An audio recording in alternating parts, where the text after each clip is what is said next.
but I attribute a lot of my, I guess, everything that I've achieved since then as a result of my upbringing in Australia, which is a very, very unique and beautiful community. At the same time, this is, the second side of the coin. Life does need to go on. We need, even for the in memory and in honor of the victims, we need to ensure that we're not taken down, we're not really weighed down, or actually succumb to exactly what was intended, was to weaken us. And I think that's probably what you perceived from my enthusiastic email. Rabbi Eli, I think his name was Schlanger, was the leader of the Chabad there, and he was killed. And there were all these beautiful, joyful videos that he created that I watched last night. Did you know this, Rabbi, yourself? I did know Rabbi Schlanger. Yeah, he wasn't actually born in Australia. He was British, but he was so loved over there in Sydney, and yeah, you could see from all of his public posts just how positive he was and how full of energy he was. And is it ironic? Well, there's nothing ironic in life. But one thing's for sure is a really, really good person was snuffed out yesterday. There was also an 87-year-old Holocaust survivor who died while throwing his body over his wife. I saw that too. I mean, moments like that really define who you are and what you are.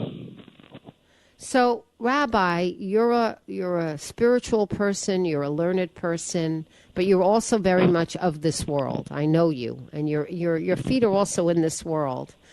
What should we take away, and what should we learn from, if anything, from what's going on there? This slogan, globalize the Intifada, all of this. Well, as Americans, Jewish and non-Jewish alike, what's the takeaway? Well, firstly, thank you for your accolades over there, Lisa. Appreciate that, and I enjoy listening to your show. I think just taking a step back before getting to globalize Intifada, just to understand that this took place on the festival of Hanukkah. Hanukkah is all about increasing light. First night is one light, second night is two lights, the third night is three, and we go specifically up in an ascending order because we can always do more and do better and increase and spread more light. And so it's not by pure happenstance that it takes place on Hanukkah itself that the greatest sort of evil should rear its ugly head just when the statement of spreading light, kindness, goodness, and love is about to be proclaimed in front of thousands of people and, committed to by thousands of people, recommitted to. So that's not lost. That should not be lost on anyone. But in addition to that, I think the whole notion of living in this world to make this world a better place, to spread light, to bring love, to bring kindness, to bring spirituality. That it's not just the physical sort of accumulation game for the amount of time that we're in this world. I mean, I think that message to begin with is really just on the most base level what Hanukkah is really all about. So if we want to, what can we take out of this is we can understand that the forces of evil really do have, do oppose the idea of goodness, and, to recognize that sometimes we actually have to double down and we have to do more and we have to use all of our strength and really dig deep. To go beyond ourselves, to be able to ensure that this world is the place that we would like it to be. Not to rely on others to do it, and not to be just consumers of it, but actually to be contributors, and to see ourselves that we're each in a unique position where we can help, where we can assist, and we can make this world in our own unique manner a brighter place. The forces of good and evil. It's like, I don't know. I don't know. I mean, sometimes I live in such a rational, reasoned place, and then other times I live in a different kind of a realm. Rabbi, I have to tell you, yesterday, you talk about the contradictions of life. On the very, very micro, I was celebrating the fact that my Yotam, my beloved Yotam, you married Yotam and Joanna. He became an uncle for the first time yesterday. A little baby girl was born in Israel to his brother. Mazel tov. And it was such a mazel tov, right? It's a huge mazel tov. This beautiful little girl, Tavel, was just born in Haifa. And so here we are celebrating. And at the same time, we're mourning. We're mourning. Absolutely. Life is full of contradictions, not even a question. The question is, what do we do about it? Who are we, and what is our role within the contradiction itself? And I think it's a very, we talk about globalize the intifada and different refrains and calls to all sorts of activity. In Australia, they're saying that they're not surprised that this happened. The Jewish community over there for the last 2 years have felt under siege. They have not felt heard. There has been, this permissiveness. There's been this. Literally on the footsteps of October 7th, there was, this big rally with hideous statements right outside the Sydney Opera House. So I think that, you learn in life that you actually have to be careful of what you say. And if you hear someone saying something, they probably mean it. You can't be dismissed and it's not my problem. It actually is a problem. And so like in Australia themselves, they really have not felt taken care of or safeguarded. They haven't felt that the policies over there really address the specific threats that have been, directed towards them. And that itself is sort of like scary. Like where you see something about to happen, you don't want to be the doomsday. You don't want to be the prophet of doom. But at the same time, no one's listening. So it's like screaming and people are deaf. So I think that, a sensitivity to it all is really an extremely important starting place. I was surprised to hear that he legally possessed 6 guns. I didn't think you could possess so many guns at home in Australia. I thought they were so proud of their record since 1996 of not having mass shooting events because they don't have a Second Amendment like we do here. And so they were saying, well, people can't commit these kinds of crimes. Well, clearly people can and do. That's right. And when they do, there are fewer people around that can help neutralize those that do have guns. But, without getting into the whole, gun debate, it's clearly the security forces were not on high alert or not high enough alert. I mean, if you saw the footage, what really could make the hair stand on the back of anyone's neck is just watching how for 9.5 minutes they were standing on top of a bridge picking people off as if, it was just, it's quite devastating just to watch it. I didn't see that part. I only saw the part where the brave man goes and he wrestles one of them down. Yes, that was incredible. But that also shows you the other side of it. That, if people would come together to help neutralize this kind, not this particular story necessarily only, but in general, bystanders and good Samaritans, how important they are. They're in a place for a reason. Yes. You see, we believe in divine providence. Everyone's in a place for a reason. So if you see something happening and you turn an eye on it, well, that's a problem. But you can also ask, why should I put myself in the line of fire? And that's, in this case, it was literal. But that's a question that we should be asking ourselves. Are we ready to extend ourselves even when it's not comfortable? Somehow, when we're on the receiving end and we need someone to extend themselves for us, it seems so. We pray for it, we want it. But then when it's on the other side, are we ready to put ourselves into that position? Well, not everybody's so brave, right? That bravery is really extraordinary. Rabbi, I want to ask you a question, and you may have an answer, you may not, but I get asked this question constantly on the air because, I'm a very proud Jewish woman. I always have been my whole life. I was a proud Jewish girl, and I'm a proud Jewish woman. And I always get asked by well-meaning, good people, sometimes my closest friends, because many of my closest friends are Christian.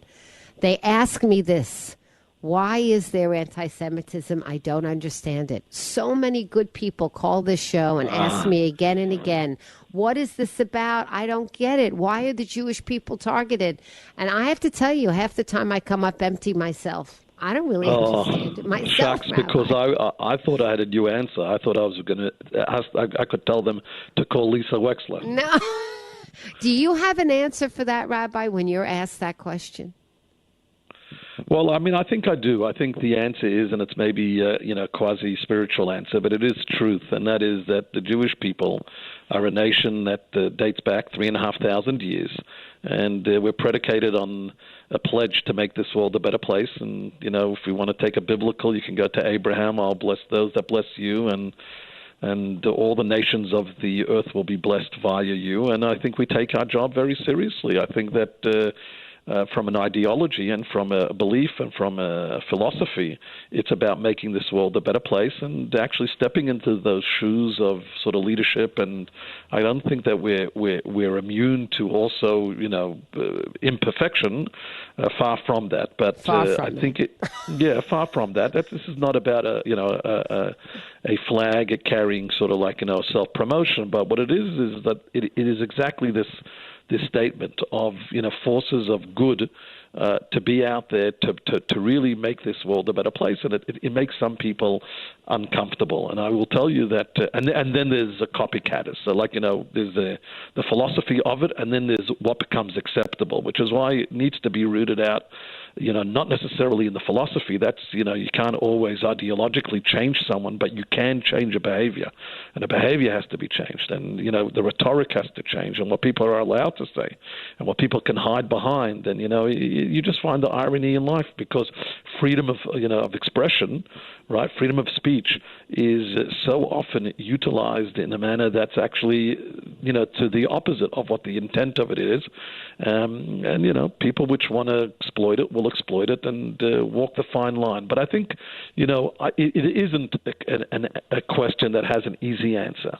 But I do feel that regardless of it, we have to retain what is our mission in this world, and that is to be a light unto the nations. And I think that Sydney is only going to, what happened in Sydney is only going to make it stronger. I don't believe anyone's going to come out of that in the Jewish community changing a philosophy or an ideology. I think they'll come out saying we need to do more good, because when the forces of evil dig in deeper, all it means, or not all it means, it needs to be answered with the force of good.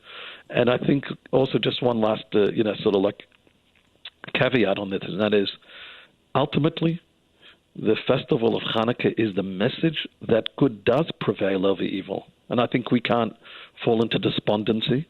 I don't think we can, we don't have the luxury, but beyond that, even philosophically, because ultimately the forces of good always outweigh the forces of evil. The timeline doesn't always look that way, but it is at the core the truth, and that's what we celebrate. So we go through difficult times, and we forge forward, and we try our best, and of course we're human beings. I've gotten a tremendous amount of, an outpouring from the community here locally, people reaching out, seeing how we're doing, et cetera, et cetera. The Westport PD has been, just to give them the highest of marks to help us feel that we're safe. And, I think there's just an added sensitivity beyond even maybe what the actual security reality is. So, I really appreciate that. And I think that we have to just keep our head high and recognize good will prevail over evil. That's Hanukkah. And by the way, Lisa, did you realize that this was the first Hanukkah celebration in the world for the year? No. Because of the time zone. So it's a time zone thing. So my brother who runs, as you know, Chabad in Thailand, he was hours after that. That was still many hours before the U.S., but Australia was the first public, celebration of the Festival of Light. So again, the irony of that, but there's no irony. Rabbi Cantor, I'm gonna hold that message. I really like that message, that good eventually triumphs over evil, and that basically terrible things that happen along the way just have to steel us toward being better individuals and better societies. We have to have more fortitude. That's all. We have to keep fighting. Absolutely. Absolutely.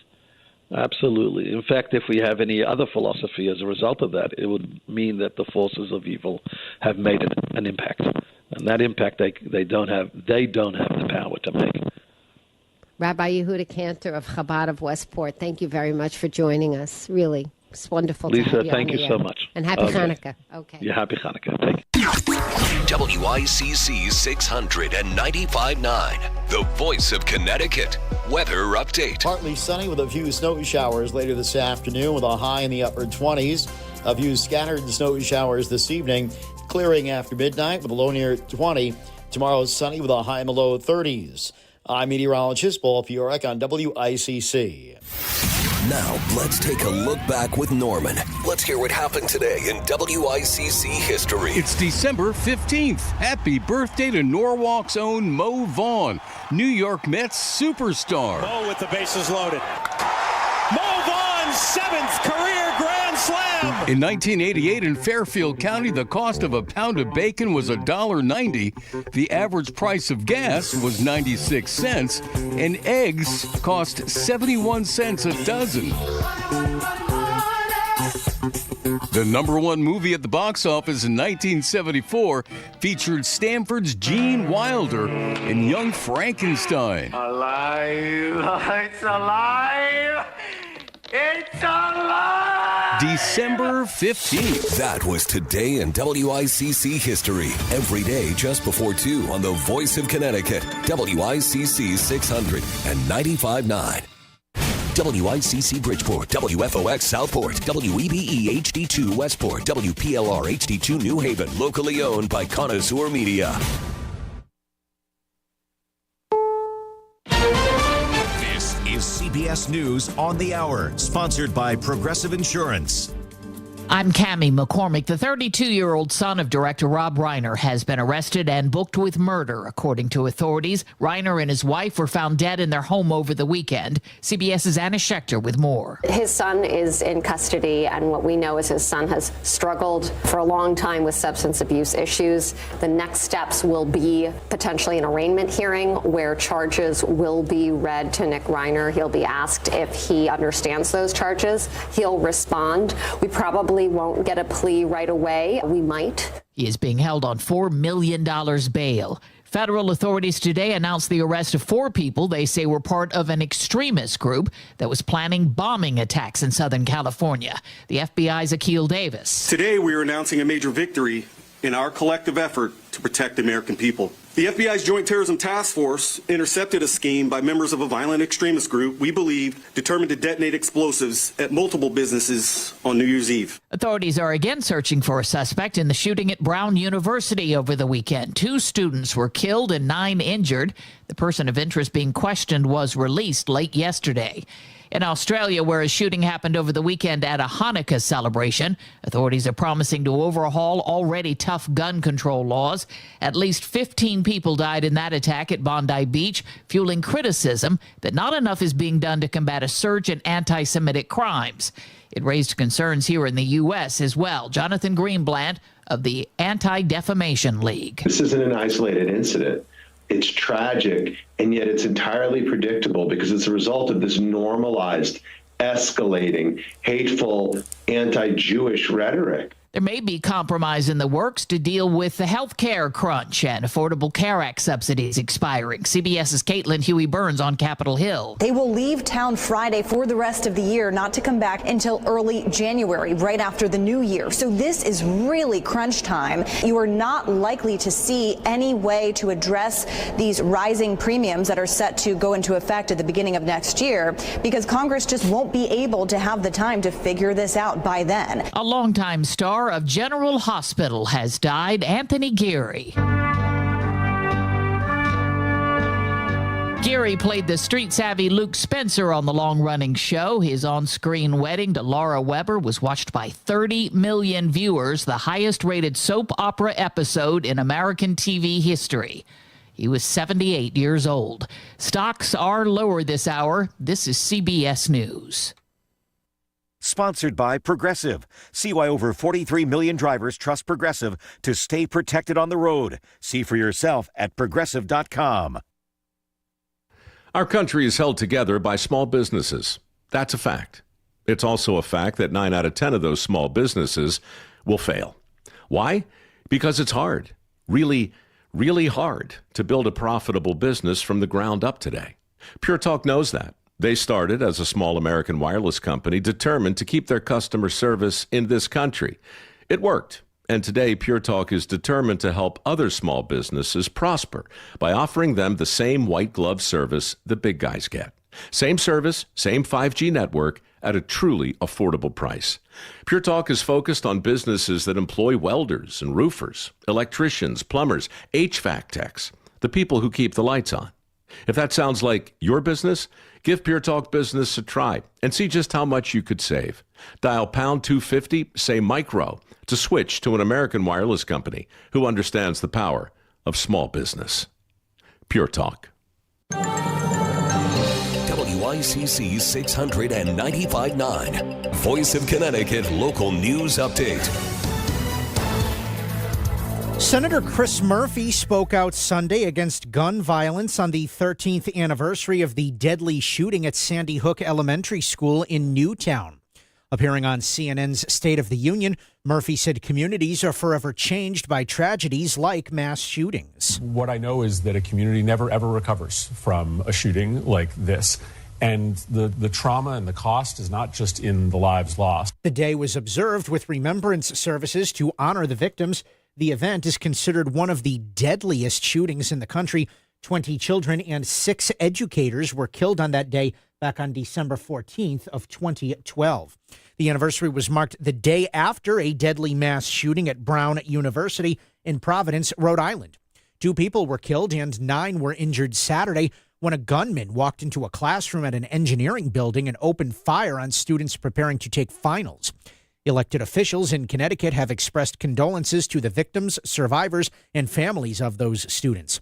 WTNH-TV News 8 reported that Senator Richard Blumenthal said Congress must work to end the, quote, scourge of gun violence. Senator Chris Murphy said no other country allows its young men and women to be gunned down in neighborhoods, schools, and shopping malls. And Governor Ned Lamont described the shooting as a, quote, unspeakable cruelty and loss in our world. Damage to a water main along Thomaston Avenue in Waterbury is much worse than expected. That was the message from Mayor Paul Pernarevsky during a news conference Sunday. Pernarevsky said water service has been restored to parts of the city, including downtown and the Bunker Hill section, but it will likely be days before service is restored to the entire city. As a result of impacts from the water main break, Waterbury Public Schools were closed today. School operations will be evaluated on a day-by-day basis for the rest of the week. And Fairfield's SantaCon will return in 2026 after a positive experience for the community with this year's event. Fairfield University leaders confirmed the popular holiday event will be held next year, stating that this year's event, quote, provided a positive experience for our students while markedly reducing neighborhood disruptions that occurred in previous years from non-university attendees. I'm Chris Williams with WICC News. WICC Smart MLS Right Now Traffic. 95 northbound roadwork, exit 6 and 7. Right lane is out. Further ahead in Fairfield, you have it on both sides between exit 20 and exit 24. Stay to the right to get through. On Route 8 southbound roadwork from exit 15 down to 13B. Left lane is blocked. Traffic report is powered by Columbia Dental in Norwalk, conveniently open to fit your schedule. Cleanings, implants, even oral surgery all in one place. Call 203-299-0111 or visit columbiadental.com. That's Krause with WICC Traffic. A few scattered snow showers through midnight, clearing late at night with a low 20. Tomorrow is sunny with a high and low 30s. On Wednesday, sunny and milder with a high and low 40s. I'm meteorologist Paul Piorek on WICC.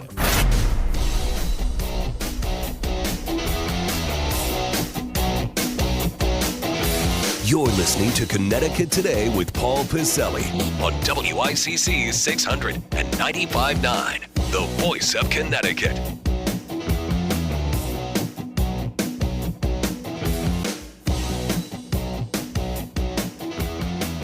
And as we come together, you and I together on this Monday, the mid-divider of December, Monday the 15th of December, 2025, lot to think about. It's been several years since Sandy Hook. We are talking also about what happened over the weekend on that beach in Bondi Beach in Australia, also over the weekend at Brown University in Providence, Rhode Island, where I have visited numerous times and been on that very campus and actually recognize some of those buildings. And again, unfortunately, we have to confront all this. You have to confront this as human beings, as members of this race that we are, and have to face down and have to look at what happens when the human mind does not function properly. And yes, numerous people, not just at Sandy Hook and not just over this past weekend, but down through the years, hundreds of years, thousands of years, millions of years, for some reason there does come encounters among humans where, for whatever reason, the mental capacity to say, hey, I'm not going to do this, flies out the window. And for some reason, even though it's not in self-defense and even though it may not be in a protracted act of war or a just war, unfortunately, the human mind has a dastardly and mechanically vile way of deciding, for whatever reason, it's going to kill another human being. Maybe it's drugs, maybe it's the commission of a crime, maybe it's a mental incapacity. But again, when we look at what happened those years ago in Newtown at the Sandy Hook School, when we look back at what happened over the weekend in Brown, when we look at, or at Brown in Providence, or when we look back at what happened on Bondi Beach in Australia, it is imperative that we remember that as much as people can blame guns, and I talk about this all the time, we have a scenario like this. Yes, the gun is and can and usually is the ultimate tool, but as far as, you know, this dastardly destruction of life.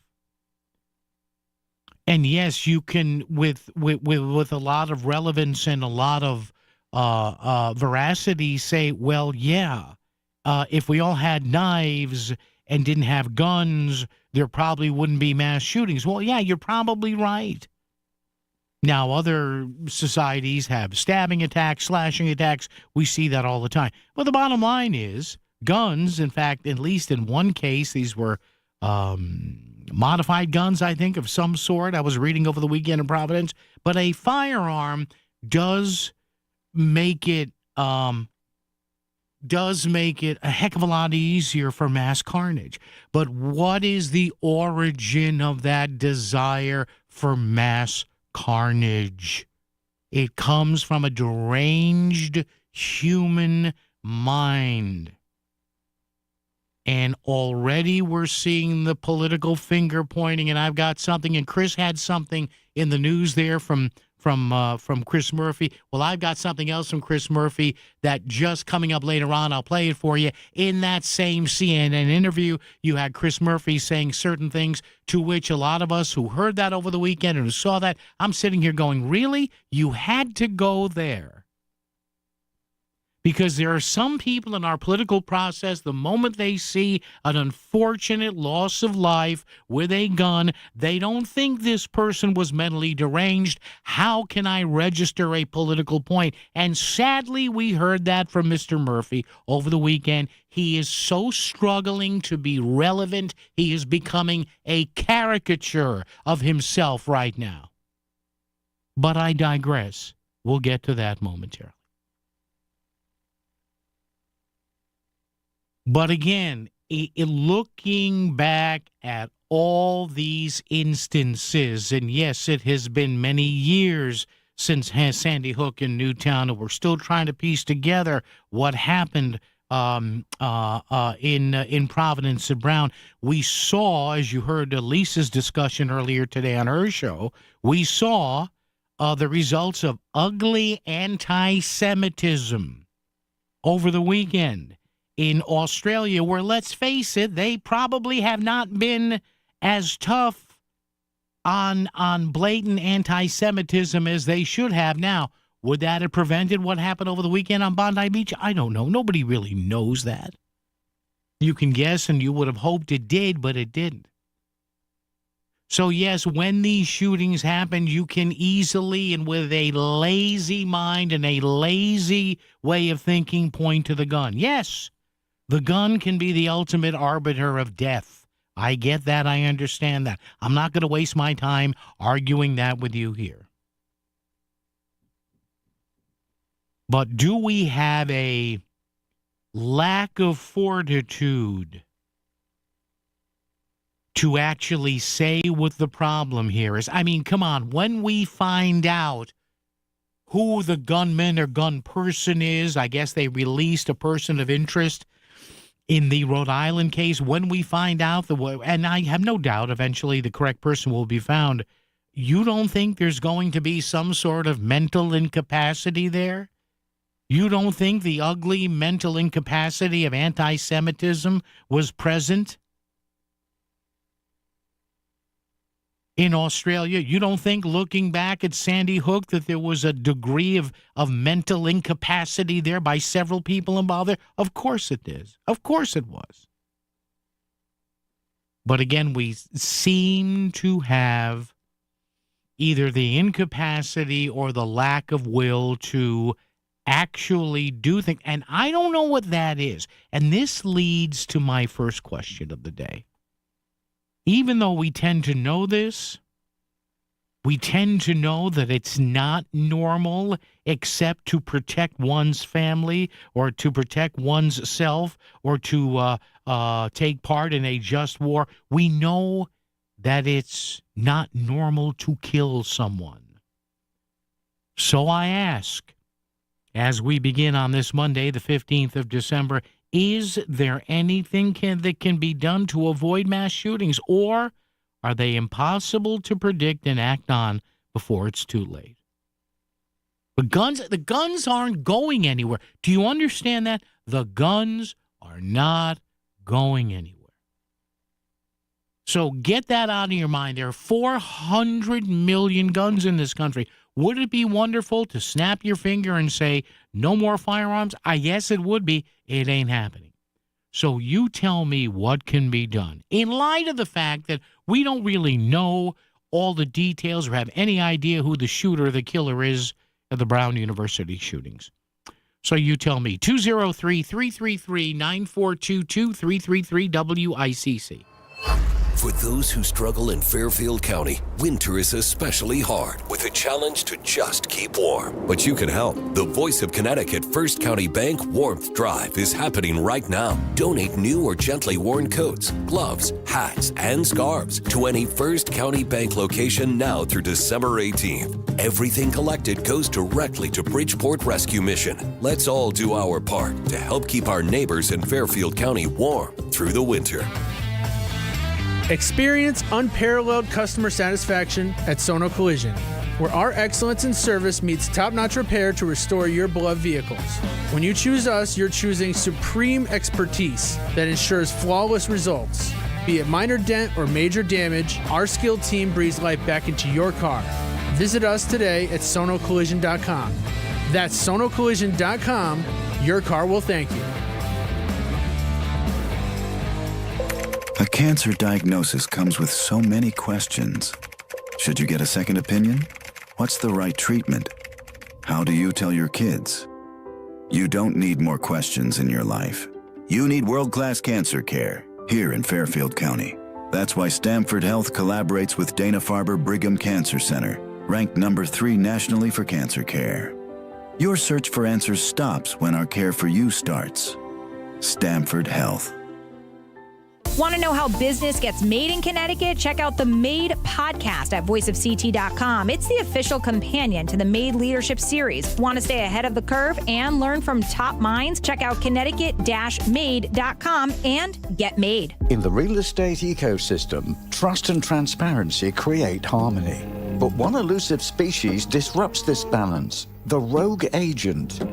Their secrecy with off-market listings leave home buyers confused, frustrated, and inventory-starved. And that's bad news for sellers too. With Smart MLS, over 20,000 realtors unite, creating more demand, offers, and better results. Ask your agent if your home is on Smart MLS. It's Duchess Restaurants. It's fresh, made to order, and it's what makes Duchess food so good. Duchess Restaurants has so many choices for breakfast. Bacon, egg, and cheese. On a hard roll, wrap, whole wheat toast, any way you'd like it. Or a Big D breakfast with 2 pancakes, 2 eggs, and bacon, ham, or sausage. You can't go wrong with one of Duchess Restaurants' many items, including breakfast platters, sandwiches, muffins, bagels, and more. All of Duchess's menu items are made to order, adding to their fresh flavor. You gotta eat breakfast at Duchess. Go to GoDuchess.com for the one nearest you. Duchess Restaurants. Fresh food served fast. Winter's here, Connecticut. Tackle any terrain in a new Land Rover Defender from Land Rover Fairfield. Gear up with the latest skis and apparel for the slopes at CB Sportif in Westport. Rugged elegance meets peak performance with enough space for your CB Sportif gear and family in your new Land Rover Defender. Hi, it's me, Flo, here to tell you that with the Progressive Home and Auto Bundle, you get 24/7 protection, so you're covered no matter where the day takes you. Even bad hair day? Yep. And tree branch fell on my car day? Especially that day. Progressive has you covered 24/7 for your home and auto. How about thought it was chicken, but it was tuna day? Or overnight construction outside my bedroom day? Those days too. Great, because that was each day this week. Been there. Well, at least your home and auto are covered every day with Progressive. Progressive Casualty Insurance Company affiliates and other insurers. Not available in all states. WICC Smart MLS Right Now Traffic. 95 northbound roadwork, exit 6 and 7, right lane it's out. Further ahead in Fairfield, you have it on both sides between exit 20 and exit 24. Stay to the right to get through. On Route 8 southbound roadwork from exit 15 down to 13B. Left lane is blocked. Traffic report is powered by Columbia Dental in Norwalk, conveniently open to fit your schedule. Cleanings, implants, even oral surgery all in one place. Call 203-299-0111 or visit columbiadental.com. That's Krause at WICC Traffic. For this evening and tonight, a few early snow showers, clearing late with a low 20. Tomorrow, sunny with a high in the low 30s. On Wednesday, sunny with a high in the low 40s. I'm meteorologist Paul Piorek on WICC. Just a man, a microphone, and a lot of thoughts. Connecticut Today with Paul Pacelli, WICC 600 and 95.9, the voice of Connecticut. So immediately we're hearing people saying the guns. In fact, I have a statement coming up later on from Chris Murphy, who again is on a one-man quest for some sort of relevancy in his party that's just you will roll your eyes at this when I play it from him, guaranteed. So we'll talk about that coming up. But again, we're falling into the usual trap here when we talk about guns and when we talk about mass shootings, that these things rarely happen out of just thin air. There are almost always indicators here. Listen, I mentioned this for years. And we go back to what happened in Newtown at Sandy Hook. That didn't just happen like that. There were years and years of concerns leading up to the shooting, as horrible as it was. There were years and years of concerns, not discovered by me, but in some really good reporting about how the gunman was handled by his family. I'm not making that up. It's out there if you dig it up. And what responsibilities maybe were handled properly and improperly here. Again, not from me, from the Hartford Courant and from PBS. But every time I mention that, nobody wants to talk about it. And now we have this scenario here in Australia, right? I mean, I hear about this thing happening, very early Sunday morning our time, and they say, well, it was an attack on a Jewish Hanukkah celebration at Bondi Beach. And the minute you hear attack on Jewish Hanukkah celebrations, most of us, because we have a functioning brain, are going to say, oh, geez, I wonder who did that. But still now in Australia, what are they talking about? And from what the media is saying, there people are in an uproar. Well, maybe we have to cut down on the guns. No, maybe you have to open your eyes. A Sydney father and his son, Saeed Akram and Naveed Akram, have been identified as the two men who opened fire on a Hanukkah ceremony at Bondi Beach, killing at least 15 people. Now, folks, what do I say about this stuff all the time? The Prime Minister of Australia, Anthony Albanese, told reporters on Monday afternoon that the sun first came to our attention in October of 2019, 6 years ago. Quote, now again, anybody who just wants to blame the guns, listen up, clean out your ears. Quote, by the way, this is from the Sydney Morning Herald online, smh.com. He was examined on the basis of being associated with others, and the assessment was made that there was no indication of any ongoing threat or threat of him engaging in violence. Yeah, how did that work out? And somebody tipped off the authorities there that the guy here, the gunman, may have been associated with the Islamic State. There's a shock, huh? He continued, the assessment was made because of the son's associations that he had at the time, and the investigation went on for a period of 6 months. Law enforcement telling the Herald that 24-year-old Naveed Akram was flagged by authorities in 2019 because he was believed to be accessing extremist online material or socializing with others who had been radicalized. There's a shock, huh? I'm stunned. Authorities examined Akram but did not deem his activity sufficient to earn a charge. Saeed Akram, his father, showed none of the signs of radicalization displayed by the son.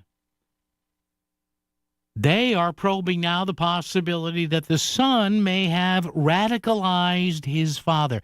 Folks, again, stop blaming and again in Australia, what are they doing? Well, we have to double and triple up on our gun laws. Are you going to double and triple up on who you let in the country, too? Mind-numbing, the laziness of thought here. The Australian Broadcasting Corporation reported also today, Monday, that Aussie security forces took an interest in Naveed Akram because of his connections to Islamic State terrorist Isaac el-Matari, who was serving 7 years in jail for planning an insurgency as the self-declared Australian commander of the terrorist group. Yes, instead of the guns, how about you concentrate more on who you let into your country? Anonymous sources confirmed to the Sydney Morning Herald that Naveed Akram had been connected to al-Matari. Again, are you shocked? Mind-boggling. 203-333-9422, 333-WICC. You've got it right as plain as the nose on your face, but it's the gun's fault. WICC Smart MLS Right Now Traffic.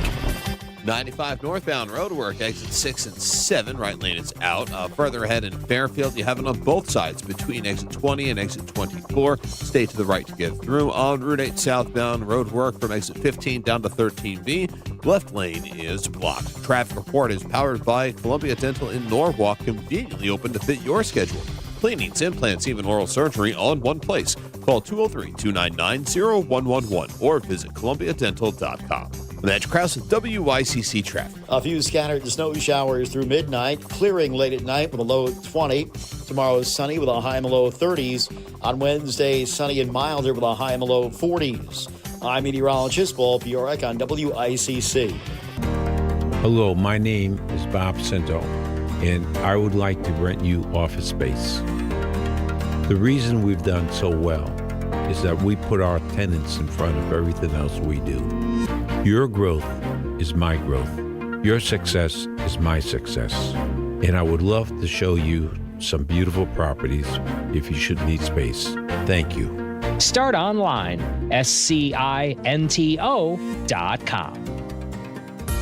Would a beautiful holiday light display get you in the Christmas spirit? Then the holiday decorations at RD Cinto Corporate Park in Shelton are a must. RD Cinto welcomes you to drive through and see a world where holiday cheer meets artistic vision, including a brand new 40-foot hanging display from Florence, Italy. Drive between 1 and 2 Corporate Drive in Shelton as countless lights surround you and gifts are suspended mid-air like magic. The display is up all month and the public is welcome. Happy holidays from RD Cinto. A new exclusive offer with an eligible Bank of America Visa credit card is your opportunity to go from cardholder to ticket holder for the FIFA World Cup 2026. For a limited time, when you're approved for a new customized cash rewards or unlimited cash rewards Visa credit card, you're eligible for a chance to purchase FIFA World Cup 2026 tickets. Learn more today at BofA.com/cardFWC26. What would you like the power to do? Bank of America, proud to be the official bank of FIFA World Cup 2026. Bank of America N.A. in partnership with Visa. Terms apply. All rights reserved. CVS Health supports people in the moments that matter. From picking up a prescription to connecting care. With nearly 5 million daily interactions and serving 185 million consumers and 1.5 million healthcare professionals, CVS Health holds a trusted place in healthcare. By simplifying care and improving health, we're helping people get the care they need. Learn more at cvshealth.com/investor day. Hi, this is Leo Carl from Carl Chevrolet in New Canaan. Last year, more consumers switched to Chevrolet than any other automotive brand. Why? With more standard passive and active safety features than any other brand, plus easy-to-use technology like wireless Apple CarPlay, Chevy simply builds in more value. And who doesn't love getting more for their money? With fresh inventory arriving daily, see for yourself at Carl Chevrolet, 261 Elm Street in New Canaan, or online at carlchevy.com. Want to know how business gets made in Connecticut? Check out the Made podcast at voiceofct.com. It's the official companion to the Made Leadership Series. Want to stay ahead of the curve and learn from top minds? Check out Connecticut-made.com and get made. This is WICC 695.9, the voice of Connecticut. CBS News Brief. Authorities in Los Angeles say they've arrested the younger son of director Rob Reiner. Nick Reiner has been booked for murder and is being held on $4 million bail after the deaths of his parents. CBS's Anna Schechter with more on the 32-year-old. He had spoken publicly about his substance abuse issues in the past. He talked about having been homeless, living on the streets. He and his father actually worked together on a film based on that experience years ago. Authorities are again searching for a suspect in the Brown University shooting over the weekend. They released a person of interest. 2 students died in that shooting. Administration officials have wrapped up 2 days of talks in Berlin with Ukraine's president. CBS's Elizabeth Palmer.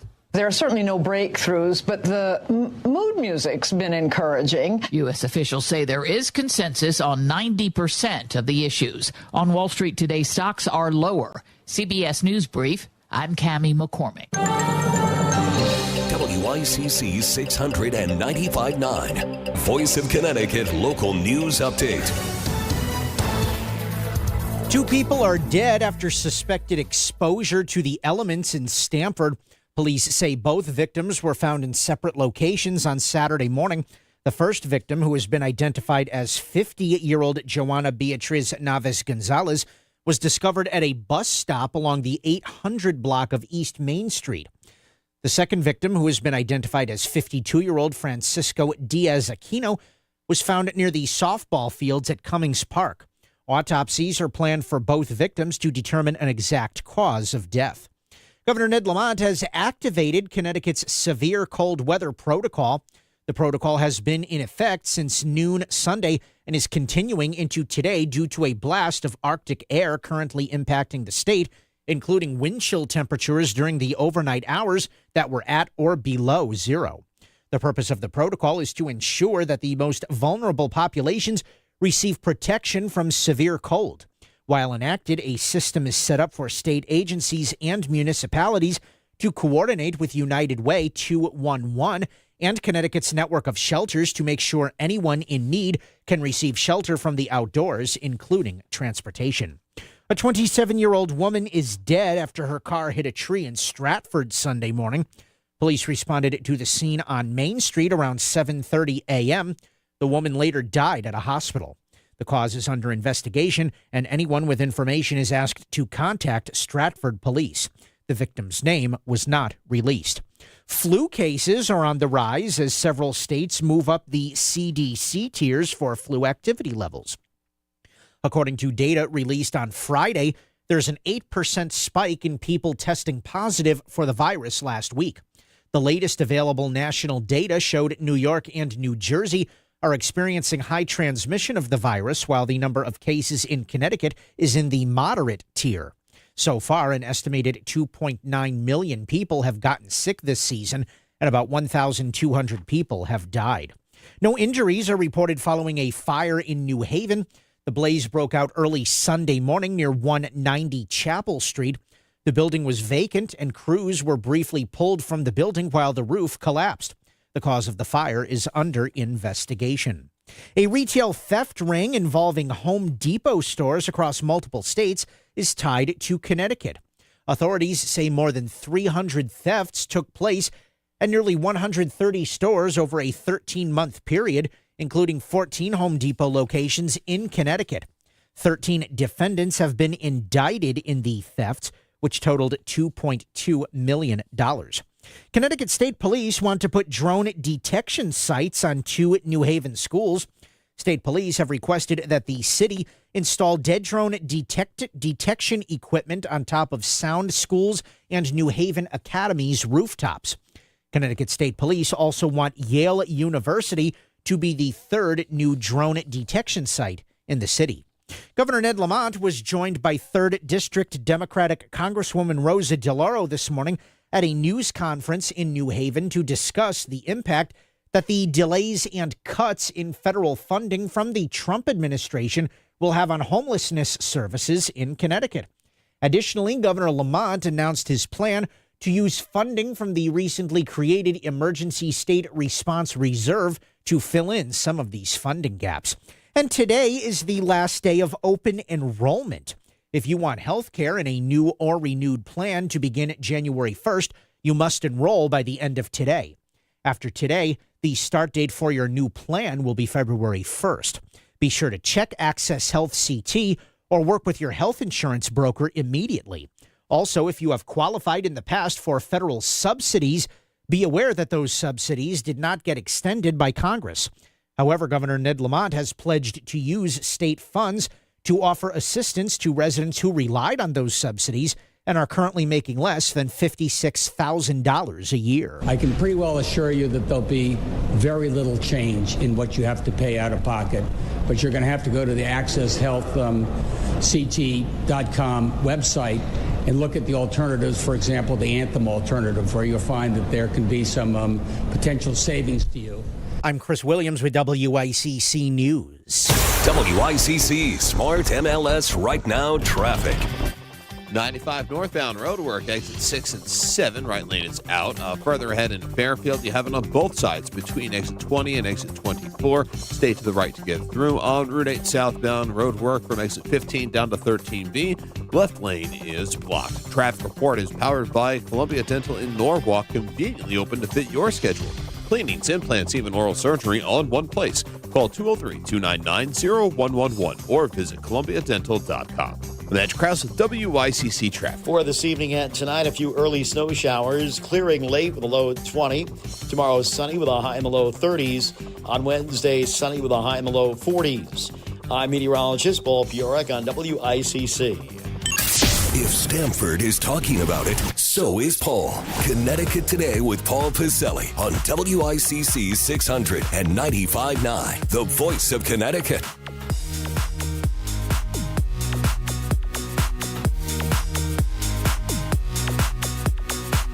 All right. Again, a tough day to talk about this, but it has to be talked about.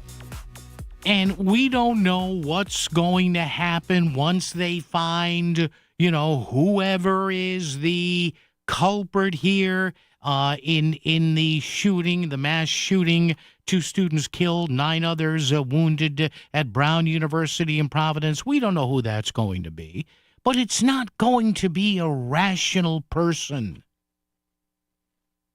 It's not going to be a rational person. The gunmen, the father and the son who started killing Jews at a beach in Australia over the weekend, that's not rational. Yes, if there were no guns, of course, we would live in Shangri-La, but it doesn't work that way. Look at what happened at Sandy Hook, as horrible as that was. Thankfully, some excellent reporting by PBS, by Frontline, and by the Hartford Courant. We learned what led up to that. And I'm not saying gun laws are not important. I am not saying that in the least bit. But how many of these things do we hear? And I have no doubt we'll hear something about this, even if it's, recent attempts on President Trump, anything. There is always a backstory to this. There's always a backstory. So instead of trotting out the same old tired, it's the guns, and by the way, I've experienced gun violence in my family. I had a dear relative gunned down by a criminal. I still remember reaching for the phone the day I got the phone call. So let's just wait before we start accusing X, Y, and Z. I've got a piece of audio from Chris Murphy coming up that just, oh, my God. Oh. I mean, the audio, what he said was so bad, even his interviewer on CNN kind of gave him a reason. You really want to say that? Let me ask you again, Senator, so you could walk this back. Mind-numbing, it really is. It really is. Yeah, I'm pretty damn scared, too. Could I get gunned down in a mass shooting? Of course I could. Are these things going to stop? No, of course they're not. But it is just the same lame, trite stuff we hear over and over again. Yeah, and I know what it's like to get a phone call like that. I know. I still to this day can see my arm reaching up to the old trimline phone that my mother had on the wall in the kitchen. I'll never forget the details of that day. They are etched in my mind. But I ask this, and again, I put up a question I think that will stimulate some discussion anyway on a daily basis. It's at our Facebook page. Go to facebook.com/voiceofct. Is there really anything that can be done to avoid mass shootings? Or are they impossible to predict and act on before it's too late? Look, the guns aren't going anywhere. They're just not. There are, by the best estimate, about 400 million guns in this country. You could eliminate half of them, and you would still have about 2/3 of a gun per person. Start off on the phones here. Talk or text, same number, 203-333-9422, 333-WICC. Mike is with us. Mike, good afternoon, sir. What's on your mind? How are you? Hi, good afternoon. I wanted to just try to take it in a positive direction. I just wanted to let everyone know that North End Little League and North End of Bridgeport in general, we're doing a tree lighting at Blackham Wednesday night. All right. Just trying to do something very, very good for the community. Trying to have the children come out. Trying to make people happy, celebrate the season, celebrate Jesus, and just put good energy out there. All right, now where is this, Mike? This Wednesday night at Blackham? Wednesday night, 5:30 at Blackham School. Yep. We got a couple surprise guests that are coming down. Cookies, caroling, a little bit of music, All right. and the nice tree that the city was so awfully. We had a tree donated, and the city was nice enough to plant it for us. And we just want to celebrate the season and try to make people happy. Yep. Celebrate the community. Yeah, we can certainly do that. Mike, thank you. Appreciate it once again. Mike DiFilippo there, 5:30, Wednesday night, Blackham School for the tree lighting there. Always good to talk about the good things regarding Bridgeport. 203-333-9422, 333-WICC, as we continue with you on Connecticut Today. I am very excited. I already have a date on the calendar for K&J Tree Service to come back out to our house in November, because before the seasons change for the winter time, you want to make sure that your trees are in good shape and that your property is safe. Hey, Melissa Sheketoff here, and I've been working with K&J Tree Service for the last year, and not only do they do a free tree risk assessment for anybody without any obligation, right now they're offering a flash sale. Make sure you call them at 203-248-TREE or go to kjtreeservice.com to book an appointment. That's kjtreeservice.com. What if giving back was as easy as checking your phone? Now it is. Hi, I'm Christina Preet, lifelong Connecticut resident and founder of the free mobile app Shopping Anyway. If you love supporting local nonprofits, head to shoppinganyway.com to download the app. Signing up is easy with some basic info. Tap the heart on a profile to follow and get alerts about all of their needs. Because you're shopping anyway, helping others has never been easier at shoppinganyway.com. Do you know a nonprofit that relies on contributions? Go to shoppinganyway.com and send us an email. Because a lot of people helping a little helps a lot. You know how every year there's that one person who's impossible to shop for? Last Christmas, I decided to skip the guesswork gifts and go with something everyone loves, great food. And that's exactly why I'm loving Omaha Steaks. From effortless holiday hosting to unforgettable gifts, Omaha Steaks delivers the world's best steak experience. You can shop all the top gourmet gifts right now at omahasteaks.com. I've gifted Omaha Steaks myself, and the response was immediate. Not only did it show up perfectly packaged, but the quality was next level. It took zero effort but earned me hero gift status. I'm already eyeing more filet mignons and some of those indulgent desserts for round 2. Holiday magic made easy, truly. Every steak is perfectly aged for maximum tenderness, hand cut by master butchers, and backed by a 100% guarantee. 5 generations of uncompromising quality over 100 years as America's original butcher. Save big on gourmet gifts and more holiday favorites with Omaha Steaks. Visit omahasteaks.com, and for an extra $35 off, use promo code COMPASS at checkout. Terms apply. See site for details. That's omahasteaks.com, promo code COMPASS. WICC Smart MLS Right Now Traffic.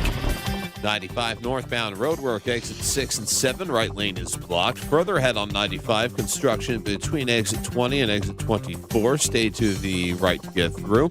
On Route 8, southbound construction, exits 15 down to 13B. Left lane is out. I'm Mitch Krause with WICC Traffic. A few scattered snow showers through midnight, clearing late at night with a low of 20. Tomorrow is sunny with a high and low of 30s. On Wednesday, sunny and milder with a high and low of 40s. I'm meteorologist Paul Piorek on WICC. We're live and local, and we want to hear from you on the Voice of Connecticut. Call 203-333-WICC. We now return to Connecticut Today with Paul Pacelli, WICC 695.9. All right, listen, I hate coming in here on Monday when we have a weekend where bad stuff happened. And listen, this shooting in Australia on Bondi Beach, you look at the video and so many families and folks out there celebrating the first night of Hanukkah, and you have 2 people firing shots there. Thankfully, one of them's dead. The other may not make it, which would be a plus for the rest of the world. But and Australia is like, well, maybe we should increase our gun laws. Meantime, you've got reporters and journalists in Australia saying, hey, at least one of these people, the son of the father and the son, we've got law enforcement telling us that they were keeping an eye on them. Geez, I wonder why. But remember, it's always the guns. And again, listen, it was horrible what happened in Sandy Hook and Newtown, how many years ago. That's not even to be debated. And not even to have these crazy theories of, Alex Jones and his moron followers out there talk about, well, they were crisis actors. I remember going through that and hanging up on people a dozen at a time. Get out of here with that. But again, when the reportage and the reporting after that settled in after weeks, we found out a lot of what led up to that. We find out a lot of what leads up to all of these attacks. And it's almost never a case of somebody waking up, as they say, being of sound mind and body, saying, geez, I think I'm going to go shoot up a school today. Okay, that doesn't happen. Out of whole cloth, that simply doesn't happen. It takes days or months or years sometimes of oftentimes diagnosed mental sickness, substance abuse, bad familial situations for this to happen. Now, I don't know any particulars about what went on in Providence over the weekend any more than you do. We'll have an expert coming on later to talk about that. But you watch, what do I always say when these things happen? Give it 2 or 3 days and watch all the details fall into focus. Invariably, you understand what happens here. Instead, we've got people in Congress, including, embarrassingly, one of our own members of Congress, our junior U.S. Senate member, saying stuff on television over the weekend where even the anchor on CNN goes, wait a minute, how do you say that? I'll play that for you coming up later. Yes. Yes. It was the kind of thing where I heard it and I went, oh, here we go again. The Struggle for Relevancy by Chris Murphy. And he says stuff when we don't even know the motivation behind what happened in Providence. We know what happened, but again, we all have these holier-than-thou people in Congress and in the State House and the State Senate who think they know it all. They have their own plug-in crystal ball. And they can somehow magically figure it out. It's mind-numbing. And what do I say all the time? I don't care what party you are. Beyond condolences and beyond any statements of sorrow and togetherness and banding together, beyond that, for at least a few days, put a sock in it. Keep your mouths shut. You're not contributing anything to the greater good to show how concerned you are. You're not. Stop turning everything on both sides into a political football and just for the love of God, shut up. You've got plenty of time to grandstand. Oh, and by the way, 10 more people were shot in Chicago over the weekend. Any statement from our Senate members or House members on that? 10, 15, 20 people every weekend in Chicago. Do they say anything about that? No. Of course not, because you can't grandstand with that. In the city with the most incompetent mayor on the planet.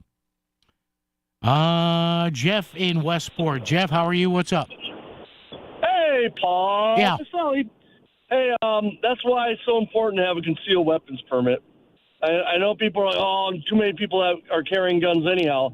But the people who have concealed weapons permits have to be checked out by the FBI. You have to be, vetted and everything before you get your permit. And there, American Rifleman, NRA magazine that used to come out. I don't think they publish it anymore. Yeah. They used to have a full page of every month of people protecting themselves. I remember with firearms. that. Yes, they used to have protecting other people. Yes, they used to have a summary of what happened.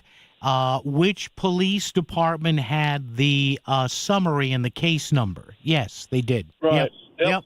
So, real quick, Chris Murphy's an idiot because the one time he came over to our parade in the town I live in, and I showed him a Thompson I had on my Jeep. Yeah. And I said, "No, what's sad is I can't get a semi-automatic of this, but if I get my Class 3 license, I can get a full automatic. Isn't that stupid, Chris?" He's like, "What? What do you mean you can get a full automatic?" I said, "Chris, it's a Class 3 license. Anybody can get one." And he's like, I don't know. I don't think that's right. All this bull. But he doesn't know anything about firearms. He's an idiot. Yeah. And he just talks, like you said, his talking points. Jeff, thank you. I appreciate that. I'll play. Listen. It was so bad yesterday that Dana Bash, there's a couple of seconds of dead air where she goes, now, Senator, do you really believe that? Seriously, I'll play it for you later. And listen, I'm not for stifling anybody's opinion here. But all these members of the House and Senate, nationally and in Hartford, well, this calls for this, and can you put a sock in it for a day? I'm not telling you not to pursue whatever bill you want, but my God, have you no decency, as they used to say. Oh, man. Mike in Fairfield's with us. Mike, how are you? What's up, sir? Hey, Paul. Good to talk to you again. Yes, sir. I've brought this point up many times. Don't forget, it's Murphy who blocked the school safety bill on the floor. Yeah. For $52 million to go out to protect these schools. He's the one who blocked the bill, and the bill was killed on the Senate floor. That's our Chris Murphy, because the bill didn't have anything to do with gun confiscation. That's all that guy's interested in. And if you remember, and Mike, thank you for the call. I appreciate it. Also, remember, and look, you don't have to believe me. Look it up. In the wake of the George Floyd case, all right, which was a horrible case, rogue police department, rogue officer, let the guy rot in prison. You don't put your knee on somebody's neck for 9 minutes. Even I know. You roll them over and put the cuffs on them and get them up. I've watched enough police videos to know that. I've talked to enough cops who during that said, yeah, that cop was nuts. 9 minutes with your knee on somebody's neck. Come on. Now, having said that, do you remember this? And you can look it up because the bill is still there. I saw it a couple of months ago. Chris Murphy and Elizabeth Warren, again, somebody else, she was bitching and moaning about some Trump economic thing over the weekend. When's the last time she hired anybody? Don't you love that? Her and Bernie and AOC. When's the last time they had to meet a payroll? But I digress. Don't forget now, folks, Chris Murphy's the guy, along with Elizabeth Warren, who tried to cut funding for school resource officers, get them out of the schools they wanted to, get the federal funding out because too many students of color were being detained and arrested by officers. All right, well, if you want to investigate that, see if these arrests are proper and reasonable, go ahead. It doesn't mean you get the officers out of the school. Again, the thought processes of some of these people that you elect, not me, I don't elect people like this. So it's you over there and you over there. The cranial capacity of some of these people just I have my doubts. That's all I can say. I have my doubts. I'll play that Chris Murphy piece coming up for you in a few minutes. It is it's mind-boggling when you don't. Let me preface this with it: when you don't know what the cause is. When you don't know what the cause is, but you say, "Hey, I'm on a Sunday show. I'm going to get my 7 or 8 minutes there. Watch, people. Oh yes, watch what I can do now with this." WICC Smart MLS Right Now Traffic. 95 northbound roadwork, exit 6 and 7. Right lane is blocked. Further ahead on 95, construction between exit 20 and exit 24. Stay to the right to get through. On Route 8 southbound, construction exits 15 down to 13B. Left lane is out. I'm Edge Krause with WICC Traffic. For this evening and tonight, a few early snow showers, clearing late with a low of 20. Tomorrow is sunny with a high in the low 30s. On Wednesday, sunny with a high in the low 40s. I'm meteorologist Paul Piorek on WICC. Frank Pepe Pizzeria Napolitan is closing out their 100th year and heading into their 101st by honoring Frank Pepe himself. They're showcasing the original tomato pie, the one that started it all. As a tribute to the man who invented New Haven of Beets, stop by and try their original tomato pie, Frank's Way with garlic, or visit Pepe'sPizzeria.com for online ordering and more information. Frank Pepe Pizzeria Napolitan, the original New Haven of Beets since 1925. This holiday season, Rachel will get Anna a fabulous faux fur coat. Anna will say Rachel shouldn't have, but Rachel didn't.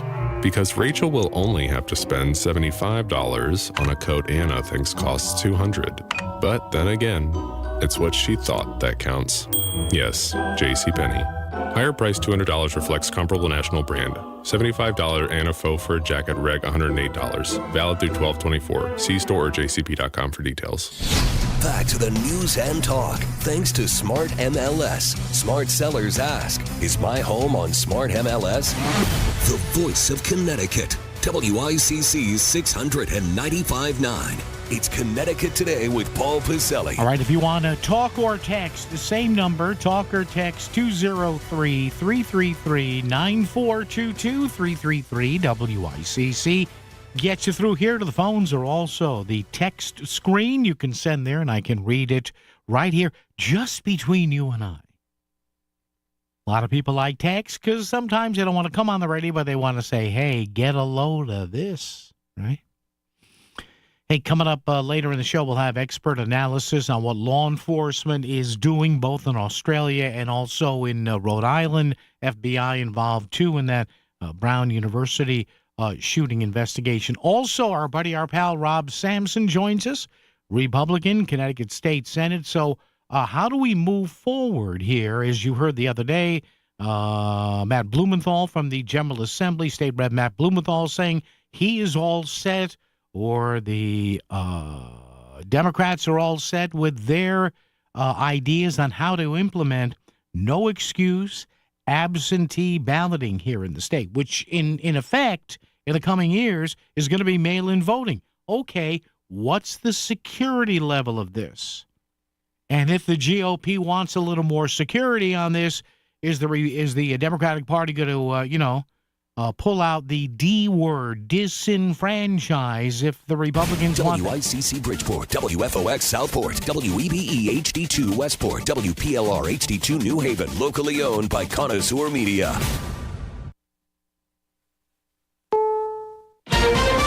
This is CBS News on the Hour, sponsored by Progressive Insurance. I'm Cammie McCormick. The younger son of director Rob Reiner has been arrested and booked with murder in the deaths of his parents, whose bodies were found Sunday. CBS's Anna Schechter. By the end of the night, by midnight, they had already arrested Nick Reiner. And so now we're awaiting likely an arraignment hearing. We're going to hear about formal charges, and that process will then kick in. CBS's Jonathan Vigliotti is outside the family's Brentwood home. Nick Reiner has been very open about his struggles with drug addiction and with homelessness. His role, the implication behind what unfolded inside the family's home, still unclear. The director and his wife were believed to have been stabbed. Nick Reiner is being held on $4 million bail. Federal authorities have announced the arrest of 4 alleged members of an extremist group they say were planning bombing attacks in Southern California. First Assistant U.S. Attorney Bill Asaley. The charges we are announcing today stem from the defendants and their co-conspirators' detailed, coordinated plot to bomb multiple U.S. companies on New Year's Eve. He said they were arrested Friday in the desert testing explosives. U.S. officials said today, after 2 days of talks with Ukraine's president, 90% of the issues have been resolved toward ending the war with Russia. But in Britain, the new spy chief insisted Russia's president is stalling those efforts. He is dragging out negotiations and shifting the cost of war onto his own population. Jim Krasula reports in Alabama some students are going to court over the end of diversity programs. Several students and professors in Alabama are challenging a 2024 state law that bans diversity, equity, and inclusion initiatives in public schools. The law prohibits using state funds for DEI programs. Critics argue the law limits academic freedom and alters curriculums. Jason Brooks reports there are some promising signs for aspiring homeowners. In a sign of the lackluster housing market, 40% of home builders cut prices for the second consecutive month, the first time that's happened since May 2020. And 67% of builders are offering incentives such as mortgage rate buydowns and free or discounted upgrades like appliances and finishes. Soap opera star Anthony Geary has died. He played Luke Spencer on General Hospital. His on-screen wedding to Laura Weber, the top-rated soap opera episode in American TV history.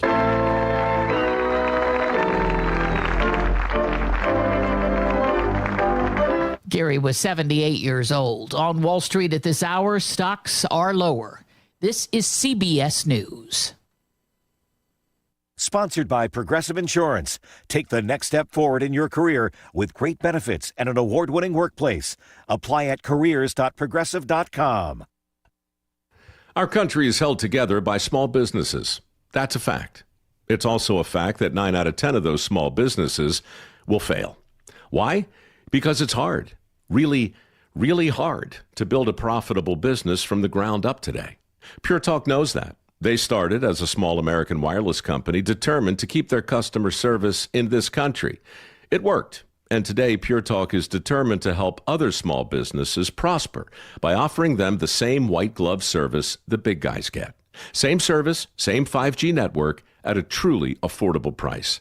Pure Talk is focused on businesses that employ welders and roofers, electricians, plumbers, HVAC techs, the people who keep the lights on. If that sounds like your business, give Pure Talk Business a try and see just how much you could save. Dial pound 250, say micro, to switch to an American wireless company who understands the power of small business. Pure Talk. WICC 695.9, Voice of Connecticut Local News Update. Damage to a water main along Thomaston Avenue in Waterbury is much worse than expected. That was the message from Mayor Paul Pernarevsky during a news conference Sunday.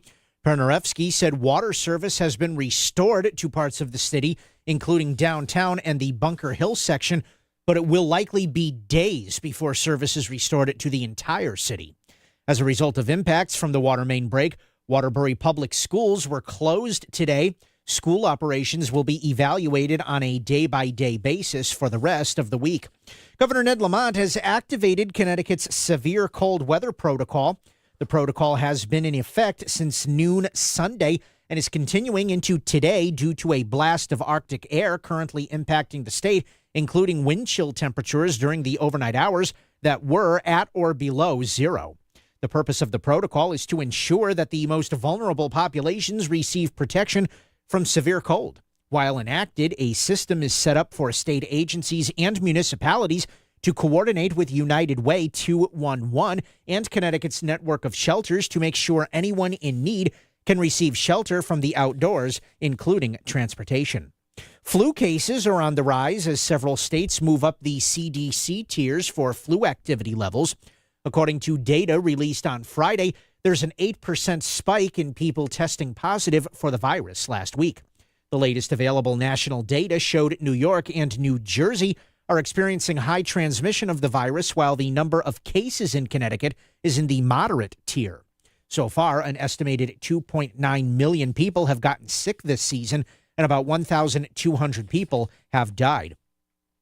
A deadly mass shooting occurred at Brown University in Providence, Rhode Island, in which 2 people were killed and 9 were injured Saturday. This after a gunman walked into a classroom at an engineering building and opened fire on students preparing to take finals. Elected officials in Connecticut have expressed condolences to the victims, survivors, and families of those students. WTNH-TV News 8 reported that Senator Richard Blumenthal said Congress must work to end the, quote, scourge of gun violence. Senator Chris Murphy said no other country allows its young men and women to be gunned down in neighborhoods, schools, and shopping malls. And Governor Ned Lamont described the shooting as a, quote, unspeakable cruelty and loss in our world. And Fairfield's SantaCon will be returning in 2026 after a positive experience for the community with this year's event. Fairfield University leaders confirmed the popular holiday event will be held next year, stating that this year's event, quote, provided a positive experience for our students while markedly reducing neighborhood disruptions that occurred in previous years from non-university attendees. I'm Chris Williams with WICC News. WICC Smart MLS Right Now Traffic. 95 northbound, 45 minutes. Stanford through Fairfield. The Parkway is definitely easier. New Haven, 95 south is busy through Long Wharf. Traffic report powered by M.J. Thomas Jewelers. Happy holidays from M.J. Thomas Jewelers. Wishing everyone good health and happiness for the new year. M.J. Thomas Jewelers helped Stratford sparkle since 1976. I'm Edge Krause with WICC Traffic. A few scattered snow showers through midnight, clearing late at night with a low of 20. Tomorrow is sunny with a high and a low of 30s. On Wednesday, sunny and milder with a high and a low of 40s. I'm meteorologist Paul Piorek on WICC.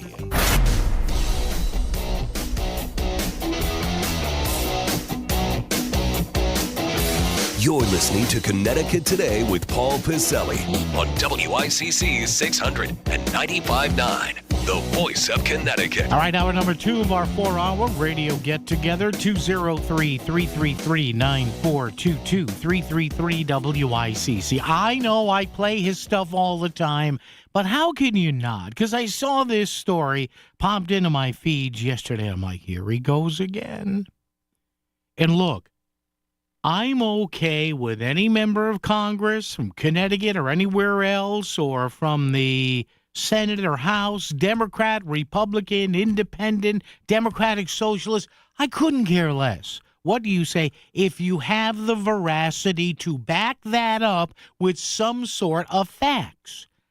Not sit here and say, well, he must, so-and-so, well, there's got to be this. No.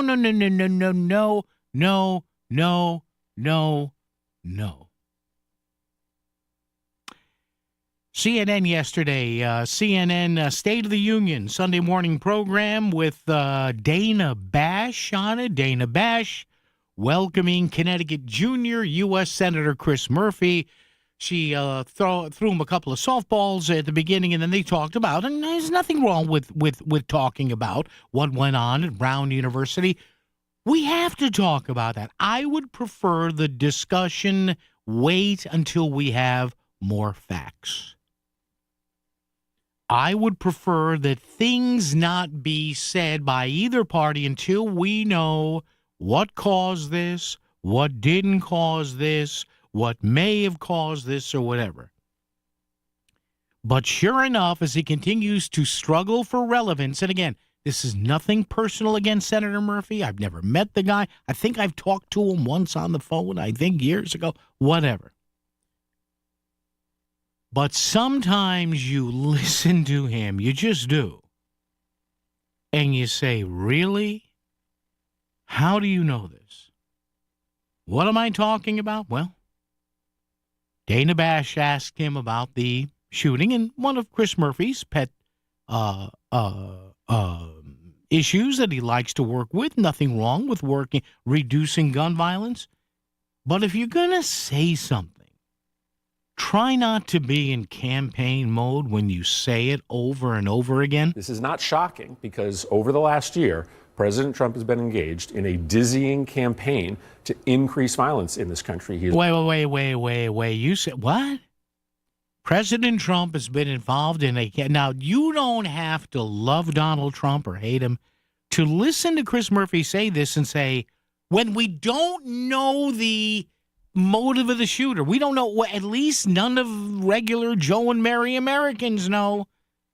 So does Chris Murphy have some sort of secret decoder ring? This is not shocking because over the last year, President Trump has been engaged in a dizzying campaign to increase violence in this country. He is restoring gun rights to felons and people who have lost their ability to buy guns. He eliminated the White House Office of Gun Violence Protection, and he has stopped funding mental health grants and community anti-gun violence grants that Republicans and Democrats supported in that 2022 bill. So he has been engaged in a pretty deliberate campaign. A deliberate campaign, Chris Murphy said. Now, you can criticize funding cuts. That happens every day. A deliberate campaign.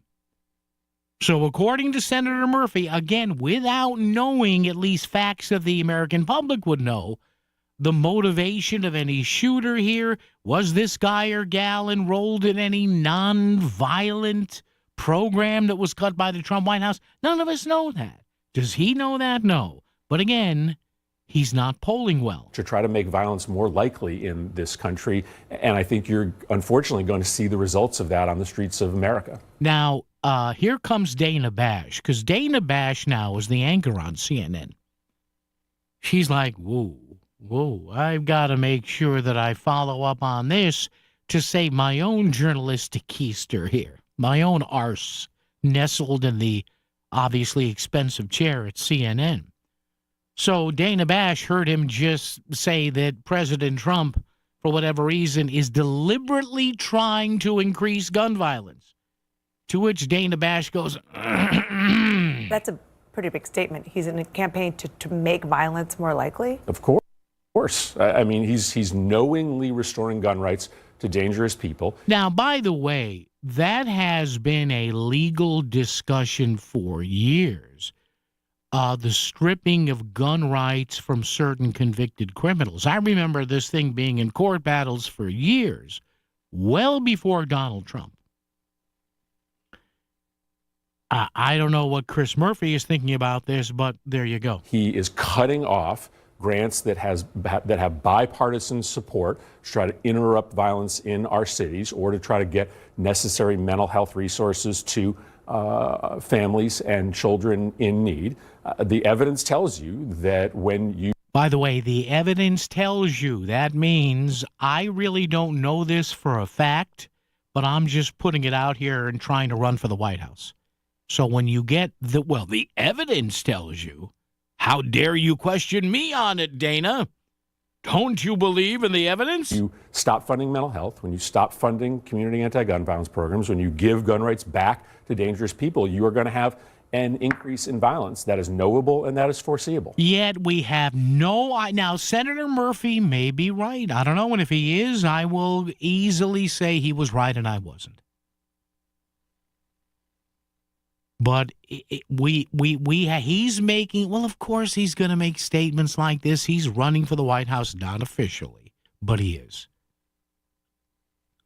And I suspect that CNN and NBC and CBS, they like to have him on. It's entertaining because they know exactly what is going to happen, which is what we're doing here now. We're talking about Chris Murphy on CNN or on MS Now or just, and listen, I have nothing against him saying what he's saying. If anything, it makes your eyes roll and go, oh, here we go. It is just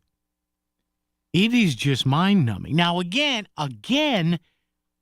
follow along here. I'm not necessarily saying that, he's 100% wrong on this. No, but we don't even know the motivation of the Brown University shooter. How do we know he wasn't wronged or he doesn't feel he was wronged by the school? And I don't know, I'm just throwing this out. Why would somebody walk into the engineering building at Brown University in Providence, Rhode Island? Would any of the programs that Mr. Murphy is talking about prevented this? Or is this because Mr. Murphy, I think in the last Democratic poll for the 2028 nominee, I think was at 1%. You're not always near your radio, but you still want to stay informed on Fairfield County matters. There are lots of ways to enjoy WICC beyond your radio at 695.9. Stream us free at work on voiceofct.com or on your smartphone by downloading our app. And now it's easier than ever to listen on your smart speaker when you say, play WICC. The voice of Connecticut is always live, local, and free, wherever you are. Looking for quality dental care close to home? Columbia Dental in Norwalk is here for you. As part of our robust network of 12 locations, we're open to fit your busy schedule. From routine cleanings and checkups to implants and oral surgery, Columbia Dental provides complete care for the whole family, all in one place. Call us today at 203-299-0111 or visit columbiadental.com. That's columbiadental.com. Your smile, our priority. Hello, my name is Bob Cinto, and I would like to rent you office space. The reason we've done so well is that we put our tenants in front of everything else we do. Your growth is my growth. Your success is my success. And I would love to show you some beautiful properties if you should need space. Thank you. Start online, scinto.com. Sometimes the most important personal breakthroughs are made possible by medical ones. And that's why Smilo Cancer Hospital delivers the pioneering research of Yale Cancer Center, like targeted therapies based on your genetic makeup and groundbreaking clinical trials that offer hope when you need it most. All delivered by a multidisciplinary team dedicated to you and your specific type of cancer. Smilo Cancer Hospital and Yale Cancer Center. We're powering breakthroughs with the greatest of care. Most people want to spend their retirement years at home, but most seniors are not equipped to do it. In fact, according to AARP, 82% of adults ages 50 and up want to remain in their current homes as they age, but only about 10% of U.S. homes are considered aging ready. Hey, Melissa Sheketoff here, and I'm so grateful my grandmother lived with us for more than 20 years. And as she got older, my parents equipped their home in Fairfield to accommodate her needs, and they got in-home care, like Connecticut In-Home Assistance. I believe in-home care made my grandmother's final years comfortable, joyful, and actually made her feel more independent. It also helped my parents to have peace of mind that someone could get her to her appointments, make sure she didn't fall, and allow them to have a loving relationship with her instead of one filled with tension and resentment. Don't wait until it's too late to make your home ready for an aging parent. Get the help you need to keep your loved one at home safe and sound. Check out Connecticut In-Home Assistance at cthomecare.com. And right now, you can even download their free ebook online. Again, cthomecare.com. Imagine talking to thousands of local consumers about your business. You will with your ads on the Voice of Connecticut. It all comes up to your sales rep. Here, Maria, my sales rep, try to understand my business, customize my need, and that make it different than any other experience that I have. Real stories, real results. It's why advertising on the Voice of Connecticut works. Learn more. Email sales@voiceofct.com. WICC Smart MLS Right Now Traffic. 95 northbound, 45 minutes. Stanford through Fairfield. The Parkway is definitely easier. New Haven, 95 south is busy through Long Wharf. Traffic report powered by M.J. Thomas Jewelers. Happy holidays from M.J. Thomas Jewelers. Wishing everyone good health and happiness for the new year. M.J. Thomas Jewelers helped in Stratford sparkle since 1976. I'm Edge Krause with WICC Traffic. For this evening and tonight, a few early snow showers, clearing late with a low at 20. Tomorrow is sunny with a high in the low 30s. On Wednesday, sunny with a high in the low 40s. I'm meteorologist Paul Piorek on WICC. Say what's on your mind and say it live. 203-333-WICC. Connecticut Today with Paul Piselli on WICC 600 and 95.9. The Voice of Connecticut. He has been engaged in a pretty deliberate campaign to try to make violence more likely in this country. And I think you're unfortunately going to see the results of that on the streets of America. That's a pretty big statement. He's in a campaign to make violence more likely? Of course. I mean, he's knowingly restoring gun rights to dangerous people. Now, you know, when a network or cable network person asks a question again, you should have seen the look on Dana Bash's face yesterday. And, you know, the producer may have been in her ear going, ask him that again, follow up. You know that when somebody who was, and CNN is hardly a right-wing outlet, when they go, okay, Senator Murphy, you just want to make sure you say, now, I am willing to tell you that Chris Murphy may be right, but what's the evidence at this point?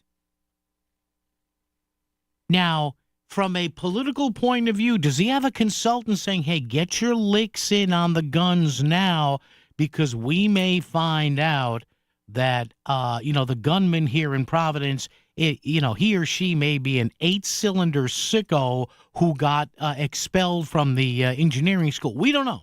I'm sure, and believe me, the cops are probably looking at that. Okay, can we have a list of students who flunked or who you had to expel? I mean, this may take a while. They'll find this person.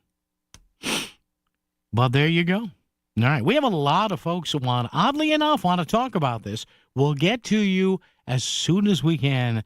I promise you with all my soul. But because I like bass players, Randy in Easton starts us off. Randy, how are you? Man, I'm good, man. How are you doing? I'm good. I'm good. Yeah, I see Murphy's point. I see your point about timing before we know anything. But he did cut funding for mental health services. And whenever this stuff happens, it's not because it's mental health. Well, then why are we cutting funds to mental health? Well, all I'm saying, Randy, is let's find out. And you're right. On a separate issue, I'm all for debating that. But to me, this is what a guy says when he's polling at 1%. Yeah, I don't know. Paul. I mean, come on, man. Not you, him. But I don't know. Does he really have the? I don't think he has. I think he's self-aware enough to know that he's not polling that well, and a quip in front of Dana Bash on CNN is not going to pump him up. I think he means what he says.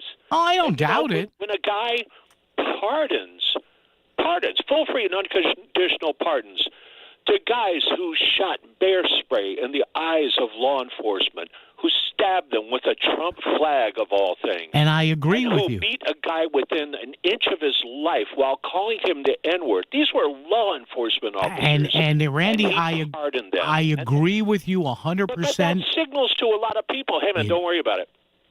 It's forgivable. No, I'm in complete agreement with you. You're rational on this. We're just on different sides. Yeah, and I mean, why? And you know what? It's funny, Randy. Not funny, but all right. I saw what Murphy said, and then I'm like, okay, nobody said no, nothing on Meet the Press. No, it's always him. He is gun violence. That's his. Yeah. That's one of his things since Sandy Hook. Now, if I may, as you might expect me to do, yes. Separate but related topic. Exactly what you're talking about. Yeah. Why? Speaking of a death, before we know what really happened. Yeah. Now Murphy's a junior senator from a small state. Yeah. The leader of the free world. Oh, I saw that statement. Oh my God. Oh my God. Death is due to his Trump derangement syndrome, and he's known to drive people crazy because of it, and that's what killed him. What? This is our president. I know, and Randy. I wish you would read the statement because you're a professional announcer and I'm not. I'll botch reading it. No, you won't. It's stunning. And yet, Randy, and I always come back with this because to me this is fascinating. This then should be starting with the midterms, and I suspect it will. This should be a mass denunciation of this guy moving forward, and I wonder if it will be or not. Which guy we talking about? Trump. Oh, well, for that, come on.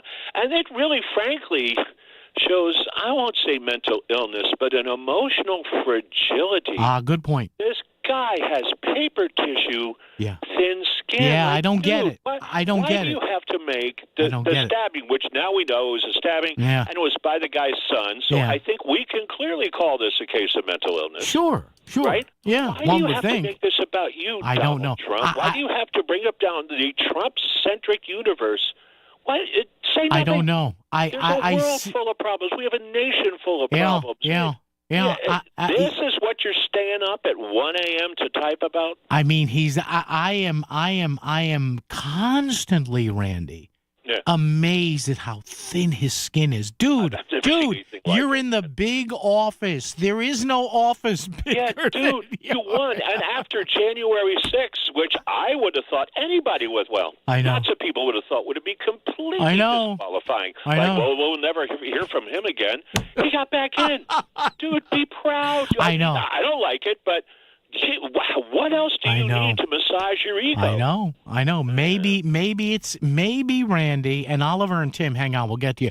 Maybe it's the point where I guess you hear about this with musical stars like yourself, rock stars. Yes. Yeah, with that, when you have it all, you've got to create. Want more? Yes, I'm the Elon Musk of Fairfield County bass players. All right, Andy. Randy, take good, man. All right, take care. Tim and Oliver, hang on. I promise I'll get to use guys after the news on WICC. WICC Smart MLS Right Now Traffic. 95 northbound, 45 minutes. Stanford through Fairfield. The Parkway is definitely easier. New Haven, 95 south is busy through Long Wharf. Traffic report powered by M.J. Thomas Jewelers. Happy holidays from M.J. Thomas Jewelers. Wishing everyone good health and happiness for the new year. M.J. Thomas Jewelers, helping Stratford sparkle since 1976. I'm Edge Krause with WICC Traffic. A few scattered snow showers through midnight, clearing late at night with a low of 20. Tomorrow is sunny with a high and a low of 30s. On Wednesday, sunny and milder with a high and a low of 40s. I'm meteorologist Paul Piorek on WICC. Has your home been on the market for months with nothing in the way of results? My good friend Jonathan Carbuti from Carbuti & Company Realtors knows just how stressful that can be. At Carbuti & Company, they specialize in relaunching listings that didn't sell the first time. John turns expired listings into success stories. Google the team to see their over 1,200 five-star reviews for yourself. They've been in business for nearly 40 years for a reason. Call John Carbuti at 203-980-6886 or go to CarbutiRealEstate.com. Did you know tens of thousands of mothers, fathers, children, and seniors right here in Southern Connecticut face food insecurity? Moms going without so they can feed their children? That's why the Bridgeport Rescue Mission is relaunching their mobile kitchen, so they can deliver fresh hot meals directly into our streets and communities that need it most. Please help the relaunch of the Bridgeport Rescue Mission's mobile kitchens. Give today to BridgeportRescueMission.org, because no child, no senior, no human should ever go hungry. You know how every year there's that one person who's impossible to shop for? Last Christmas, I decided to skip the guesswork gifts and go with something everyone loves, great food. And that's exactly why I'm loving Omaha Steaks. From effortless holiday hosting to unforgettable gifts, Omaha Steaks delivers the world's best steak experience. You can shop all the top gourmet gifts right now at omahasteaks.com. I've gifted Omaha Steaks myself, and the response was immediate. Not only did it show up perfectly packaged, but the quality was next level. It took zero effort but earned me hero gift status. I'm already eyeing more filet mignons and some of those indulgent desserts for round 2. Holiday magic made easy, truly. Every steak is perfectly aged for maximum tenderness, hand cut by master butchers, and backed by a 100% guarantee. 5 generations of uncompromising quality over 100 years as America's original butcher. Save big on gourmet gifts and more holiday favorites with Omaha Steaks. Visit omahasteaks.com, and for an extra $35 off, use promo code COMPASS at checkout. Terms apply. See site for details. That's omahasteaks.com, promo code COMPASS. Need metal? Metal Supermarkets, the world's largest small quantity metal supplier, is open in Bridgeport. The metal you need, cut to size and ready fast. Call or visit at 1085 Connecticut Avenue and ask about the other metal services we provide. This is WICC 695.9, the voice of Connecticut. CBS News Brief. Director Rob Reiner's younger son has been arrested in connection with his death and that of his wife at their Los Angeles home. 32-year-old Nick Reiner had a history of drug addiction. Los Angeles Police Chief Jim McDonald. He was subsequently booked for murder and is being held on $4 million bail. Pretty much that's what I can share at this point, but again, a very, very tragic incident. Federal authorities say 4 people have been arrested for planning bombing attacks in Southern California on New Year's Eve. CBS's Jake Rosen on what officials are alleging. They had a detailed and coordinated plot that at midnight, these backpack bombs, which apparently the FBI says were going to explode simultaneously at these different logistics centers throughout the Southern California area. They were described as members of an extremist group who hoped to target ICE agents. They were arrested testing explosives in the desert. On Wall Street, stocks are lower today. CBS News Brief, I'm Cammie McCormick. WICC 695.9, Voice of Connecticut Local News Update. Damage to a water main along Thomaston Avenue in Waterbury is much worse than expected. That was the message from Mayor Paul Pernarevsky during a news conference Sunday. Pernarevsky said water service has been restored to parts of the city, including downtown and the Bunker Hill section, but it will likely be days before service is restored to the entire city. As a result of impacts from the water main break, Waterbury Public Schools were closed today. School operations will be evaluated on a day-by-day basis for the rest of the week. 2 people are dead after suspected exposure to the elements in Stamford. Police say both victims were found in separate locations on Saturday morning. The first victim, who has been identified as 58-year-old Johanna Beatriz Navas Gonzalez, was discovered at a bus stop along the 800 block of East Main Street. The second victim, who has been identified as 52-year-old Francisco Diaz Aquino, was found near the softball fields at Cummings Park. Autopsies are planned for both victims to determine an exact cause of death. A 27-year-old woman is dead after her car hit a tree in Stratford Sunday morning. Police responded to the scene on Main Street around 7:30 a.m. The woman later died at a hospital. The cause is under investigation, and anyone with information is asked to contact Stratford Police. The victim's name was not released. Senator Chris Murphy spoke out Sunday against gun violence on the 13th anniversary of the deadly shooting at Sandy Hook Elementary School in Newtown. Appearing on CNN's State of the Union, Murphy said communities are forever changed by tragedies like mass shootings. What I know is that a community never, ever recovers from a shooting like this. And the trauma and the cost is not just in the lives lost. The day was observed with remembrance services to honor the victims. The event is considered one of the deadliest mass shootings in the country. 20 children and 6 educators were killed on that day back on December 14th of 2012. No injuries are reported following a fire in New Haven. The blaze broke out early Sunday morning near 190 Chapel Street. The building was vacant and crews were briefly pulled from the building while the roof collapsed. The cause of the fire is under investigation. A retail theft ring involving Home Depot stores across multiple states is tied to Connecticut. Authorities say more than 300 thefts took place at nearly 130 stores over a 13-month period, including 14 Home Depot locations in Connecticut. 13 defendants have been indicted in the thefts, which totaled $2.2 million. Connecticut State Police want to put drone detection sites on 2 New Haven schools. State Police have requested that the city install dead drone detection equipment on top of Sound Schools and New Haven Academy's rooftops.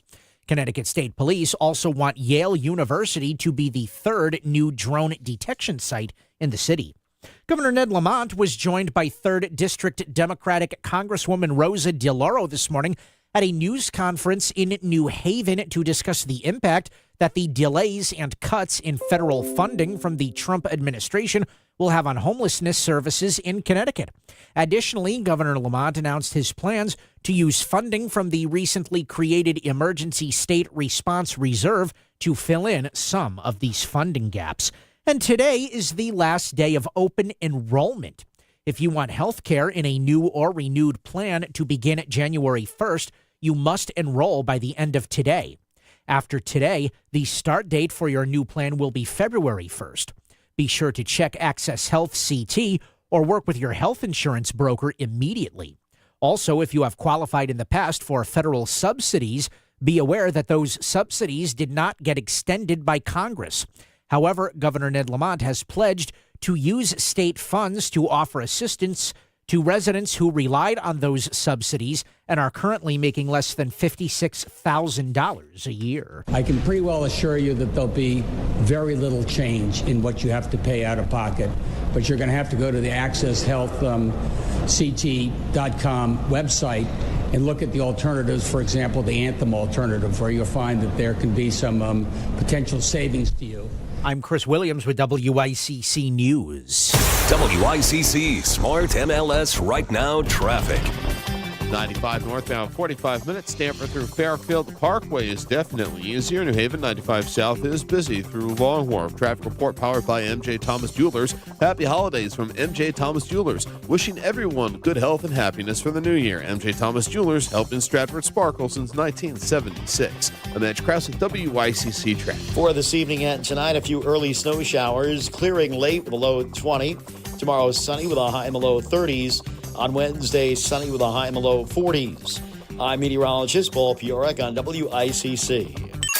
If Milford is talking about it, so is Paul. Connecticut Today with Paul. Paul Pacelli on WICC 600 and 95.9, the voice of Connecticut.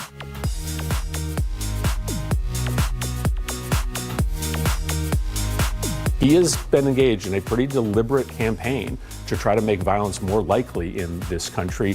And I think you're unfortunately going to see the results of that on the streets of America. That's a pretty big statement. He's in a campaign to make violence more likely? Of course. I mean, he's knowingly restoring gun rights to dangerous people. Dana Bash with Chris Murphy.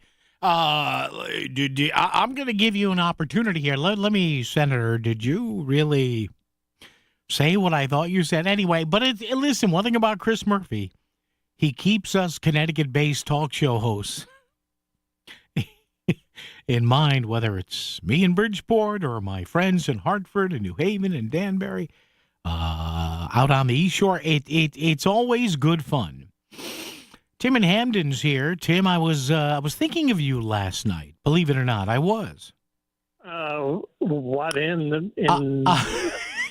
I know a couple of real estate agents who are attempting to move properties in your little town and have had to do some creative selling because of the the property tax deal. So.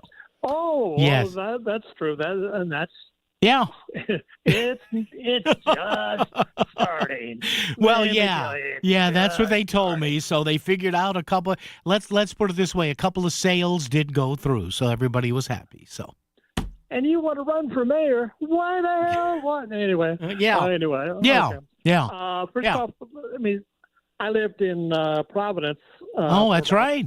Yeah. For about 10, 12 years, Mm-hmm. and was that little section of Brown is a central hub area. Yeah. For buses. Because I know it well. Yeah. Because I used to go there with the Quinnipiac hockey team. Yeah. Yeah. All the time, and Yeah. you talk about urban and dense, and you turn left, and there's a new building. You go over here. Yep. It is a rat maze of it's literally just a few steps from the engineering building to anything else. Yes. And I was sitting there how the hell are they going to find somebody if they actually escape? My guess, Tim, is I think, and we'll have Ken Gray on from UNH. My guess would be, now think about this, Tim, and you know that area, and I do too, me and Auditorium and all the places around Brown there. And I'm thinking to myself, well, if I'm looking for this guy, right, or this gal, we don't know. We only have some grainy video of somebody walking away. I'm wondering to myself, is this somebody that, I mean, they walk in, Tim, to an engineering building at Brown. So do you start with, was somebody expelled? Was somebody removed from the property a few days ago? Because, 9 or 10 people on a Saturday morning at Brown. Like what? Oh, yeah. And I have to also say parenthetically, one of the survivors survived the Parkland shooting also. Yeah. That's really but that is a place for everybody in the entire city. Yeah. Goes there's a million restaurants, always stuff happening all the time. If you want action and fun or whatever, you're gonna go around the Brown campus and everything like that. But may I agree with your previous bass player about the president's comments and stuff. I noticed, by the way, what percentage is Murphy at? You only said it about 3 or 4 times. He's at 1%? Okay. Yeah. Say again, what 1%? What? I don't follow you. 1%. At the polling numbers for Murphy, 1% now, but so he's trying to gain traction. Else? Yeah. Anybody else above 5%? No, I mean it's like no. It's really just remarkable, and it is just the president again. Late night going on, no one can say no. Yeah. Doing this kind of stuff, saying the Trump derangement syndrome that you want to wear as a badge of honor. See, people are killing themselves, because of what you're doing, and everything is hunky dory, everything's fine, and we're going to have health care. We're going to do this, and we're going to have the economy's great and everything else. But the violence is all caused by the left. or people, evil people like AOC or Rob Reiner or somebody else is always causing these problems if they just shut I don't up get it. I don't get it. The guys in the big office, like, you won. Just smile at him. You won. I don't get it. Well, Tim. I don't get it. Well, let me. There's a clip circulating right around during the first Trump administration, talking about having health care in 2 weeks. Oh yeah. Proposal, that sort of stuff. Well, it's going to be Christmas really soon. Yeah. And it's going to be next year. Shut down. Shut down once again. And the Republicans still have no proposal. But let's go around. Let's build ballrooms, arches. Let's have parades, all sorts of other stuff, everything. And why don't you like ballrooms, Tim? Those are so nice. Why don't you like a good ballroom? Come on. Are there some old casinos in Atlantic City that are available? Oh my God. Have a good one. All right, Tim and Hamden. Happy Hanukkah. Happy Hanukkah. There Bye-bye. you go. All right, Tim and Hamden. There's we move along right here. It's Monday. It's only Monday on WICC. Discover the finest flooring in Southern Connecticut at Courtesy Carpet. With over 50 years experience, from intricate area rugs and durable vinyl to elegant stair runners, they have it all. Shop anywhere, but see them before you buy. Visit Ellen J and their team on Route 111 in Monroe or at courtesycarpet.com. Financing is available, so you can get the floors you love today. Trust the experts in quality flooring, because at Courtesy Carpet, your satisfaction is their courtesy. Who picks Post University? People who pick Post are people who believe in themselves and their potential. Post people want a school that helps them succeed on their terms, on their budget, and on their schedule. They want on-campus activities and online flexibility. Most of all, they want an education that could help prepare them for success in over 50 fields. Because when you're an Eagle, the sky's the limit. Are you a Post person? Find out now at post.edu. CVS Health supports people in the moments that matter, from picking up a prescription to connecting care. With nearly 5 million daily interactions and serving 185 million consumers and 1.5 million healthcare professionals, CVS Health holds a trusted place in healthcare. By simplifying care and improving health, we're helping people get the care they need. Learn more at cvshealth.com/investor day. A new exclusive offer with an eligible Bank of America Visa credit card is your opportunity to go from cardholder to ticket holder for the FIFA World Cup 2026. For a limited time, when you're approved for a new customized cash rewards or unlimited cash rewards Visa credit card, you're eligible for a chance to purchase FIFA World Cup 2026 tickets. Learn more today at BofA.com/card FWC26. What would you like the power to do? Bank of America, proud to be the official bank of FIFA World Cup 2026. Bank of America N.A. in partnership with Visa. Terms apply. All rights reserved. WICC Smart MLS Right Now Traffic. 95 northbound, 45 minutes. Stamford through Fairfield. The lower Merritt will save you the most time. New Haven, 95 south. Heavy congestion through Long Wharf going into West Haven. And that's Krause at WICC traffic. A few scattered snow showers through midnight. Clearing late at night with a low of 20. Tomorrow is sunny with a high and a low of 30s. On Wednesday, sunny and milder with a high and a low of 40s. I'm meteorologist Paul Piorek on WICC.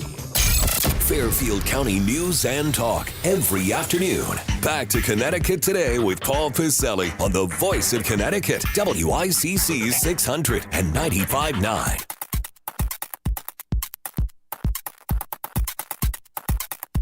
Wow, isn't this funky, huh? Listen to this. Yeah.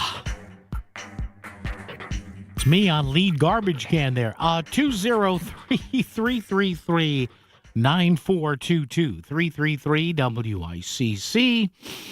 Got a text here from someone. Hi, Paul. I appreciate your effort to give us the actual, in their own actual words, own quotes, by blowhard politicians, and long enough clips to have context. I try to do that. Yeah, I mean, I know the audio I play sometimes can be droned on a little bit, but I never want to be accused of taking something out of context.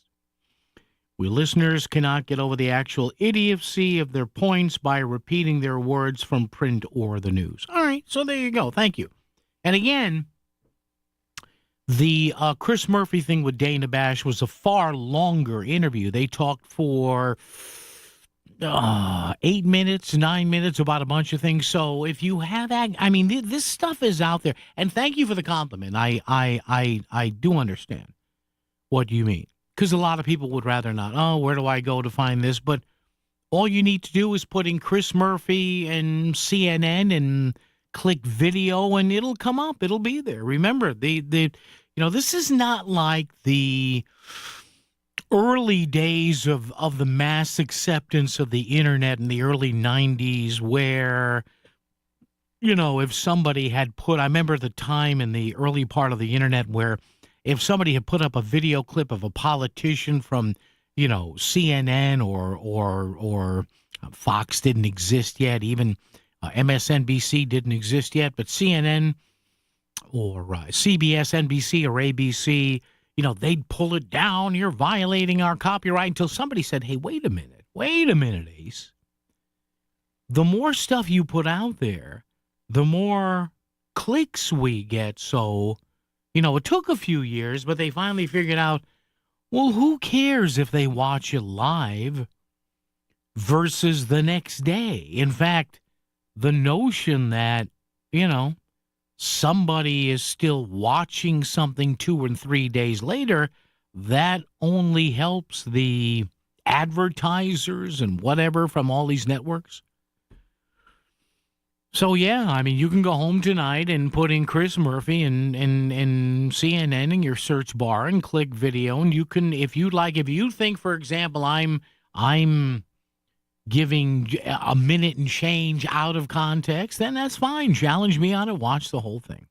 And listen, I can't do this enough. I don't care what amount of whatever Chris Murphy says. He has freedom of speech, especially as an elected member of Congress. I'm not saying he can't say what he wants to, but man, some of the stuff, though. And again, this guy is supposed to be representing the entire state of Connecticut. And this is sometimes what I think is a major ill of both parties. Honestly, a pox on both of them, Democrats and Republicans, for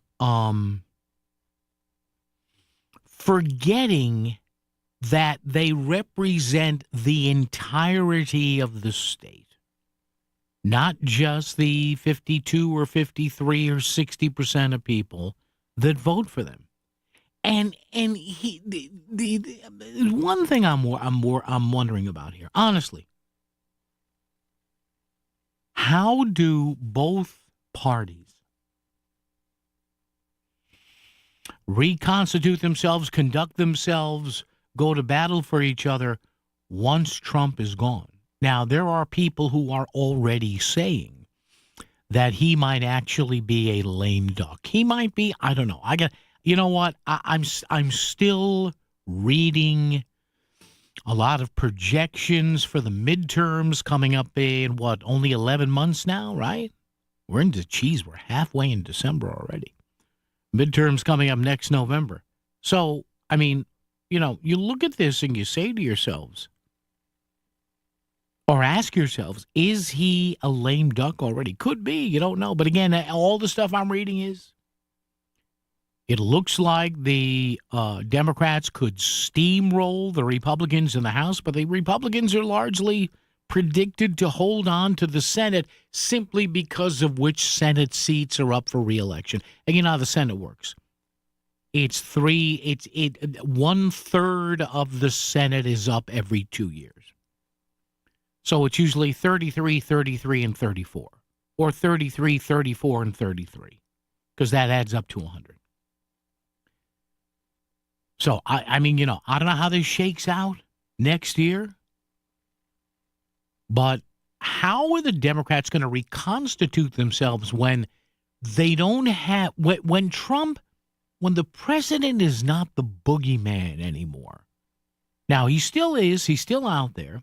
He's still putting out dumb stuff like the dumb post that he put on Truth Social about the horrible death of Rob Reiner and his wife. Why he's doing that, I don't know. Maybe he is slipping. And I'm the one that gets laughed at and yelled at when I say, I don't know if he makes the end of this term. I put that on social media once as I think there was a story that came out in the New York Times the other day where, even his inner circle are saying, hey, they've kind of compacted his schedule now. Later in the morning, breaks it off, puts a lid on it, right around mid-afternoon, unless he has a dinner. The gait, G-A-I-T, is that what? Yeah, G-A-I-T, the walking gait is slower. There's some slurring of words. Hey, the guy's 80. I mean, it was a novelty back 10 years ago when he was 70. Remember the big thing about electing him in 2015 or 2016? Right? Remember that? About the age, and they were talking about, Ronald Reagan, I guess, was a year younger when he was elected. Had John McCain been the nominee and had he been elected, he would have been about the same age.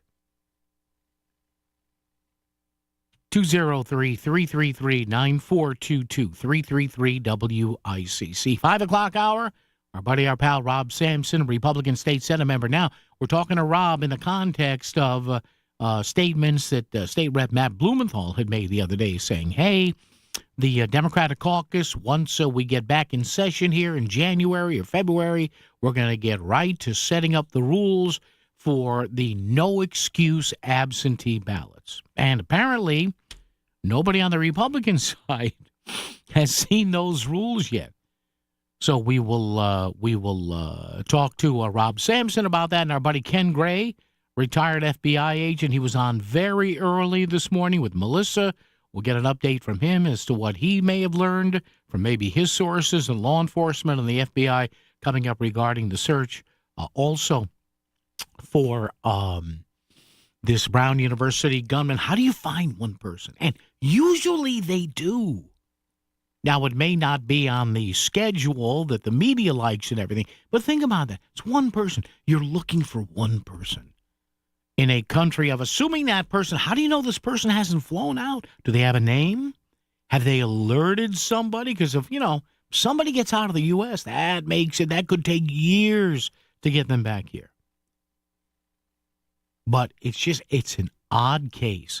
Somebody walks into a university engineering school on a Saturday and then goes to a room where a pre-exam review session is being set up. Now, the only thing that makes you go, I don't know, but apparently, and I don't know whether she was killed or wounded, but apparently you find out one of the women at that session was the vice president of the Brown University College Republicans. And again, I'm not saying here we go, here's the conspiracy. No. But again, they will look at everything. This is the fascinating part and the wondrous part of these investigations, that there's an aspect to everything they will look at, and they will try to diagram something away from that. So again, maybe this woman here who was associated with the Republicans, did she have any enemies? Did she get into any sort of arguments with somebody on campus? You don't know. You just don't know. Traffic and weather together on the 6s right here. It's a Monday on WICC. WICC Smart MLS Right Now traffic. 95 northbound, 45 minutes. Stamford through Fairfield. The lower Merritt will save you the most time. New Haven, 95 south. Heavy congestion through Long Wharf going into West Haven. And that's Krause at WICC traffic. For this evening and tonight, a few early snow showers. Clearing late with a low at 20. Tomorrow, sunny with a high in the low 30s. On Wednesday, sunny with a high in the low 40s. I'm meteorologist Paul Fiorek on WICC. When it comes to buying Continental winter tires at the guaranteed lowest price, there's only one place to go, Town Fair Tire. Plus, when it comes to getting more free services, when you buy Continental winter tires, there's only one place to go, Town Fair Tire. So for the best deal on Continental tires, there's only one place to go, Town Fair Tire. Because nobody beats a Town Fair Tire deal. Nobody. Name brands at discount prices. Town Fair Tire. We all have the ability to make a difference, to come together, to change a life, to make a wish come true. By supporting Make-A-Wish Connecticut, you are bringing hope and joy to children fighting critical illnesses. Children like me. Visit ct.wish.org to learn how you can become a wishmaker and be part of a journey that changes lives. Just imagine what you can do. Visit ct.wish.org today to learn more. That's ct.wish.org.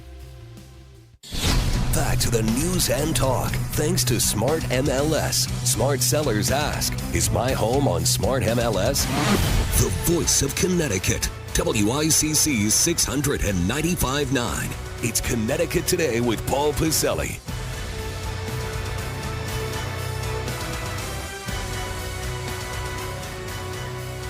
All right, 203-333-9422, 333-WICC. By the way, if you didn't read it or hear it from anybody in the media, let me give you the White House, or actually the social media posting by President Trump regarding just the horrible situation, a double murder of Rob Reiner and his wife in Brentwood section of L.A. by, I guess, their son, who is now going to face charges on it. He has struggled in the past, had a bad drug habit, lived on the streets, homeless in 2 or 3 other states. And the president, for some God-unknown reason, chooses to say this, quote, Rob Reiner, a tortured and struggling but once very talented movie director and comedy star, has passed away together with his wife, Michelle, reportedly due to the anger he caused others through his massive, unyielding, and incurable affliction with a mind-crippling disease known as Trump derangement syndrome, sometimes referred to as TDS. Mind-boggling that, well, maybe it isn't. Maybe it isn't. Maybe I should say my mind is not boggled anymore. Well, I got to tell you something. I remember this like it was yesterday. I've told you this numerous times before.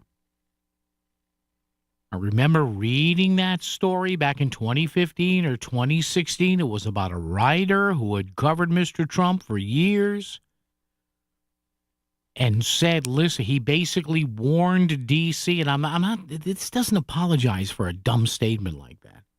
But he had warned D.C., saying, listen, if you don't take this guy down legally and you think you can, he will come back at you 10 times more. WICC Bridgeport, WFOX Southport, WEBE HD2 Westport, WPLR HD2 New Haven, locally owned by Connoisseur Media.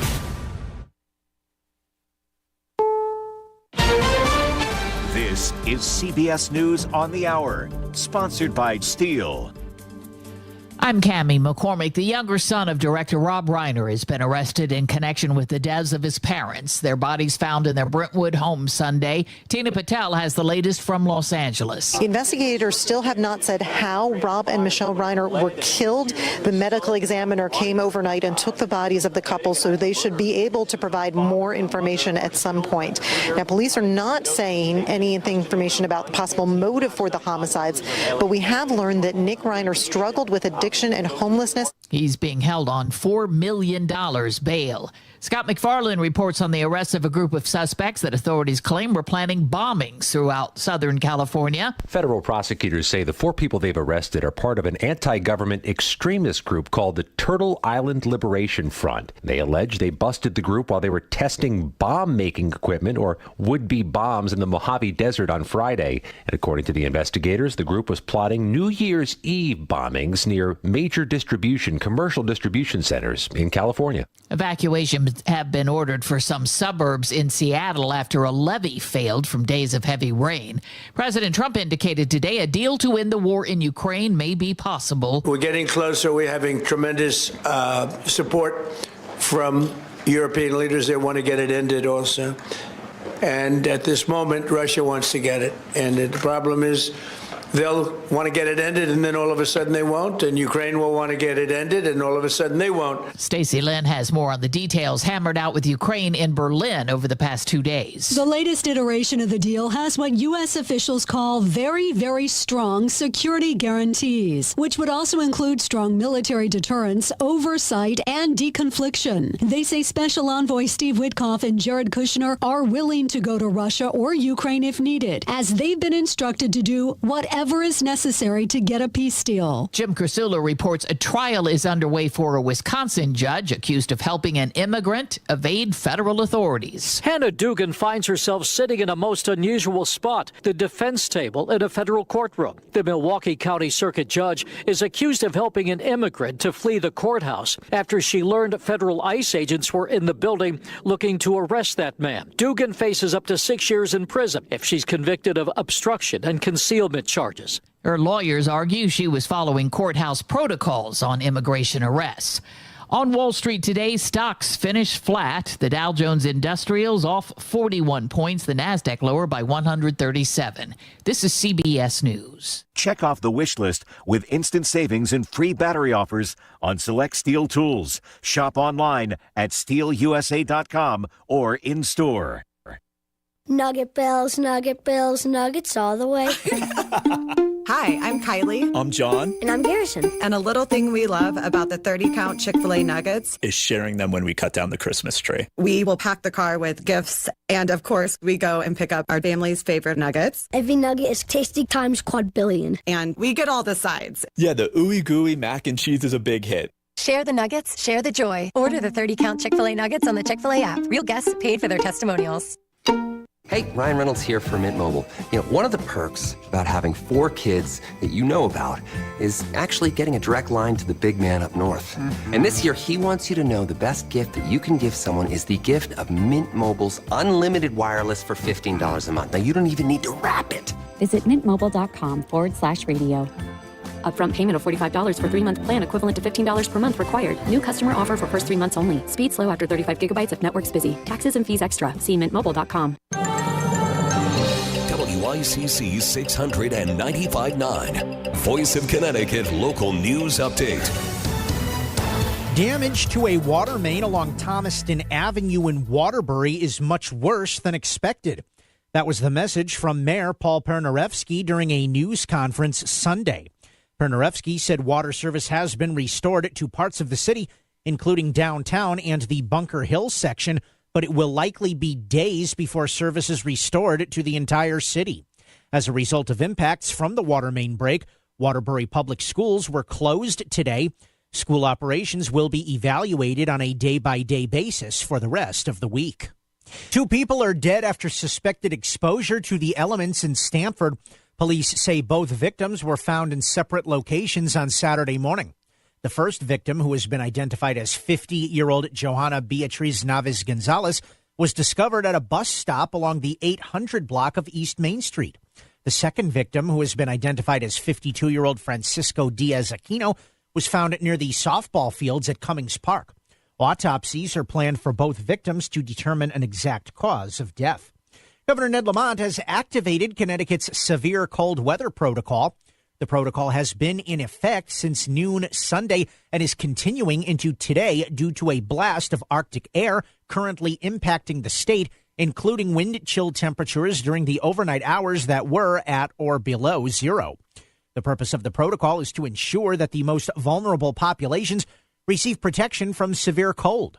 While enacted, a system is set up for state agencies and municipalities to coordinate with United Way 211 and Connecticut's network of shelters to make sure anyone in need can receive shelter from the outdoors, including transportation. Governor Ned Lamont was joined by 3rd District Democratic Congresswoman Rosa DeLauro at a news conference in New Haven to discuss the impact that the delays and cuts in federal funding from the Trump administration will have on homelessness services in Connecticut this morning. Additionally, Governor Lamont announced his plans to use funding from the recently created Emergency State Response Reserve to fill in some of these funding gaps. And today is the last day of open enrollment. If you want health care in a new or renewed plan to begin January 1st, you must enroll by the end of today. After today, the start date for your new plan will be February 1st. Be sure to check Access Health CT or work with your health insurance broker immediately. Also, if you have qualified in the past for federal subsidies, be aware that those subsidies did not get extended by Congress. However, Governor Ned Lamont has pledged to use state funds to offer assistance to residents who relied on those subsidies and are currently making less than $56,000 a year. I can pretty well assure you that there'll be very little change in what you have to pay out of pocket, but you're going to have to go to the Access Health CT.com website and look at the alternatives, for example, the Anthem alternative, where you'll find that there can be some potential savings to you. I'm Chris Williams with WICC News. WICC Smart MLS Right Now Traffic. 91 southbound Waterbury accident reported near exit 14. Lower Fairfield County 95 north. Plan on an hour from Greenwich through Fairfield. The Parkway northbound slow ride starts in New Canaan. Traffic report is powered by Columbia Dental in Norwalk, offering complete dental care from A to Z. Call 203-299-0111 or visit columbiadental.com today. I'm Edge Krause at WICC Traffic. A few scattered snow showers through midnight, clearing late at night with a low of 20. Tomorrow is sunny with a high and a low of 30s. On Wednesday, sunny and milder with a high and a low of 40s. I'm meteorologist Paul Piorek on WICC.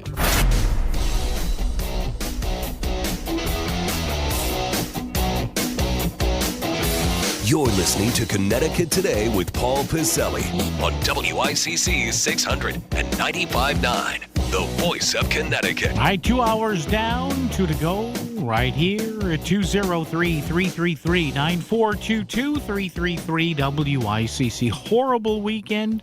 We heard about the death of Rob Reiner, longtime producer, director, actor, of course.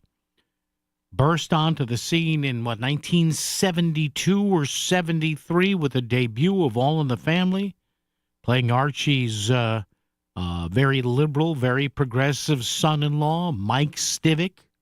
Married his little girl, Gloria, as Archie used to say. And then we had just a horrible situation there in Australia, early Sunday morning, our time, Sunday afternoon, Aussie time there. You had the scenario with you had the scenario there with a lot of Jewish Australians who were on a beach there doing a celebration of Hanukkah get gunned down. So we'll talk with our buddy Ken Gray about that coming up.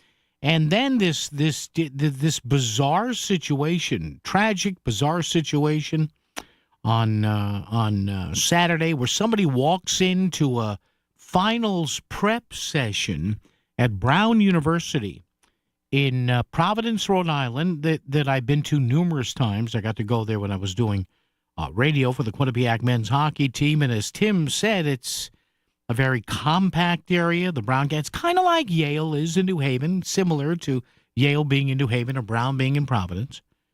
And somebody walks in, shoots, I think, 11 people, 9 survived, 2 people killed, and then leaves the building. Just a bizarre scene, one would think. And how do you find one person there? And they thought they found one person there, and that one person was deemed a person of interest. This is why you don't call them automatically suspects anymore, because sometimes they're not. And if you call a suspect before there's enough evidence, when they're officially a suspect, that can get you sued. So that's why they've released that person. All right, 203-333-9422, 333-WICC. And our question of the day today, I wanted to ask this because it always makes you think. No matter what your thoughts are on guns or this and the other or anything else, it always makes you think. is there really anything that can be done to avoid mass shootings, or are they pretty much impossible to predict and act on before it's too late? Now, we usually invariably find out about these shooters, convicted or otherwise, or shooting suspects. This is why I say give it a few days before you start finger pointing. All right, Chris Williams has been looking at the responses to that question. Chris, what do we have? Paul says anyone who has ties to terrorism should be booted out of the country. Gary said open carry by legal gun holders would go a long way towards discouraging those terrorists. Ask Australia from Lee. They have very strict gun laws. And Jacqueline said Trump derangement is getting old now. All right, there you go. Now, the Australian controversy is that apparently these were two gentlemen who were investigated, a father-son, at one time for terrorist ties. And there's kind of a finger-pointing going on now in Australia between Anthony Albanese, the prime minister there, and the law enforcement. So we'll keep an eye on that. Our buddy Ken Gray is standing by to chat about this. First, though, before we do that, Bill in New Haven is here. Bill, how are you? Not too bad. Yeah? We had two dead bodies in Stanford frozen dead. Yeah, we had that on the news. Another body down here, they froze to death. Yeah. And another neighbor died from heroin again. Oh. Well, that's it. So they're freezing to death. Are you okay? You okay? Yeah. Oh, no, I fought the heat. Oh, yeah. Damn right I'm pissed off. Yeah. I had enough of this. I paid my shit here, but yeah. Hey, they're freezing to death out there. Yeah. It's not fun. Yeah. Bill, thanks, man. I do have to run. Thanks, man. Appreciate it. Yeah, be careful. Bill's talking about those two bodies, I guess, that were found in Stanford. We had that in the news, and Bill's been having some heat problems in New Haven. So, Bill, take care of yourself. Always good to hear from you. Bill with his daily check-in just to make sure he's okay. All right, Ken Gray is standing by, coming up right here on WICC. For those who struggle in Fairfield County, winter is especially hard with a challenge to just keep warm. But you can help. The Voice of Connecticut First County Bank Warmth Drive is happening right now. Donate new or gently worn coats, gloves, hats, and scarves to any First County Bank location now through December 18th. Everything collected goes directly to Bridgeport Rescue Mission. Let's all do our part to help keep our neighbors in Fairfield County warm through the winter. In the real estate ecosystem, trust and transparency create harmony.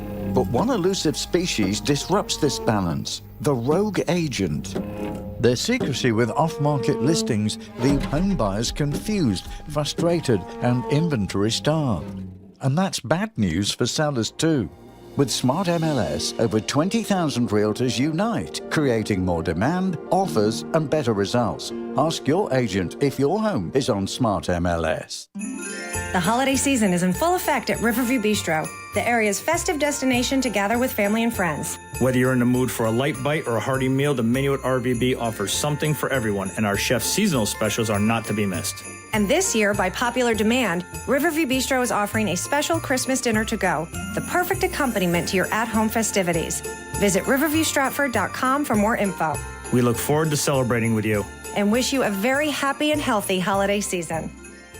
I started working with K&J Tree Service about a year ago, and I know it can be really expensive to have tree work done at your home. But listen, I've had actually a tree fall across our driveway and keep us stranded in our home for 2 days before. I've had fences break because of trees that have fallen. You want to make sure that your property is protected. And if you are worried about the costs, well, this is the good time to work with K&J Tree Service because they are having unprecedented savings right now with flash sales like 25% off tree pruning. And they also have some really great discounts right now if you were to call them at 203-248-TREE. By the way, they do a free tree risk assessment as well. One of their licensed arborists will come to your home, check things out, and then let you know what their recommendations are. And there's no obligation to do the work with them. Give them a call at 203-248-TREE or go to their website, kjtreeservice.com, and book your appointment. Trust K&J Tree Service to keep your trees and your property safe and stunning. And take advantage of those incredible offers right now with K&J Tree Service. Go to kjtreeservice.com. This holiday season,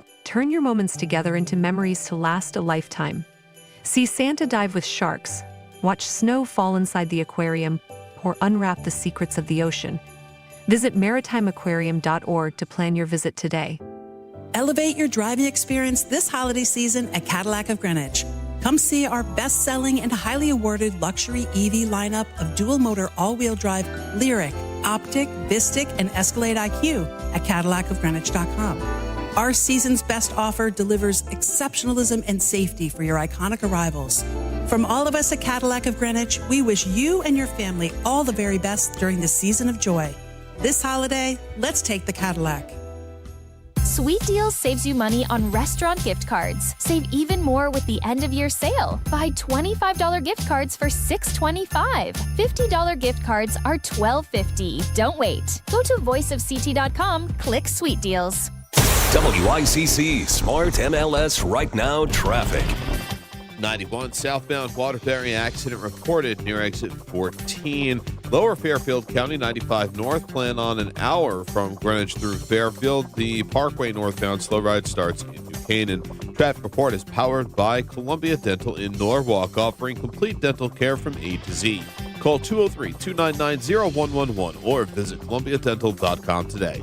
I'm Edge Krause at WICC Traffic. For this evening and tonight, a few early snow showers, clearing late with a low at 20. Tomorrow is sunny with a high in the low 30s. On Wednesday, sunny with a high in the low 40s. I'm meteorologist Paul Piorek on WICC.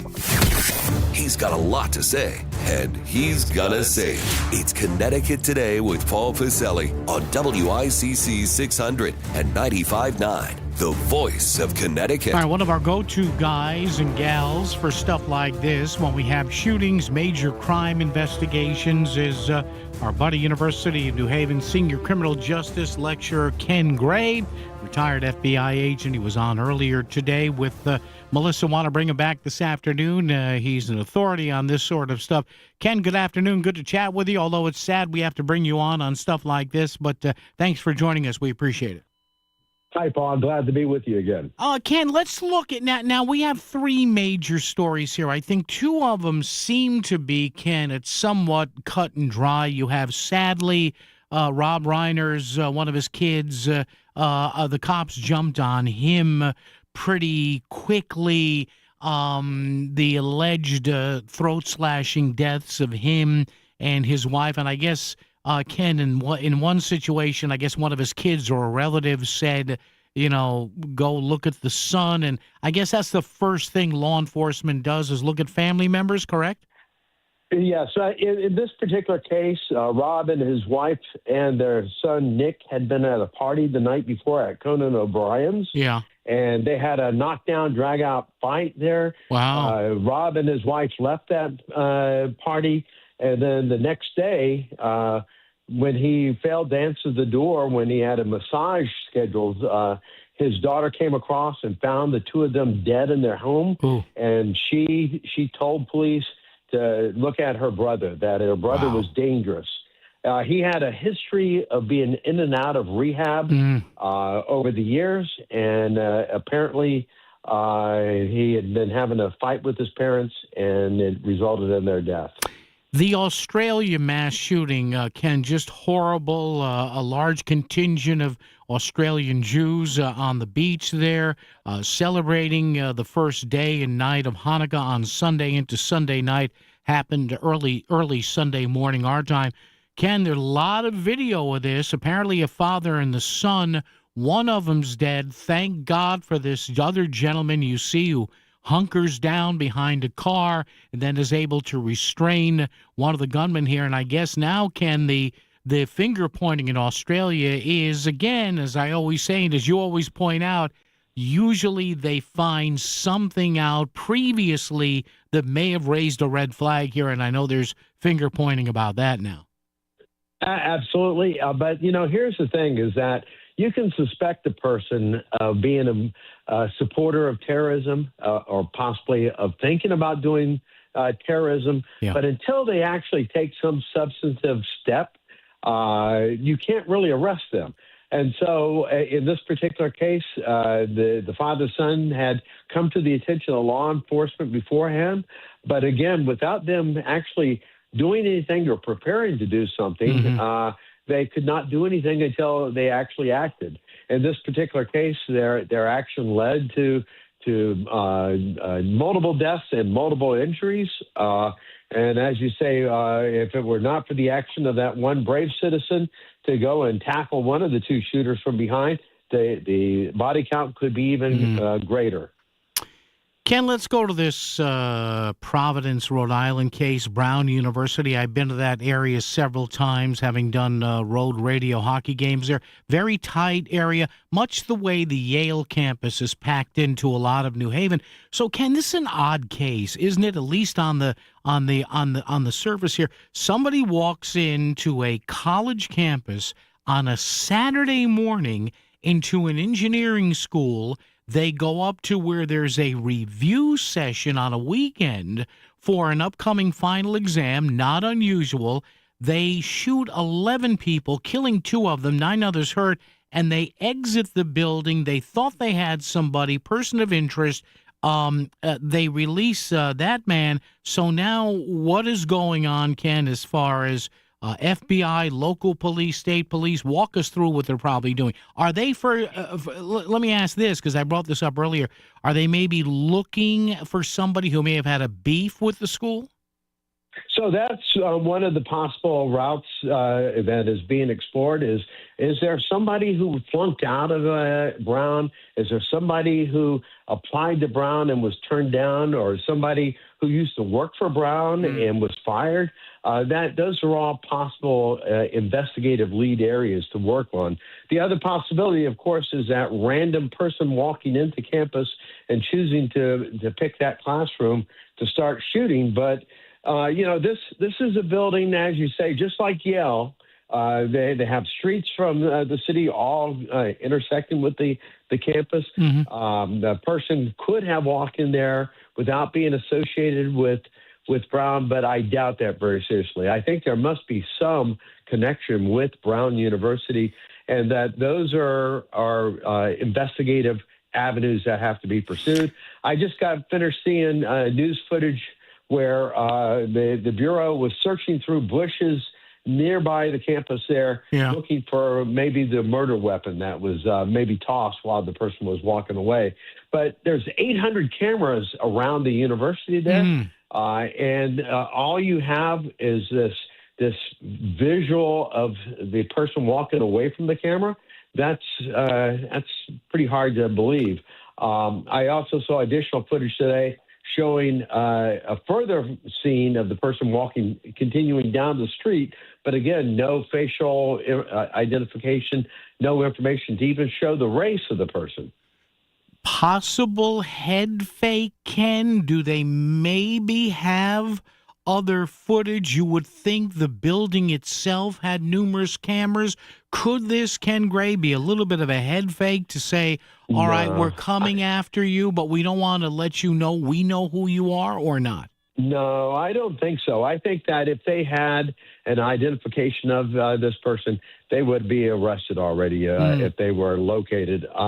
As they picked up this person based upon a tip, the person of interest was based upon a tip, and then that person was geolocated and brought in for questioning, but he was quickly, through interrogation, determined not to be associated with it. Also, forensically not associated with the case. And so I think there are really, in many ways, back to square one, trying to identify a possible suspect in this case based upon forensic evidence and based upon potential information provided by some of the victims that might lead to an identification. But so far, nothing. Yeah, and Ken, finally here at Connoisseur, as probably at UNH, Ken, where you are there, look, I can't go to the bathroom here without going through 2 doors and using my door card to click me out of a first door, out of a second door, back into the second door, and back into the first door, and here to the studio. So you would think, Ken, and we could be wrong here, that there's got to be security, I would think, or door card registrations of how this person may have gotten into the building on Saturday. I would think that would be the first thing they would look at, right? They did look at that, but here's the thing, is that this is the Boris and Holly building. It's a 7-story building. It's got 117 labs, 150 offices, 15 classrooms, and this is finals week.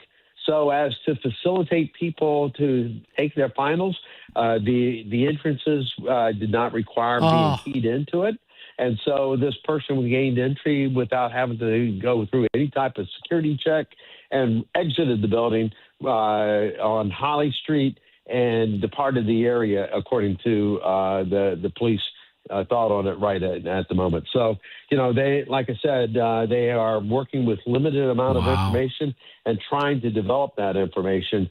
And unfortunately, because of this person of interest has temporarily delayed the investigation, a lot of students have left already for the holidays. So that makes it that much more difficult.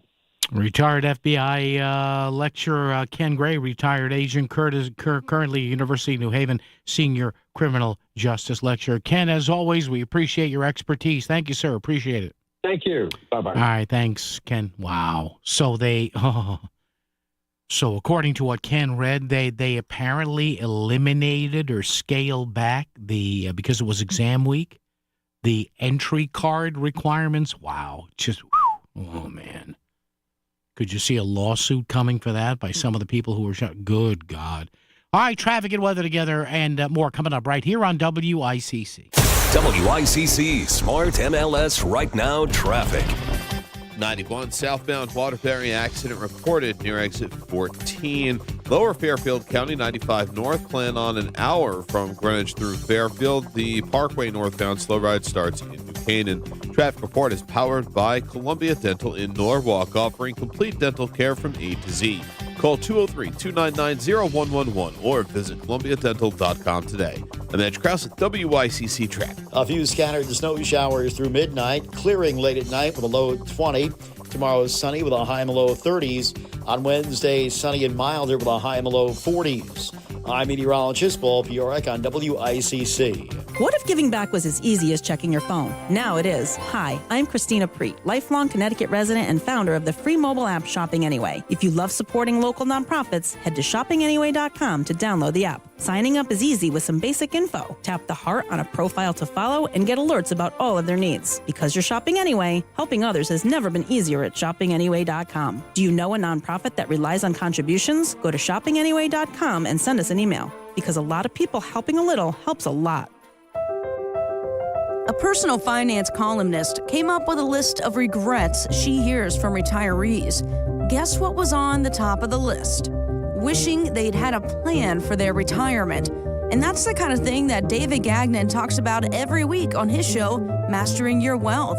Join him Saturday mornings at 8, right here on WICC 600. And be sure to check him out online at masteringyourwealthradio.com.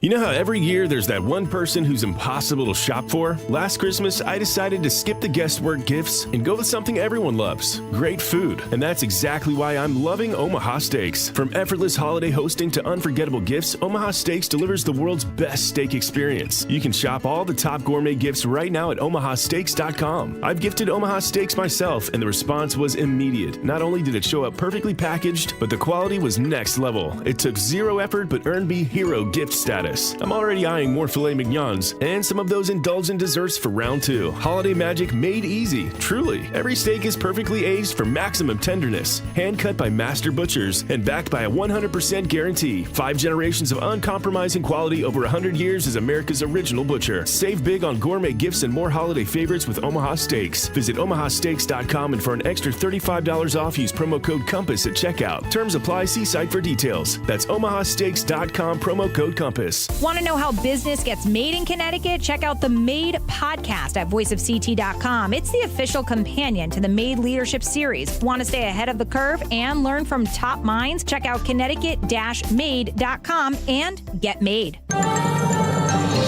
This is WICC 695.9, the voice of Connecticut.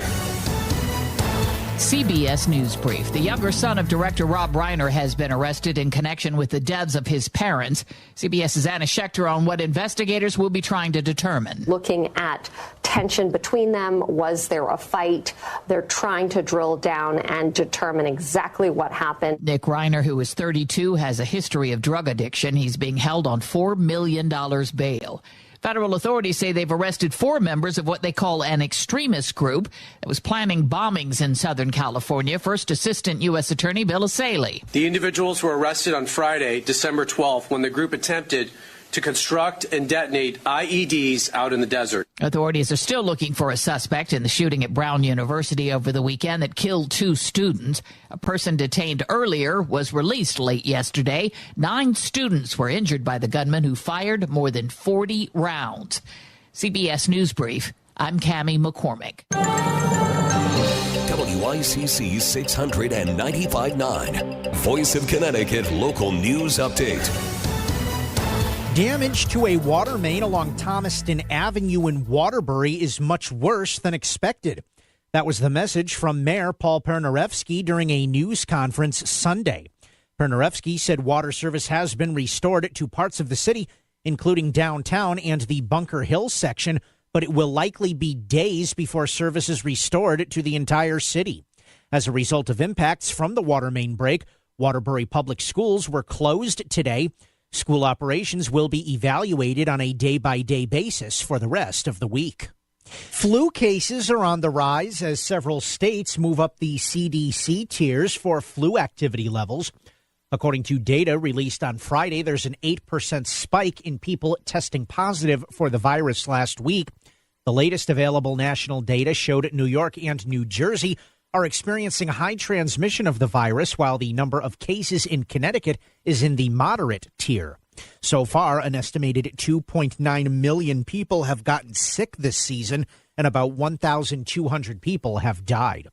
A 27-year-old woman is dead after her car hit a tree in Stratford Sunday morning. Police responded to the scene on Main Street around 7:30 a.m. The woman later died at a hospital. The cause is under investigation, and anyone with information is asked to contact Stratford Police. The victim's name was not released. A retail theft ring involving Home Depot stores across multiple states is tied to Connecticut. Authorities say more than 300 thefts took place at nearly 130 stores over a 13-month period, including 14 Home Depot locations in Connecticut. 13 defendants have been indicted in the thefts, which totaled $2.2 million. Senator Chris Murphy spoke out Sunday against gun violence on the 13th anniversary of the deadly shooting at Sandy Hook Elementary School in Newtown. Appearing on CNN's State of the Union, Murphy said communities are forever changed by tragedies like mass shootings. What I know is that a community never, ever recovers from a shooting like this. And the trauma and the cost is not just in the lives lost. The day was observed with remembrance services to honor the victims. The event is considered one of the deadliest mass shootings in the country. 20 children and 6 educators were killed on that day back on December 14th of 2012. It was marked the day after a deadly mass shooting at Brown University in Providence, Rhode Island. 2 people were killed and 9 were injured Saturday when a gunman walked into a classroom at an engineering building and opened fire on students preparing to take finals. Elected officials in Connecticut have expressed condolences to the victims, survivors, and families of those students. WTNH-TV News 8 reported that Senator Richard Blumenthal said Congress must work to end the, quote, scourge of gun violence. Senator Chris Murphy said no other country allows its young men and women to be gunned down in neighborhoods, schools, and shopping malls, and Governor Ned Lamont described the shooting as a, quote, unspeakable cruelty and loss in our world. No injuries are reported following a fire in New Haven. The blaze broke out early Sunday morning near 190 Chapel Street. The building was vacant and crews were briefly pulled from the building while the roof collapsed. The cause of the fire is under investigation. Connecticut State Police want to put drone detection sites on 2 New Haven schools. State Police have requested that the city install drone detection equipment on top of Sound Schools and New Haven Academy's rooftops. Connecticut State Police also want Yale University to be the 3rd new drone detection site in the city. And Fairfield's SantaCon will return in 2026 after a positive experience for the community with this year's event. Fairfield University leaders confirmed the popular holiday event will be held next year. stating that this year's event, quote, provided a positive experience for our students while markedly reducing neighborhood disruptions that occurred in previous years from non-university attendees. I'm Chris Williams with WICC News. WICC Smart MLS Right Now Traffic. 95 northbound an hour, Greenwich to Bridgeport, the Parkway northbound. Slow ride starts in New Canaan. Wilbur Cross southbound. Stalled vehicle reported approaching the West Rock Tunnel and out of New Haven on 95 south here, jamming through Long Wharf into West Haven. Traffic report powered by the Connecticut Lottery. Now play your favorite draw games at ctilottery.org. Odds vary by game. Must be 18 or older to purchase. Help is available for problem gambling. Call 888-789-7777 or visit ccpg.org. I'm Andrew Krause with WICC Traffic. For this evening and tonight, a few early snow showers, clearing late with a low at 20. Tomorrow, sunny with a high in the low 30s. On Wednesday, sunny with a high in the low 40s. I'm meteorologist Paul Piorek on WICC. As your day winds down, he's only just getting warmed up. You're listening to Connecticut Today with Paul Piselli on WICC 600 and 95.9, the voice of Connecticut. All right, I just got this notification seconds ago from our friends at CBS News. Can I read this? Wait a minute. Is this suitable for air? Okay, CBS News is now reporting, or at least I have this note from the newsroom in New York. There is a new person of interest, but law enforcement, we're talking about the Brown University shooting on Saturday. 11 people shot, 2 killed, 9 injured. There's a new person of interest, but law enforcement is being very tight-lipped in light of what occurred yesterday. The investigation has fully moved away from a person wrongly identified as a person of interest on Sunday. Investigators had to effectively restart after early missteps set it back by several hours. Authorities are proceeding more slowly. CBS is reporting and methodically focusing on the second person, but they're keeping the details tight-lipped.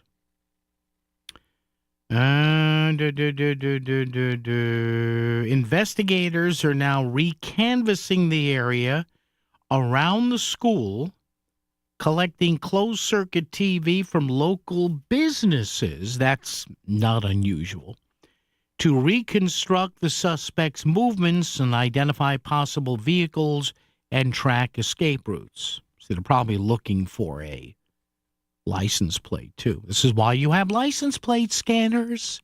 I know all you people don't like, why are they scanning my license plate? Well, if you didn't shoot anybody, you shouldn't worry about it. And you're not going to see Agumad there on the side. You should be okay. Investigators have received hundreds of tips from witnesses and the public. They're being cross-referenced with surveillance footage. All right. Look, they'll eventually find this person. And I will bet you, I don't, and again, I'm no amateur or professional sleuth here. But there's, as our friend Ken Gray said from the UNH, retired FBI agent, there's got to be, you would think, we could all be wrong here, but you would think there was some sort of connection with Brown or with somebody in that review. I mean, it's an 11-person final exam Saturday review class. How bizarre that people would be targeted there. Unless, and this is what the FBI and the police are doing, they're going over everybody who was in that room. Did you recently have a falling out with someone? Do you know anybody who could have possibly done this? Do you know of anybody who was recently kicked out of this class? I mean, there are literally thousands of angles they have to cover here, but they'll look, like I say, give it a few days, you'll see what happens.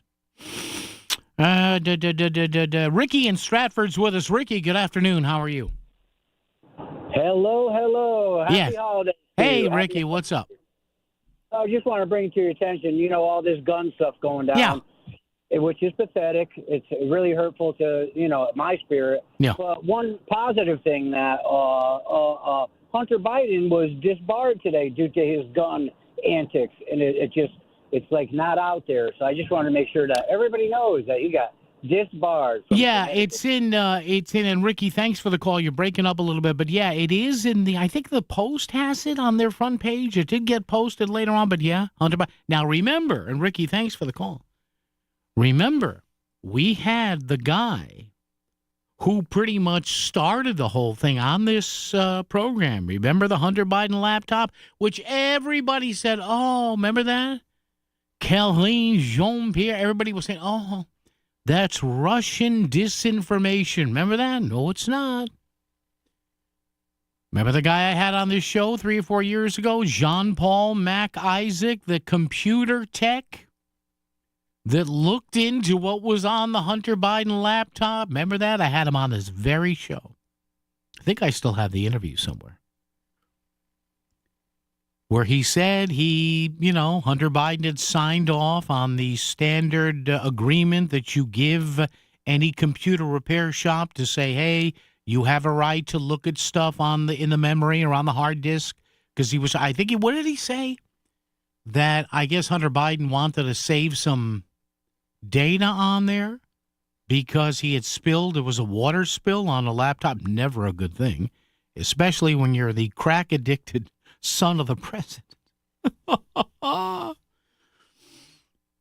And I remember the question I asked Jean-Paul Mac Isaac. I said, remember that, folks? You may have heard that when I asked him about, and he had detailed seeing some stuff, with the emails about this for the big guy and that for the big guy.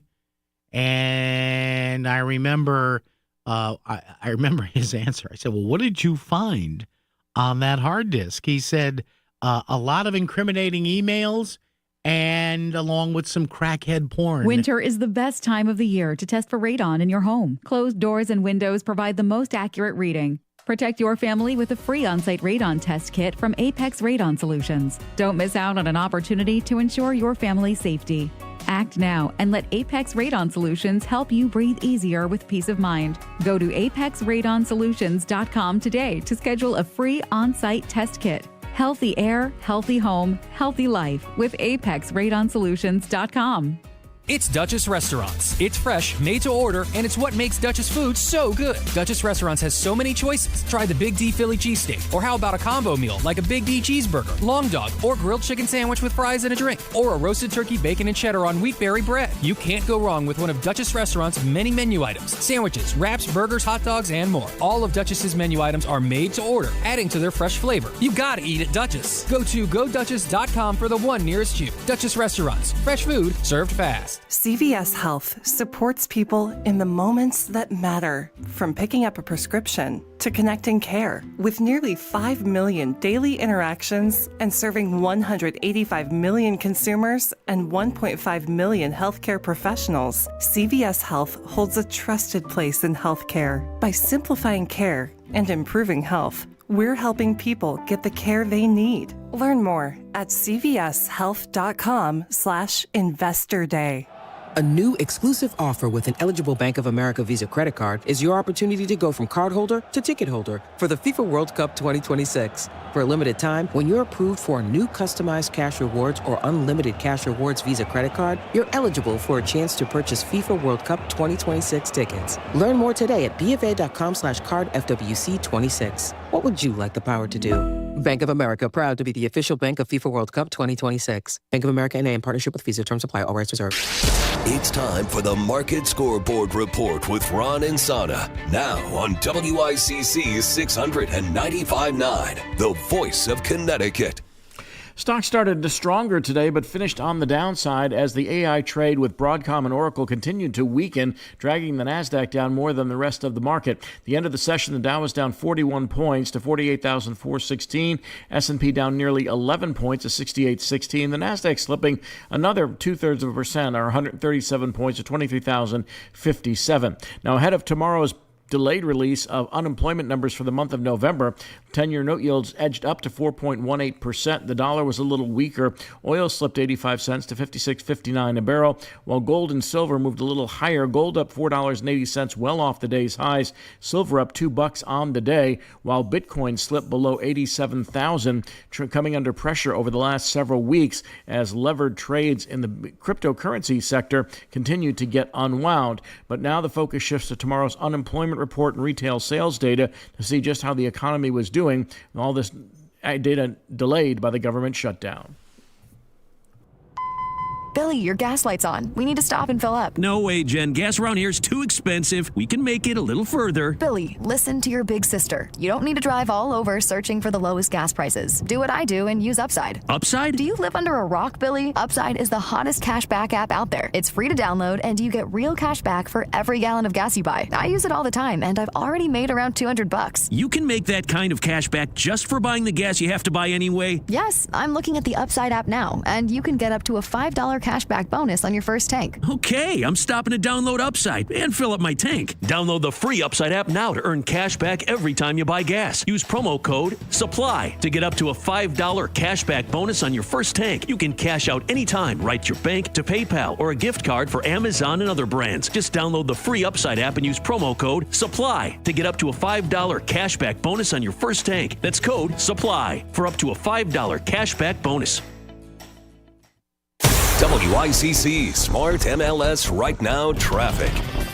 95 northbound an hour, Greenwich to Bridgeport Parkway northbound. Slow ride starts in New Canaan. Wilbur Cross southbound. Stalled vehicle reported approaching the West Rock Tunnel and out of New Haven on 95 south. You're jamming through Long Wharf into West Haven. Traffic report powered by the Connecticut Lottery.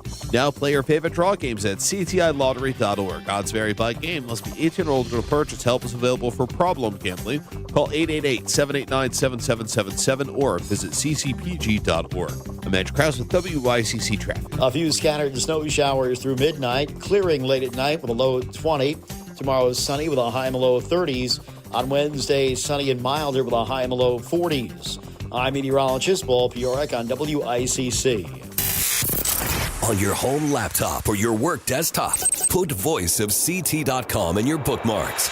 It's Connecticut Today with Paul Pacelli on WICC 695.9, the voice of Connecticut. And we're keeping an eye on the situation in the brass city of Waterbury. Rough stuff here.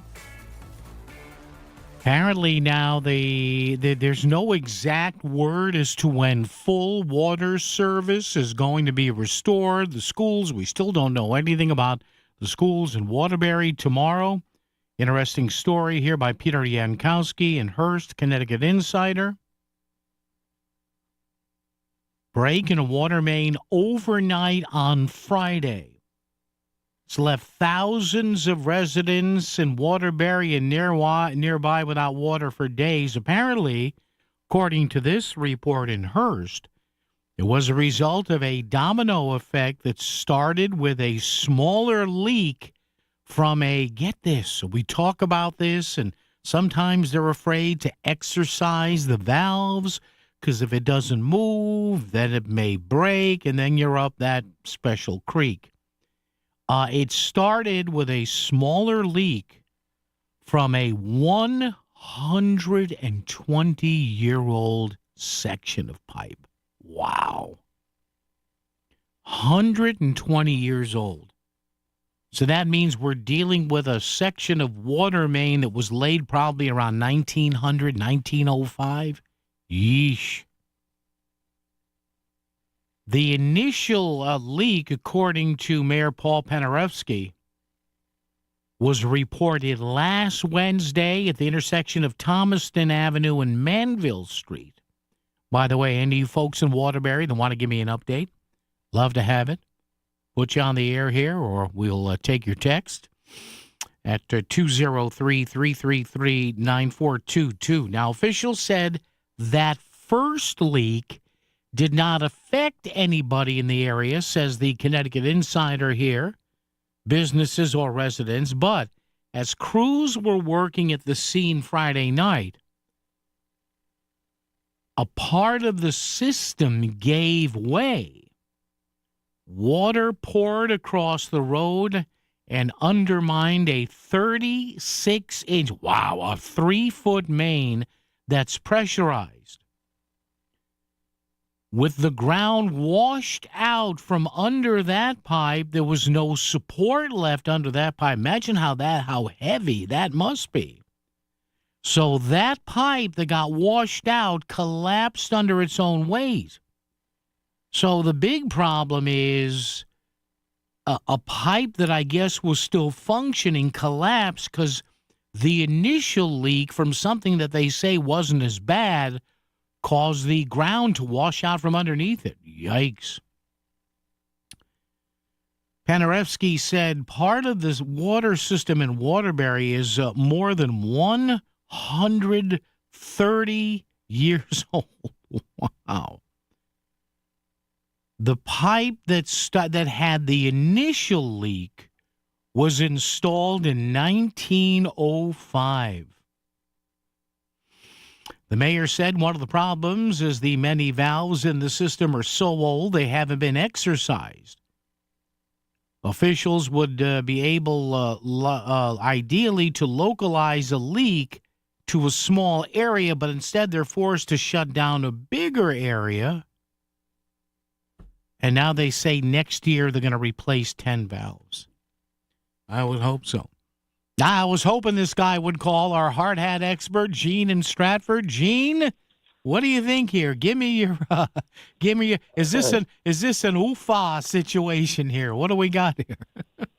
Well, believe it or not, Paul, when I was working on the state project ID4, we relocated one of their main feeder mains, and it was an 18-something, a very, very old pipe, cast iron. The pipe that they're talking about, the big one, that's installed sometime in the 60s. Okay. A pre-stressed concrete line, a major line.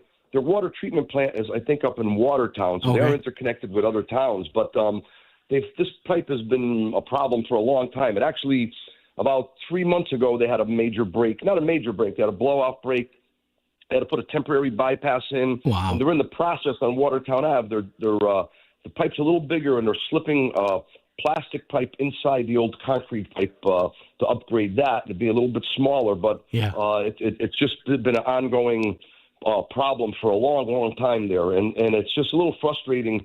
I actually put something on Facebook about a week ago how frustrating it is. We're spending so much money on beautification, on road projects, on curbs and lighting. Yeah. And some of our critical infrastructure is in bad shape. And I don't know. I guess it's the money's not all going where it should, but this is a really bad one because all the restaurants are out, and it's the hospitals couldn't schedule surgery. Now you understand they're running out of bottled water, so this one's probably going to really open some eyes. But they've had a long reoccurring problem with this big large water line there for years. Yeah, and Gene, you and I talked about this a couple of weeks ago when we were talking about the very thing, exercising these valves. And I guess in some areas there you roll the dice here when you do that, right? You take a chance.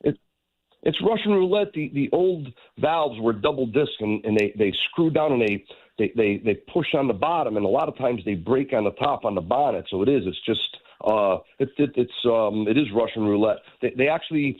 If you look at some of the pictures, if you find them up in Waterbury, they do this technique that's called a line stop. They put a saddle on the pipe, and they have a rod that goes inside and opens the door up, and they can stop it temporarily so they can replace the valve, or they have one that's a flow-through. It stops the pipe, and it diverts it through a pipe on the surface to the other side somewhere else.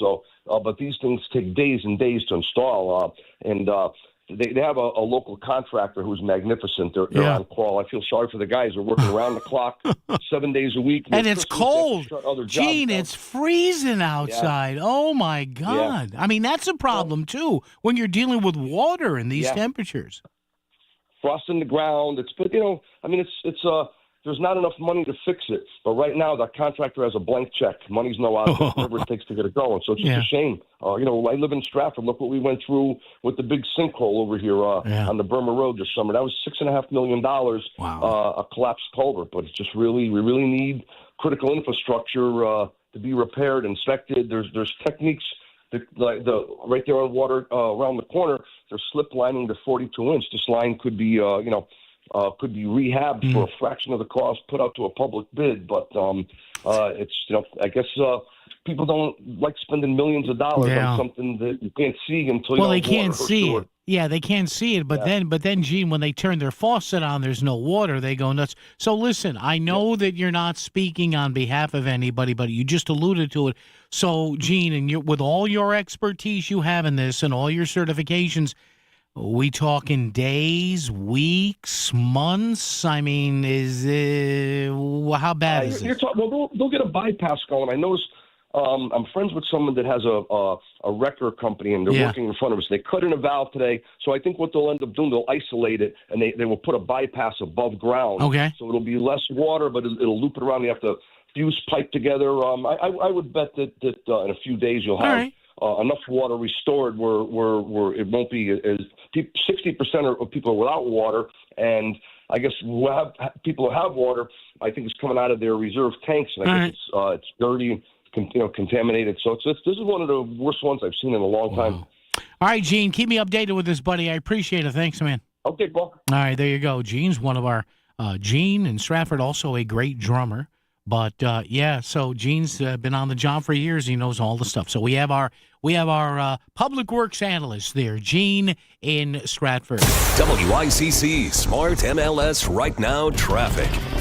95 northbound an hour, Greenwich to Bridgeport, the Parkway northbound. Slow ride starts in New Canaan. Wilbur Cross southbound. Stalled vehicle reported approaching the West Rock Tunnel and out of New Haven on 95 South. You're jamming through Long Wharf into West Haven. Traffic report powered by the Connecticut Lottery. Now play your favorite draw games at ctilottery.org. Odds vary by game. Must be 18 or older to purchase. Help is available for problem gambling. Call 888-789-7777 or visit ccpg.org. I'm Andrew Krause with WICC Traffic. For this evening and tonight, a few early snow showers, clearing late with a low of 20. Tomorrow is sunny with a high in the low 30s. On Wednesday, sunny with a high in the low 40s. I'm meteorologist Paul Piorek on WICC. Just about every day, we hear unsettling news about the economy and global events, things that affect our lives here at home. It's natural to feel uncertain, but when it comes to securing your family's future, there is something you can do. Here is attorney Christine Tenor. Do you ever feel like your medical or financial decisions are out of your hands? In times like these, most of us would answer yes. The good news? There are legal tools designed to protect you, ensuring that only the people you trust can manage your affairs, should you become unable to do so. Life can change quickly. It's never too early to put a plan in place that reflects your wishes, whether it's a power of attorney, medical advance directives, a last will and testament, or a trust tailored to your needs. Every person's situation is different. It's important to create an individualized plan before it's needed. We all deserve peace of mind. The Fairfield Law Offices of Eliopson and Tenor. On the internet, ConnecticutElderLaw.com. Call 203-336-2566. That's 203-336-2566. Back to the news and talk. Thanks to Smart MLS. Smart sellers ask, is my home on Smart MLS? The voice of Connecticut. WICC 695.9. It's Connecticut Today with Paul Pacelli. All right, coming up, our pal, Rob Sampson, Republican State Senate member, represents generally the Southington area into and through there. So we'll chat to Rob about what we can expect maybe in the coming months as the majority Democrats now in Hartford put in their plan that will eventually lead to, as some other states are doing here, no excuse absentee ballots, which essentially will be mail-in balloting in the state. Okay, we understand a lot of states do that. What are the security measures that will be implemented here in Connecticut? WICC Bridgeport, WFOX Southport, WEBE HD2 Westport, WPLR HD2 New Haven, locally owned by Connoisseur Media.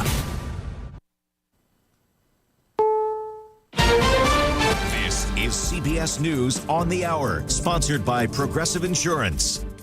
I'm Cammie McCormick. The son of director Rob Reiner has been arrested for the deaths of his parents, Police Chief Jim McConnell in Los Angeles. He was subsequently booked for murder and is being held on $4 million bail Pretty much that's what I can share at this point. But again, a very, very tragic incident. 32-year-old Nick Reiner has had problems with drug addiction. His bail has been set at $4 million. President Trump blamed the director's outspoken opposition for what happened, asked later to clarify his post. Well, I wasn't a fan of his at all. He was a deranged person as far as Trump is concerned. He said he knew it was false. In fact, it's the exact opposite, that I was a friend of Russia, controlled by Russia. You know, it was the Russia hoax. He was one of the people behind it. Trump also said he believes a deal to end the war in Ukraine is closer than ever. Stacey Lynn has more on the latest negotiations. Special Envoy Steve Witkoff and Jared Kushner spent about 8 hours with Ukrainian President Zelensky over the past 2 days. According to U.S. officials, they have consensus on about 90% of the issues, and there are just a few areas where gaps still need to be bridged. But they do feel confident the Russians will accept the terms. Officials have ordered an immediate evacuation of some suburbs south of Seattle after a levee failed. And meteorologist Rob Marciano tells us there is more rain in the forecast. Another batch of rain coming in, and those soils are still very moist from last week's rain, so it's not going to take much for them to flood. So we've got flood watches that are posted, and there'll be several rounds of rain and snow this time at the higher elevations. Jake Rosen reports federal authorities have arrested 4 alleged members of an extremist group suspected of planning coordinated bombing attacks in Southern California on New Year's Eve. The Department of Justice and FBI used a surveillance plane to find these suspects in the desert where these suspects were apparently going to test these explosive devices. This was a plan in which 4 people were arrested. They had a detailed and coordinated plot that at midnight, these backpack bombs were going to explode simultaneously at these different logistics centers throughout the Southern California area. Officials have not described a motive, but claim they were members of a pro-Palestinian group. Investigators in the shooting at Brown University over the weekend have another person of interest. One person was wrongly identified and released yesterday. They're saying very little about the second. 2 students died in that shooting. 9 others were wounded. On Wall Street today, stocks finished flat. The Dow Jones Industrials off 41 points. The Nasdaq was lower by 137. This is CBS News. Brought to you by Progressive Insurance. Not only does Progressive let you bundle your insurance, they also give you round-the-clock protection. Quote today at Progressive.com. So Pure Talk just had their best year ever and asked me if I'd like to thank their customers on their behalf for being so awesome.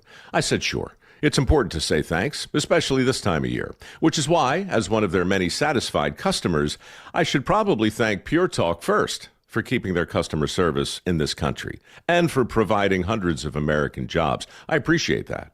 I also appreciate their Roundup program, which makes it easy to support America's Warrior Partnership and join the fight against veteran suicide. And I love that Pure Talk donated 1,000 hand-sewn Made in America flags to veterans around Independence Day. And of course, I really appreciate their generous support of my own foundation, MicroWorks, and their commitment to help us train the next generation of skilled workers. Having said all that, it's now my pleasure, on behalf of everyone at Pure Talk, to thank you sincerely for choosing to do business with an American wireless company that actually stands for something. And one more thing. Merry Christmas. WICC 695.9, Voice of Connecticut Local News Update. Damage to a water main along Thomaston Avenue in Waterbury is much worse than expected. That was the message from Mayor Paul Pernarevsky during a news conference Sunday. Pernarevsky said water service has been restored to parts of the city, including downtown and the Bunker Hill section, but it will likely be days before service is restored to the entire city. As a result of impacts from the water main break, Waterbury Public Schools were closed today. School operations will be evaluated on a day-by-day basis for the rest of the week. Flu cases are on the rise as several states move up the CDC tiers for flu activity levels. According to data released on Friday, there is an 8% spike in people testing positive for the virus last week. The latest available national data showed New York and New Jersey are experiencing high transmission of the virus, while the number of cases in Connecticut is in the moderate tier. So far, an estimated 2.9 million people have gotten sick this season, and about 1,200 people have died. No injuries are reported following a fire in New Haven. The blaze broke out early Sunday morning near 190 Chapel Street. The building was vacant and crews were briefly pulled from the building while the roof collapsed. The cause of the fire is under investigation. A 27-year-old woman is dead after her car hit a tree in Stratford Sunday morning. Police responded to the scene on Main Street around 7:30 a.m. The woman later died at a hospital. The cause is under investigation, and anyone with information is asked to contact Stratford Police. The victim's name was not released.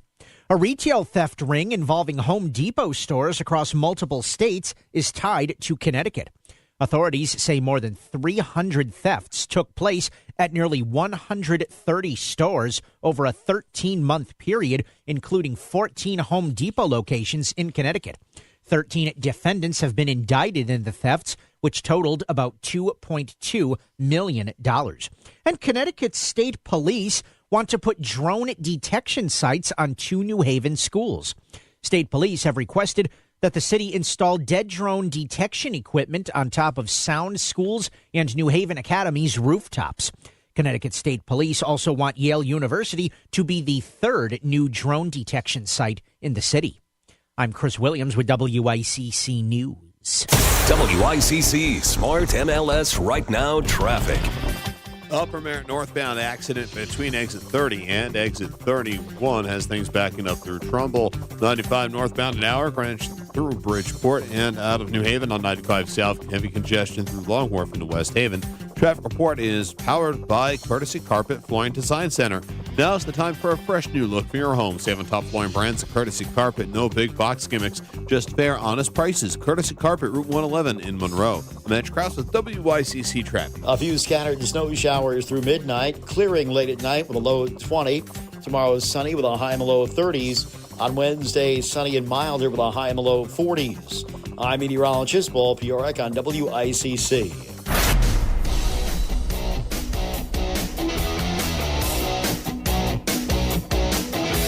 You're listening to Connecticut Today with Paul Piselli on WICC 600 and 95.9, the voice of Connecticut. All right, 203-333-9422, 333-WICC.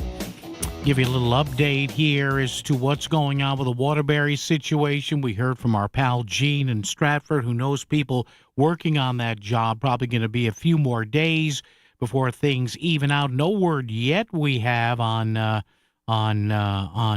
Waterbury school situation for tomorrow. You know what? Before we welcome our buddy Rob Sampson here, let's jump in here, courtesy of CNN Live. This is an update on the Brown University killings. Providence Mayor Brent Smiley saw today was exactly that. There was specific enhanced coverage in Fox Point, Wayland Square, on Thayer Street, and on Hope Street, which are the commercial districts in the area. And I want to express the city's profound gratitude to the following departments who provided mutual assistance and additional coverage today.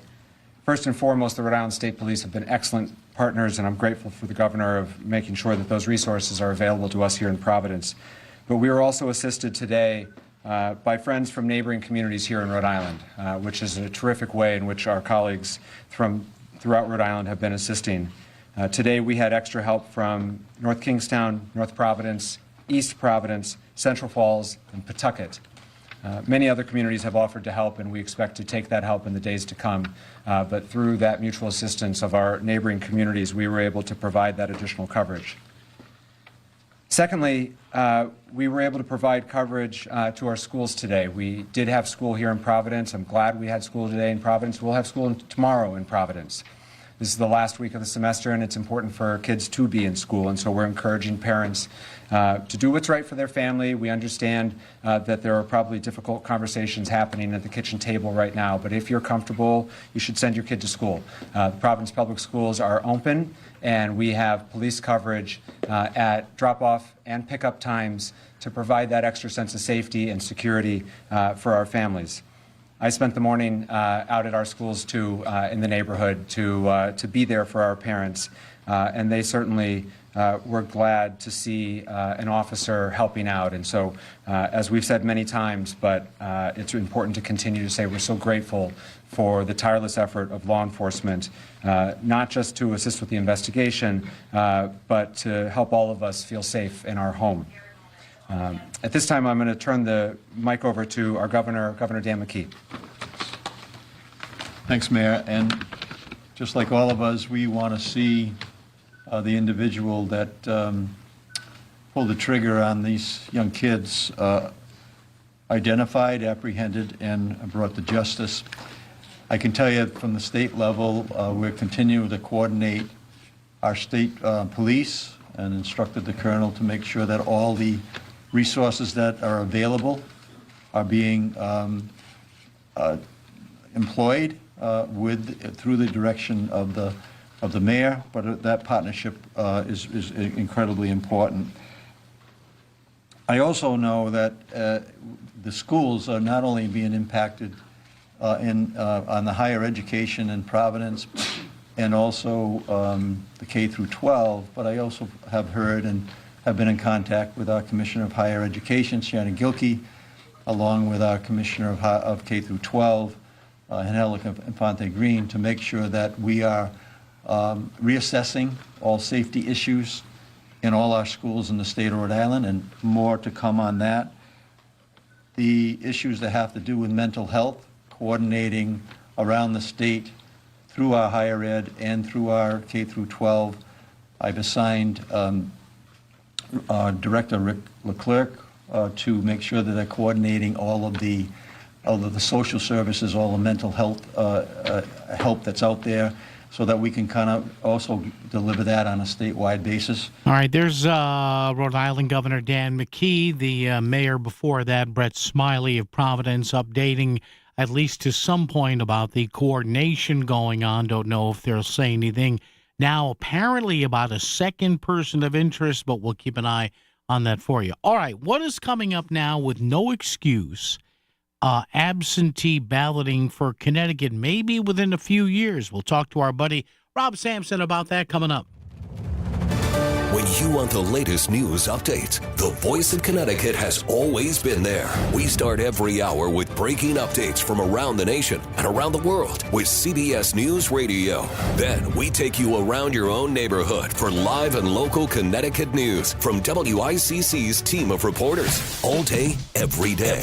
For over 99 years. WICC 600 and 95.9. The Voice of Connecticut. Hi, I'm Peter from Donut Delight. Donut Delight has used Steve Basso Plumbing, Heating, and Air Conditioning since 1994. From installing plumbing in our new stores to maintaining our existing stores and our personal homes. Their guys have always been very professional and great to work with. Donut Delight has been very happy with Steve Basso Plumbing, Heating, and Air Conditioning.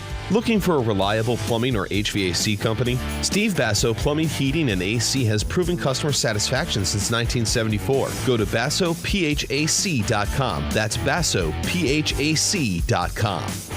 With Progressive's collision coverage, my family gets up to $1,000 for vet bills if I'm injured in a car accident. And that makes this Chihuahua really feel like part of the family. What's that? I don't sound like a Chihuahua? Oh, I'm sorry. What exactly am I supposed to sound like? I guess all Chihuahuas are high-strung, riding around in expensive designer purses. Actually, I prefer riding in cars. So I appreciate that my family protects me with Progressive's pet collision coverage. Okay, maybe I am a little high-strung. Progressive Casualty Insurance Company and Affiliates. Not available in all states. Coverage for dogs and cats is included with the purchase of collision coverage and is subject to policy terms. Need roofing, vinyl siding, gutters, or chimney repairs? Hi, I'm Eddie Griffin, the owner of Brown Roofing, your local roofing expert since 1972. From cracked shingles to leaky chimneys, our certified technicians handle it all. We don't just install, we fortify your home for decades of protection. And right now you can get zero interest, zero payments for 24 months. Call today at 475-445-1195 or visit us at brownroofing600.com. Brown won't let you down. Who picks Post University? People who pick Post are people who believe in themselves and their potential. Post people want a school that helps them succeed on their terms, on their budget, and on their schedule. They want on-campus activities and online flexibility. Most of all, they want an education that could help prepare them for success in over 50 fields. Because when you're an Eagle, the sky's the limit. Are you a post person? Find out now at post.edu. Hi, this is Leo Carl from Carl Chevrolet in New Canaan. Last year, more consumers switched to Chevrolet than any other automotive brand. Why? With more standard passive and active safety features than any other brand, plus easy-to-use technology like wireless Apple CarPlay, Chevy simply builds in more value. And who doesn't love getting more for their money? With fresh inventory arriving daily, see for yourself at Carl Chevrolet, 261 Elm Street in New Canaan, or online at carlchevy.com. Do you hear that? Asthma triggers are everywhere, from dust mites, pet dander, and pollen, to smog and smoke. An asthma attack can strike anywhere, anytime.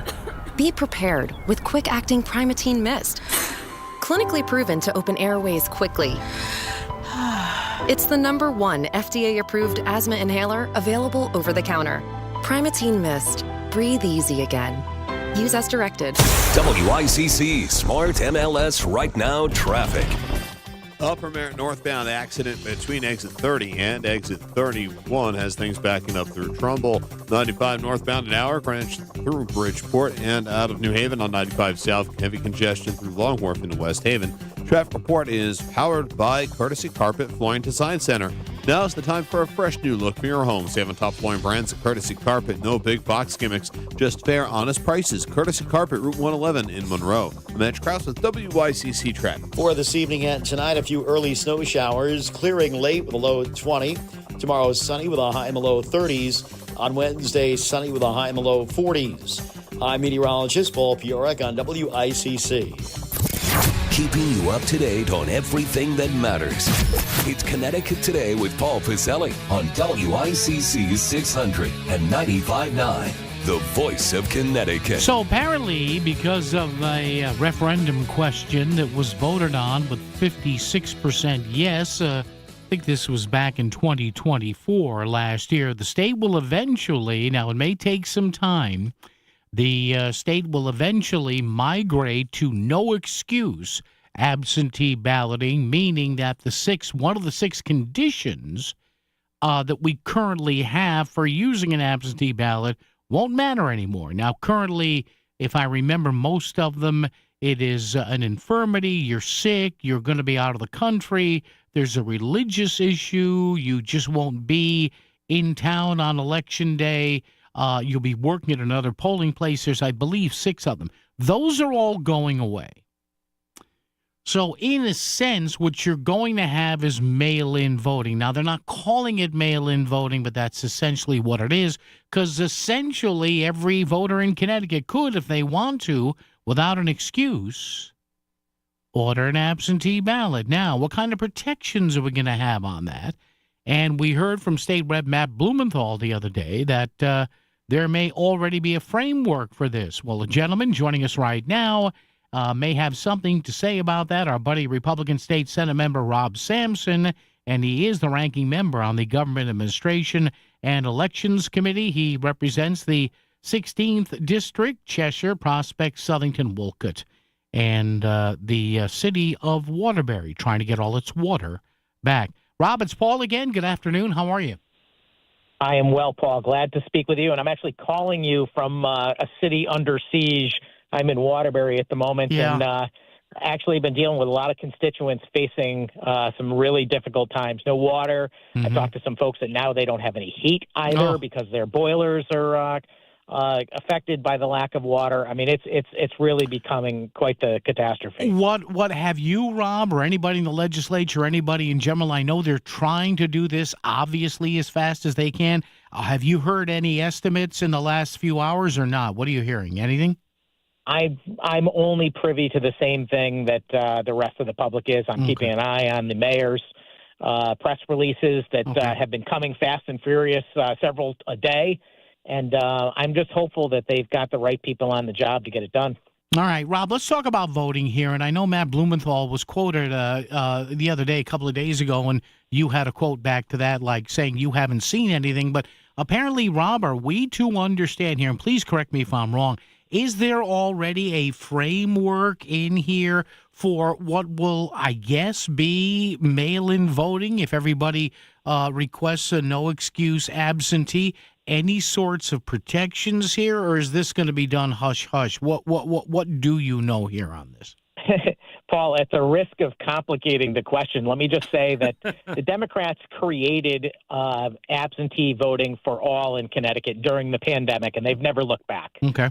They, in fact, changed the statute shortly thereafter that they had acted on without it passing into law yet, that basically redefined the notion of illness, which is one of the reasons, to mean illness. Not that you're sick or I'm sick, but, just illness exists in the world. Yeah. You could potentially get sick. You know someone's sick. You're There was a afraid of sickness getting one time. sick. Right, Rob? Didn't they say during all this, well, just the fear of getting sick is good enough, right? That is correct, yes. And as a result, we already have it, although I don't think it's common knowledge among the public. And, it's one of those things, we could debate the merits of something like this as a policy, but the issue I have with the Democrats is not necessarily this particular policy, but the fact that they want to put these things forward without the other side of the equation. They are expanding access to voting all the time, which I think is a great and noble thing, and I'm all for it, except they never do the security piece with it. Other states that have expansive mail-in voting or early voting, they put protections and protocols and security in place. These Democrats, they don't do any of that in Connecticut. We have the most wide-open, unbelievably, insecure election system in the country, in my view, and they want to do nothing to address it. I offer amendment after amendment every year. A photo ID, signature verification. These are things that are common knowledge in other states, and yet they will have no part of it. And you know as well as I know that what happened in Bridgeport is just the tip of the iceberg. Once this absentee voting becomes commonplace, that means that the ground warriors that are willing to go beyond the framework of what's legal are going to be able to use it to their advantage. And it's a scary thought. Yeah, so, Rob, I think we understand, a lot of us do, because the debate about photo ID, that's been around for years. But you mentioned two key words here that I try to impress on people all the time. Signature verification. Explain technically what that is. You and I know what it is, and I think a lot of people do. Signature verification, envelopes, what goes into what do you want to see out of that? What would make you happy? Because as you say, I've read about this, and all these other states have signature verification, but it's done in a very secure way. Right. Well, a signature verification can actually mean a lot of things, but what it basically boils down to is a way to firmly identify the voter when accepting their ballot. Other states that use a lot of mail-in voting, what they do is they essentially have a protocol set up when you register to vote to capture your signature and make sure that it's understood by the state and the person registering that that's your signature that will be matched whenever you vote. Some other states use other things. They use QR codes. They use other types of identification for a way to be able to match the person to the vote later on. In Connecticut, they don't bother. You could put an X on your absentee ballot, and they will still count it as if it was you. It's absurd, and it's really a shame. Rob, can you have your dog get ink on the paw, or your cat? Will they take a paw print? Well, does that work? Can you tell me? Because I might be into that. It has in the past. Look, I don't want to cast aspersions on the current Secretary of State, but during the pandemic, the Secretary of State of in Connecticut, Denise Merrill, she advised the registrars and people running local elections to accept all of them, regardless. Signature missing, signatures and X, doesn't really look like it. Just take them all. Rob, it's interesting because I read that story, and I know you've been in the middle of this, God bless you, but I have to laugh, Rob, and I do that in kind of a tongue-in-cheek way. I call it the dreaded D word. And you know what that word is? Anytime there's enhanced security, Rob Sampson talked about this, we get, we don't want to disenfranchise people. Come on. It's the year 2025. Rob, this idea that any extra thing that the state asks a voter to do that they have to do 5 times of if they go to their local bank or buy a car, the disenfranchised, they're already starting with that, Rob. Give me a break. Of course. Well, I got another D word, and that's disingenuous, which is what that claim is. Yeah. You know, one thing I do every election cycle, Paul, is I put a bill in every time to require cities where they typically have the problem of having long lines at the polls. And for me, that's the number one thing discouraging people from voting. To require these towns to have enough polling locations Open another, or enough personnel to allow people to vote. And you know what? The Democrats, another D word, they voted down They say another no. D word. Yeah.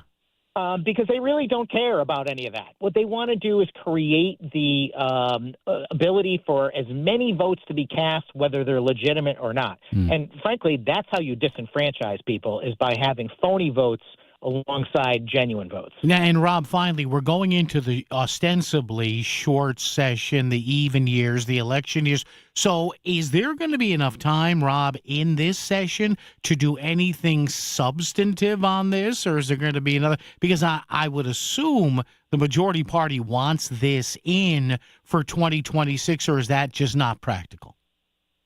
Well, it's certainly practical if they have the nerve and the will to put it forward. You know, in the last legislative cycle, we didn't pass hardly any election-related policy because the chair of the state Senate Government Administration and Elections Committee didn't want to come to the floor to debate the bills.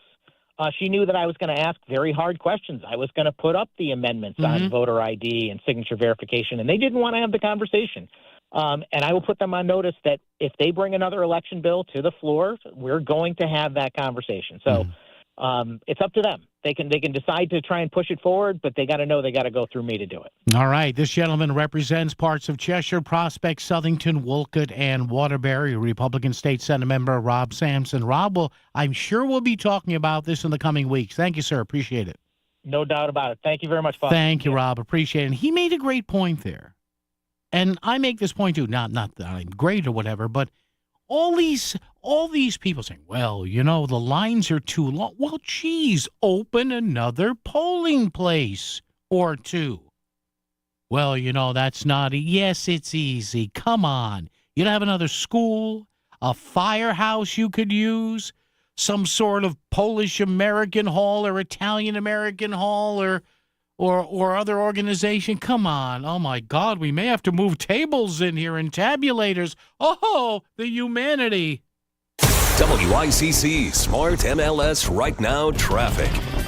Upper Merritt northbound accident between exit 30 and exit 31 has things backing up through Trumbull. 95 northbound an hour, Greenwich through Bridgeport and out of New Haven on 95 south. Heavy congestion through Long Wharf into West Haven.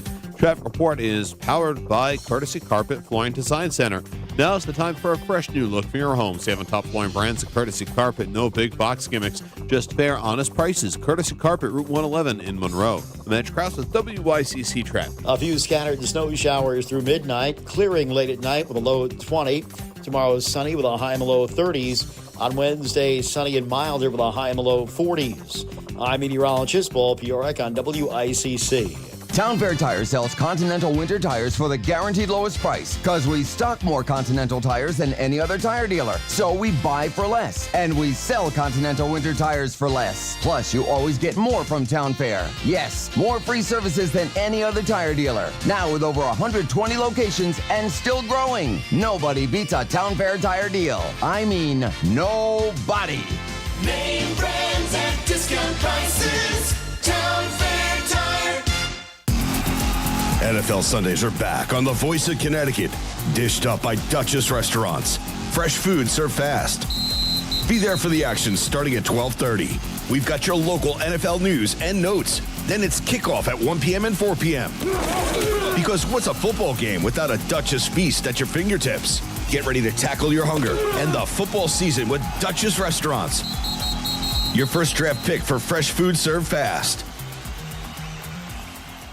Career changers, including veterans and active duty service members. Your transition starts here. Go from GI to IT in a matter of months. Become a certified cyber warrior with training at My Computer Career. Cybersecurity specialists are in high demand, offering IT pros great opportunities and a rewarding lifestyle while protecting our people, liberty, and treasured institutions from cyber threats. Deploy your career in IT today at mycomputercareer.edu/CWP, an elite CompTIA certification partner. VA education benefits are available to those who qualify. My name is Whitney Brittany Allen. I'm a widow. My husband, Ryan, died. We never thought in a million years we'd have to use life insurance. The unexpected happened. With Ethos, it is so fast and easy. It's 100% online. You can get a quote in seconds, apply in minutes, and get same-day coverage, no medical exams, and you can get up to $3 million worth of coverage through Ethos. Get your free quote at ethos.com/term. That's ethos.com/term. Time spent on application may vary. Online health questions required.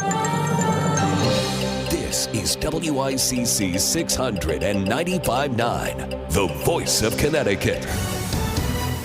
CBS News Brief. The younger son of Rob Reiner has been arrested for the deaths of his parents. Their bodies discovered in their home yesterday. CBS's Anna Schechter. They responded to the scene, saw that they had multiple stab wounds, and then that's where the investigation began. By the end of the night, by midnight, they had already arrested Nick Reiner. And on the Brown University shooting investigation, where a person of interest was released late yesterday. They are talking to another person.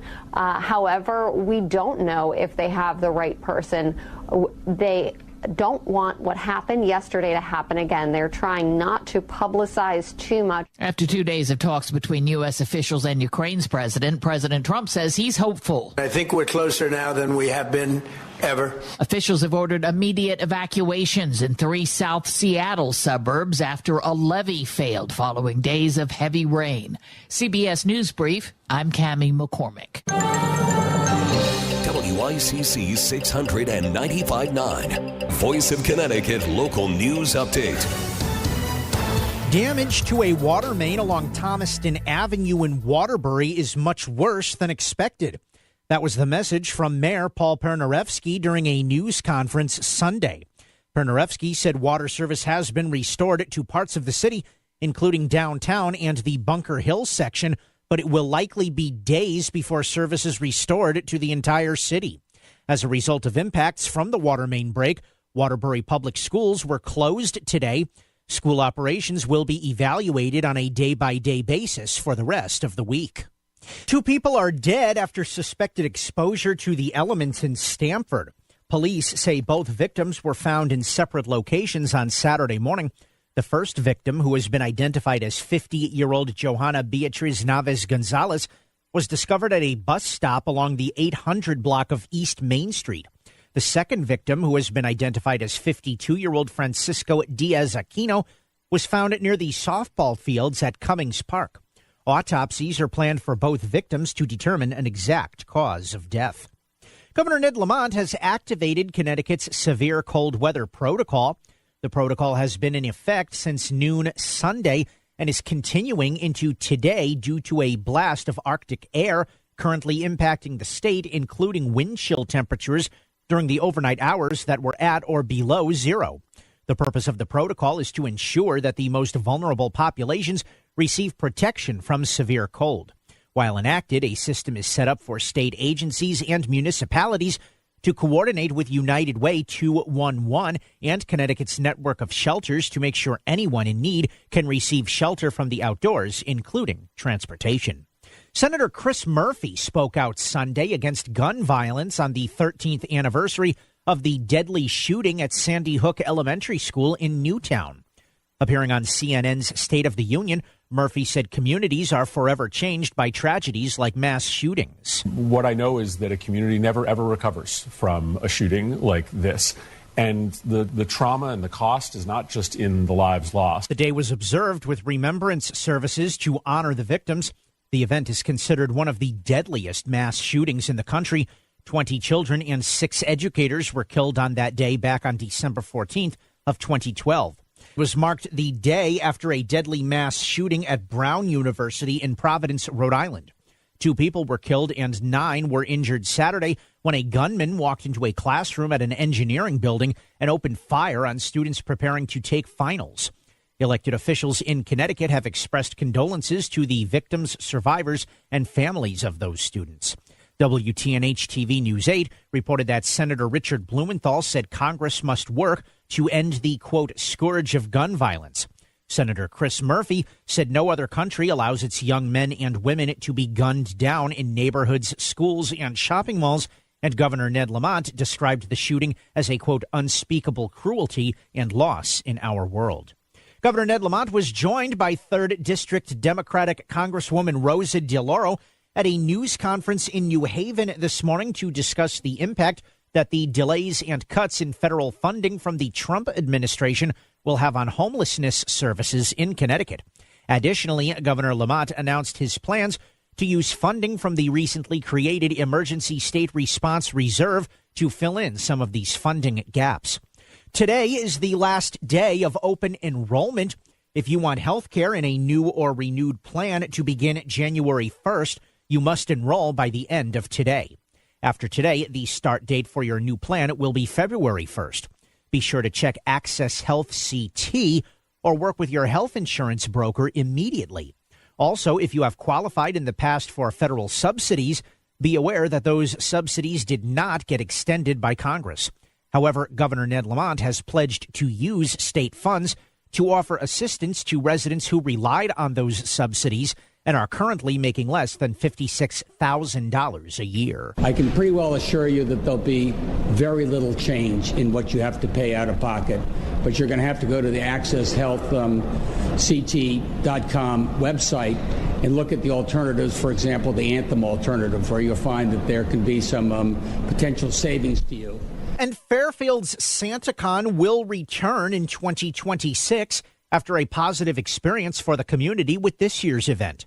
Fairfield University leaders confirmed the popular holiday event will be held next year, stating that this year's event, quote, provided a positive experience for our students while markedly reducing neighborhood disruptions that occurred in previous years from non-university attendees. I'm Chris Williams with WICC News. WICC Smart MLS Right Now Traffic. From Merritt northbound accident remains between exits 30 and 31. Backup starts in no man's land in Fairfield. 95 north, at least an hour. Greenwich through Fairfield. A few breaks along the way. New Haven, 95 south, jamming through Long Wharf into West Haven. And on Route 8 northbound, we have an accident reported just past the Commodore Holt Bridge. Traffic report is powered by Columbia Dental in Norwalk, offering cleanings, implants, even oral surgery, all under one roof. Call 203-299-0111 or visit columbiadental.com today. I'm Edge Krause with WICC Traffic. For this evening and tonight, a few early snow showers, clearing late with a low of 20. Tomorrow is sunny with a high in the low 30s. On Wednesday, sunny with a high in the low 40s. I'm meteorologist Paul Piorek on WICC. If Bridgeport is talking about it, so is Paul. Connecticut Today with Paul Piselli on WICC 600 and 95.9, the voice of Connecticut.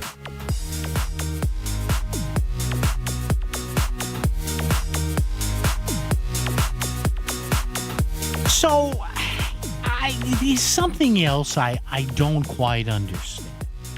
Well, I do and I don't. I always say that. I don't understand something, and then I just 2 seconds later say, well, I do and I don't. This whole, and again, let me, as we do when I do hockey games and other sporting events, we do what we call our game reset, meaning that when we come back from a break, we put up the score, the shots on goal, how much time is left, just in case somebody is tuning in at that moment. And, hey, what's up with the game? So let's reset everything. Let me do a reset with the Epstein files. I don't care which party, which candidates, whether it's anybody elected right now, whether it's J.D. Vance or Donald Trump or anybody or Marco Rubio. I couldn't care less if you paid me. If the Epstein files destroyed politically everybody in the Trump White House, you know what I would say? Still got to go to work. Come April 15th, my taxes better be done. You know what I mean? Like, I don't care. I don't lose sleep over this. I don't. Look, within reason, obviously, you don't want to cause additional pain to these victims, but I don't care. Release every freaking thing. So there's my game reset. Now, having said that, a lot of folks out there, and I know the Democrats are trying to get Trump on this. I get it. You know what my theory is? There's enough D's and R's on both sides in these files, and entertainment types, and major business types, whatever. I think, anyway, I could be wrong, that the Epstein files are like nuclear weapons. Like, all sides look at each other and say, well, okay, you won't go there, I won't go there. Okay, but having said that, what in the hell is wrong with the Democratic Party on this? Did you see what they did over the weekend? And if you were, I don't know if any broadcast outlets covered it, but it sure got coverage online. Somebody in this photo dump they did last week of some of these pictures where you see Donald Trump and Bill Clinton was in a few of them, and the former Prince Andrew and what's his name, Woody Allen's in them. They released a picture of Donald Trump with, apparently, this picture they said is from 1996. So it's what, 29 years ago. And he is standing there with 3 or 4 women on each side, with their faces blurted out to give the impression that these were somehow underage women at the time. I don't know. So I said, well, this is weird. What is that picture? So it turns out these were like, you remember that this is what everybody is saying online, that he either owned or had an interest in, like, there was this Miss Hawaiian Tropic pageant or whatever, and they all look like pageant contestants, rail thin, young, big hair, and he's standing there, not looking to hide anything. He's got a big smile.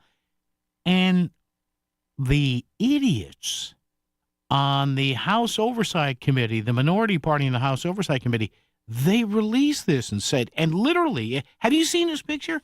It's like, see, there he is. And and people are going, well, yeah, he doesn't seem to be hiding. And you can't be this dumb. If you're trying to bring the guy down, if you think that there's tawdry stuff in there that could bring him down, and like I say, I couldn't care less if I woke up tomorrow morning and Donald Trump and Melania were both gone. Doesn't do anything good or bad for me. I still got to go to work. I still have to pay my taxes. I still have to pay my condo fees and all, whatever. But the notion that this picture was released to do what? And you see now it's completely gone from the news cycle almost. And number 2, you had major news organizations like PBS and some other networks say, here's a released photo from the Epstein with the faces of, I think, these 6 or 8 young women all redacted there and Trump smiling in the middle. And then you have people online going, well, that didn't take long. I found the picture. Here's the real picture. Like, are they that desperate? I guess they are. Well, if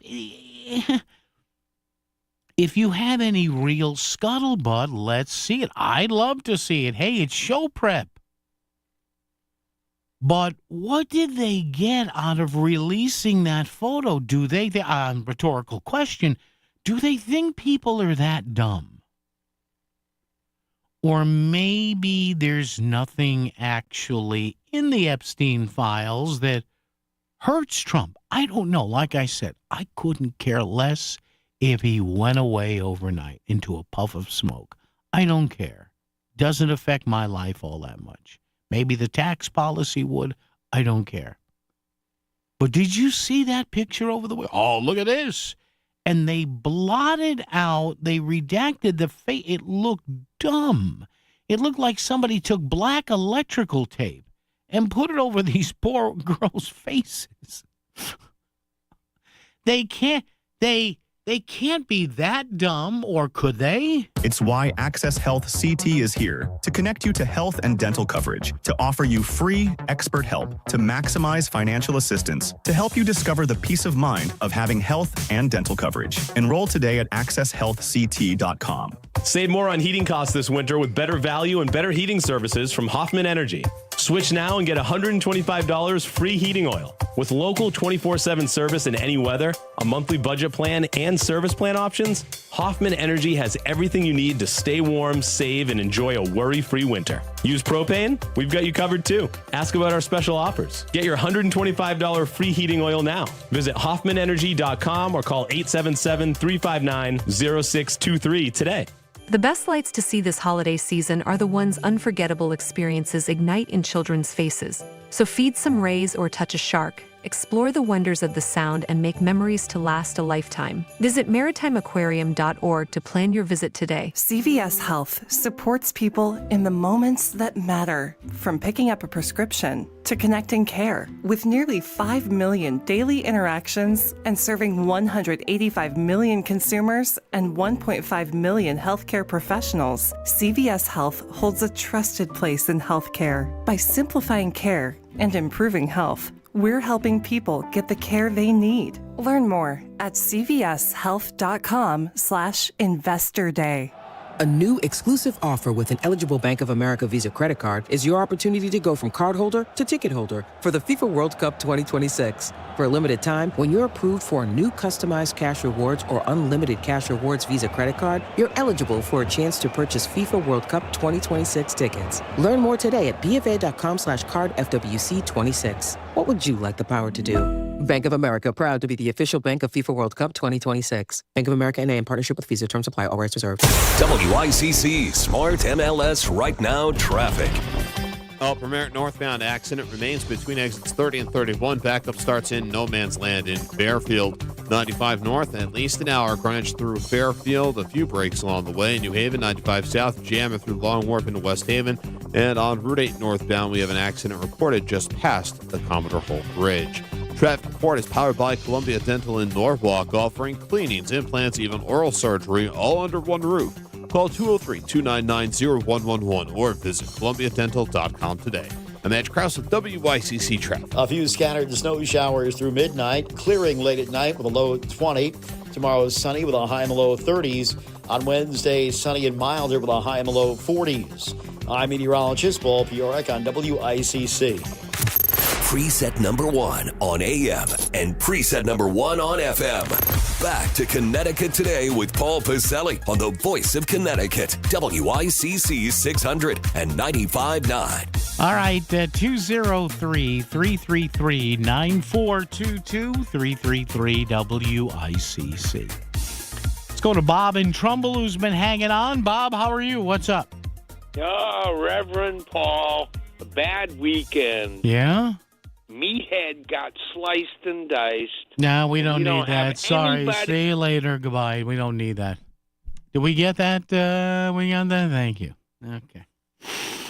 Yeah. I thought I thought we would go the entire show without a tasteless joke regarding Rob Reiner. But we didn't. I almost made it. There, look. Whether it's a local caller, whether it's the president or whatever, I don't get it. See, let me clue you into something here.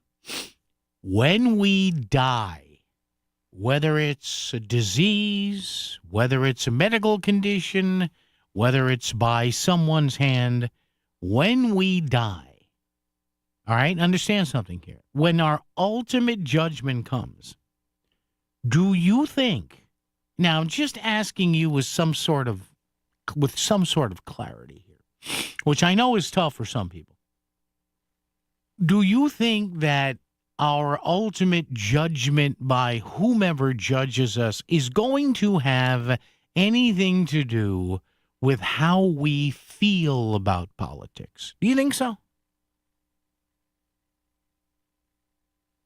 Because in the end, nobody's getting out alive.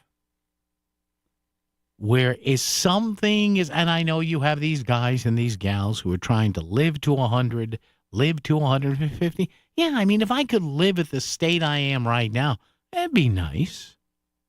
I feel pretty good. I enjoy what I'm doing, but, in the end, see, maybe this makes me different. I don't know. A lot of people didn't like Rob Reiner because he was anti-Trump and this and the other. All right, who cares? The guy got his throat slashed by a kid who obviously, how would you feel if you were a parent and you're a parent of his son there who was homeless for years, had battled drugs or whatever, and I guess he snapped? I don't know. I'm not going to judge this, but who cares? You know what? A lot of you probably grew up and you had heard 3 things that you never were supposed to discuss: politics, religion, and money. Now, I realize to a great extent I'm doing that and getting paid for it here, so I get it. I understand it.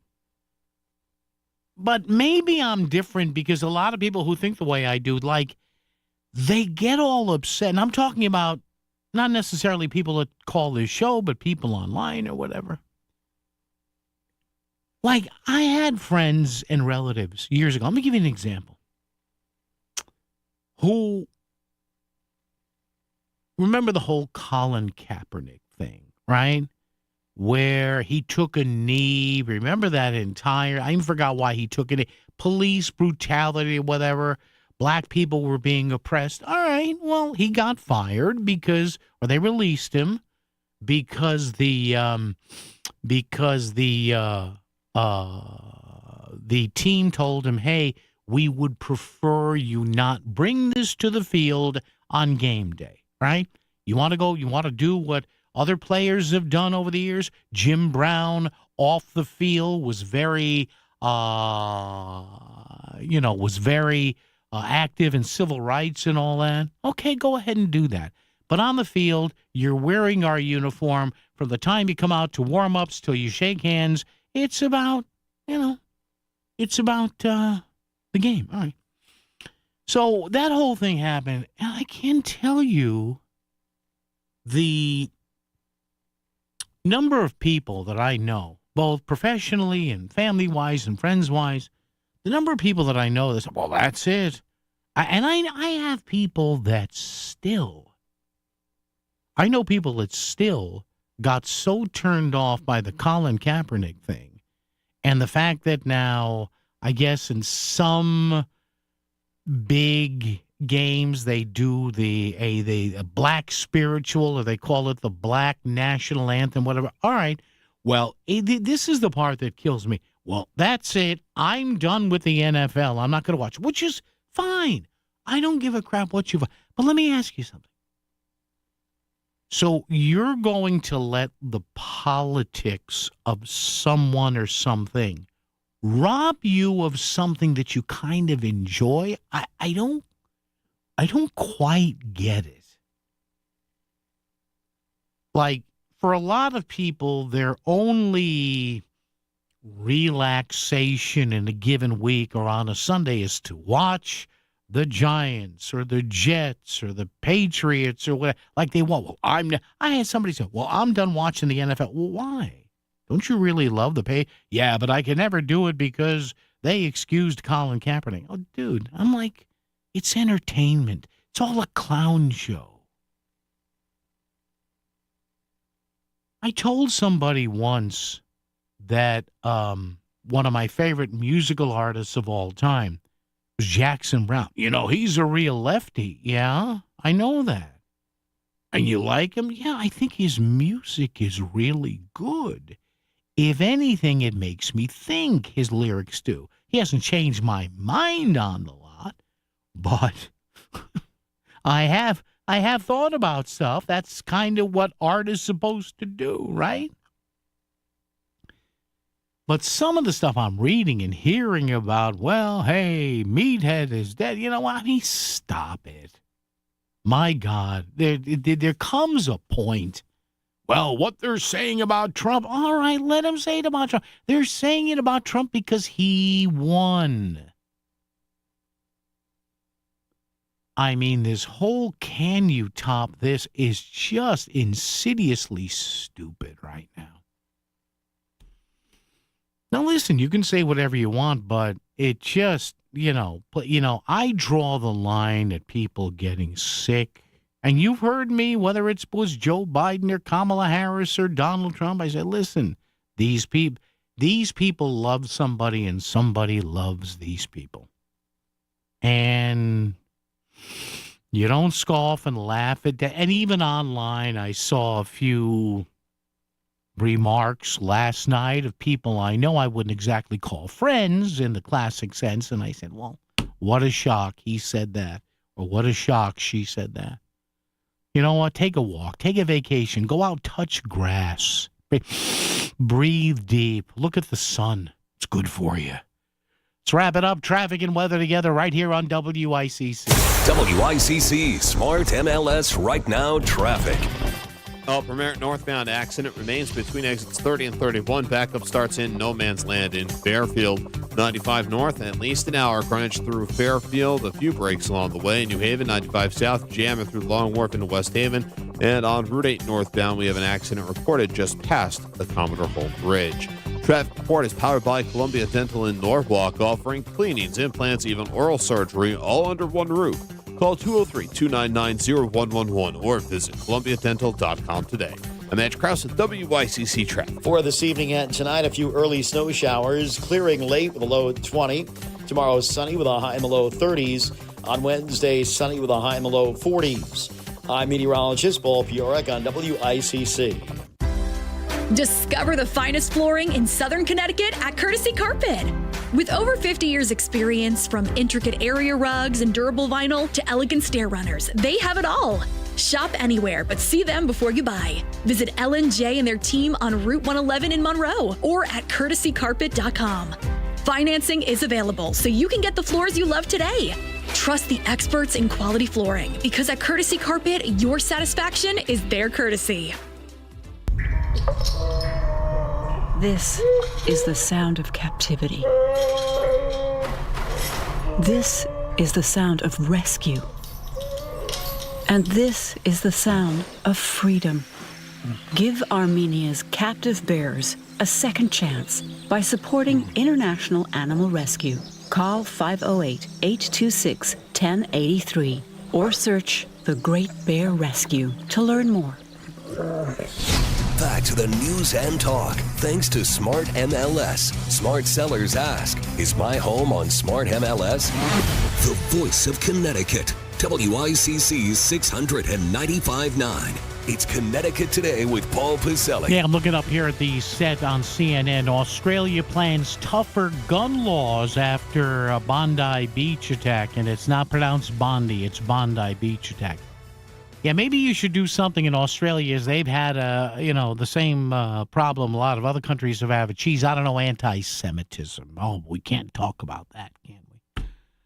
No. Hey, one last thing. There's a story today. You can read it in Hearst about porch pirates, stealing stuff. I guess nationally 250,000 packages are stolen every day. Listen, do what I do.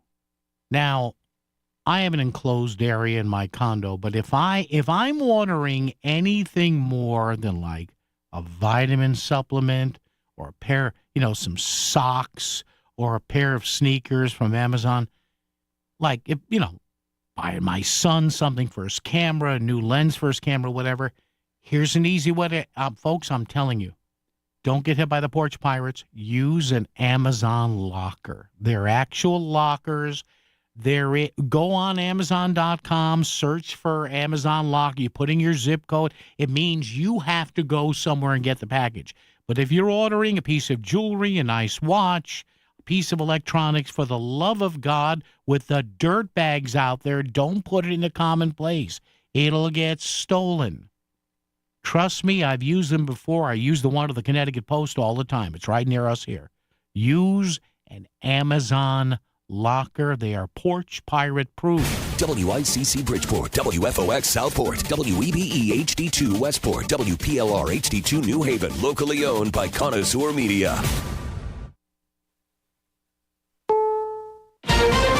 This is CBS News on the Hour, sponsored by Progressive Insurance. I'm Cammie McCormick. Police in Los Angeles have arrested the younger son of director Rob Reiner in connection with the murder of the director and his wife. Jonathan Vigliotti reports they were found in their Brentwood home. According to police, both victims appeared to have stab wounds. The motive here is still unknown.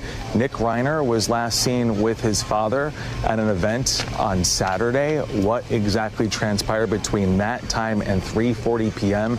is part of this ongoing investigation. Nick Reiner is being held on $4 million bail. Investigators working on the Brown University shooting over the weekend have released more video of a suspect. CBS's Anna Schechter reports they're also questioning a second person after the first was released. They are talking to another person. However, we don't know if they have the right person. They don't want what happened yesterday to happen again. They're trying not to publicize too much. Leading Jewish groups in the U.S. are urging Jewish organizations to ratchet up security at public events following the weekend's mass shooting at a Hanukkah celebration on a beach in Australia. 15 people were killed. Jonathan Greenblatt of the Anti-Defamation League. It is inhumane that people are identified by the way they worship or where they're from and singled out for violence. So we need leaders to lead. That means when incitement happens, it needs to be shut down immediately, not sort of played off or dismissed as just political rhetoric. President Trump is sounding cautiously optimistic about a deal to end Russia's war in Ukraine. Stacey Lynn has that. President Trump says progress has been made. I think we're closer now than we have been ever. He says he's spoken at length with Ukrainian President Zelensky and a host of European leaders, as well as Russian President Putin. Russia wants to get it ended. The problem is they'll want to get it ended, and then all of a sudden they won't, and Ukraine will want to get it ended, and all of a sudden they won't. He said they're working on security guarantees so the war doesn't start up again. Stacey Lynn, CBS News, the White House. Soap star Anthony Geary has died. He was best known for playing Luke Spencer on General Hospital. His character's wedding to Laura Weber in 1981 captivated millions of viewers. It was the most watched episode of a soap opera in American TV history. Geary won a record 8 daytime Emmys for Outstanding Lead Actor. On Wall Street, stocks finished mixed. This is CBS News. Sponsored by Progressive. See why over 43 million drivers trust Progressive to stay protected on the road. See for yourself at Progressive.com. A KFC tale in the pursuit of flavor. The holidays were tricky for the Colonel. He loved people, but he also loved peace and quiet. So he cooked up KFC's $4.99 chicken pot pie. Warm, flaky, with savory sauce and vegetables. It's a tender chicken-filled excuse to get some time to yourself and step away from decking the halls. Whatever that means. The Colonel lived so we could chicken. KFC's Chicken Pot Pie. The best $4.99 you'll spend this season. Prices and participation may vary while supplies last. Taxes, tips, and fees extra. Selling your home, it's one of the biggest financial decisions you'll ever make. You could go it alone, trying to navigate market trends, determine fair pricing, and tackle tricky negotiations on your own. You could second guess every decision, wondering if you're doing it right. Then there's the showings, the offers, and the mountain of paperwork. Or you could work with the expertise of a Realtor, here to guide and help protect as you make your next big move. Realtors are members of the National Association of Realtors. Right by you. You're listening to a Melissa in the Morning Rewind. Now on WICC 600 and 95.9, the voice of Connecticut. following an absolutely tragic story out of Australia, and still this investigation is very early on, and so we're still learning more about the suspects involved in a deadly shooting claiming many lives, and this was during a Hanukkah celebration. But I think it leads to a good conversation with our buddy Jim, because there are going to be public events, whether it's right now during the holidays or all throughout the year, and I do think there are key things you can do to have crime prevention on your mind and feel more empowered when you go to events or really a place where there are crowds, and unfortunately you can become a target. Jim, welcome back to the show. And I mean, we don't even have to just talk about events. I think even if you go to school or a church or a mall, I mean, I think anywhere where you have crowds, you do become in some regard a potential target, right? There we go. Now we've got Jim. There we go, Jim. Hi. Sorry. There you are. Good morning. Can you hear me? I can hear you. But is that fair to even just have that mindset that if you're in a crowd, you could be a target? Yes. And actually, if you really think about it, and people do this all the time, okay? They blindly, and I'm not judging, and I'm not really, saying whether whatever, but it's just the way life is, right? If you're in the security world, if you're in the military world, if you're, in the first responder world, you have a certain set of skills that are constant with you. They're your everyday, and that's what keeps you safe. Unfortunately, what most people do is they go around and they you almost like, you trust others for your own security, which you really shouldn't. And let me give you a perfect example. I was operating in a police car one night, and I was on my way back to headquarters, and at the very last second, a car was coming in the opposite direction. We passed each other, and at the very last second, just before we reached each other, the vehicle crossed over and hit me head on. Oh my gosh. Now we were both doing 25, 30 miles an hour. So it was quite a hit. Mm-hmm. I ended up being out of work for 3.5 months, but it changed my life in two regards. One is that to this day, I still have the aches and pains in my neck from that accident. Really? But the other thing, the more important thing is that it changed my trajectory in life. So in other words, it changed how I view the double yellow lines on a roadway. So we take it for granted that people are going to stay on the other side of the double yellow line. It's not a barrier. It's not a wall. It's just paint on the ground. And we trust that the car on the opposite side will stay there. So what people do is they won't observe. They won't look at those vehicles. They'll just concentrate on what's in front of them, not understanding that at any moment, any one of those vehicles, someone could have a medical emergency or something could happen, and that vehicle could cross over into you. And you need to not only be aware of your surroundings, but you need to be able to react. Mm. That's what situational awareness is. And I feel like, but to your point, I feel like situational, awareness then is something that you should just be practicing every day. I mean, it seems like the second you leave your home, I would say even in your home, situational awareness is key. Well, and it's funny because what is situational awareness? Well, it's the perception of everything around you, right? The elements in your environment, understanding what those meanings are that you're looking at, and then predicting a future outcome or being able to make informed decisions. So it's not, when I say situational awareness, I'm not blurring out a word and saying you should be able to look all the way around you at all times. We're talking about situational awareness. It gets deep. It's a mindset. You have to be aware of your environmental awareness of what's around you. You have to be aware of your cultural awareness. Who are you among? Who are the people there? What are their habits? What do they do? Personal safety. Am I safe here? You should be questioning, am I safe here?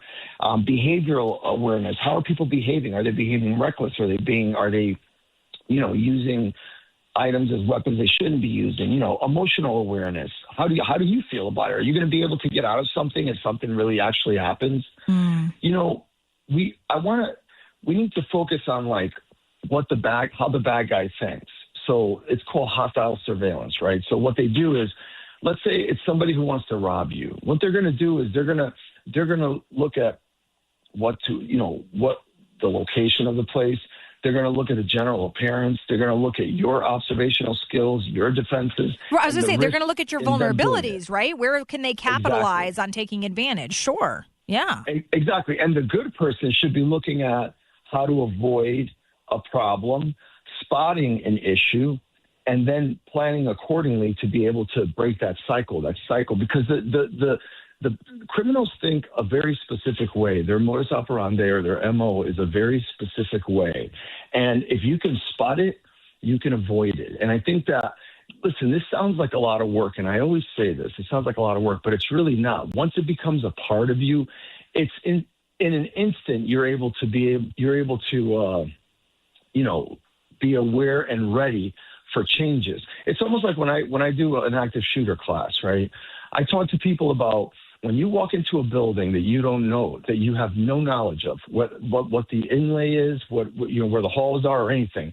The very first thing you should be doing before you start exploring that building is every town requires that a schematic of the building be placed, like a map, right? Schematic, right? Like a map, right? Just to give you the idea of where the exits are, probably the manager's office, where the restrooms are. Whenever anybody enters a building that's unfamiliar, and I'll always say this in class, I say this all the time, you need to pay attention to that map, those schematics, just for a few seconds. And I need you to identify a couple things. Where the exits are, in case you have to run out, where the restrooms are, which, just to go to the bathroom. But more importantly, if there's a manager's office or a management company's office, you need to know where that is, because if you have to shelter in place, that's where you're going to go.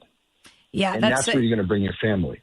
And I love what you said there, Jim, about it doesn't need to be something that you feel like you never get better at. Because sometimes it can feel overwhelming, like, oh, all I do is think top of mind. I'm thinking scared, but actually you're not. Mm-hmm. I had this conversation with my husband actually over the weekend. We went to the mall for something really quick. We had to go get a birthday present for one of Chase's friends. And when we were there, it was interesting because when we got back in the car, my husband said, it's amazing how the more that we have focused on crime prevention in our family, he said, I feel like I walk into places and if I don't see, like you said, a map, or I don't identify exits everywhere, he's like, I can feel like I'm not as prepared being in that place. He goes, versus when I go in and if I see all these things, I feel like I'm almost a step ahead of what could happen. And I'm like, that's crime prevention. That's exactly what it is. That is crime prevention. I said, but it feels like riding a bike. The more that you really practice this, I mean, in every single place you go to, even at your place of work today,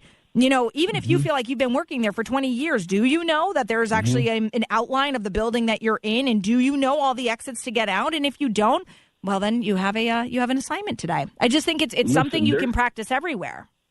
Yeah, and I think I've said this before, but let's talk about this. Let's talk about this for a second, just so people actually get it. So every year, several times a year, schools conduct fire drills, right? Right.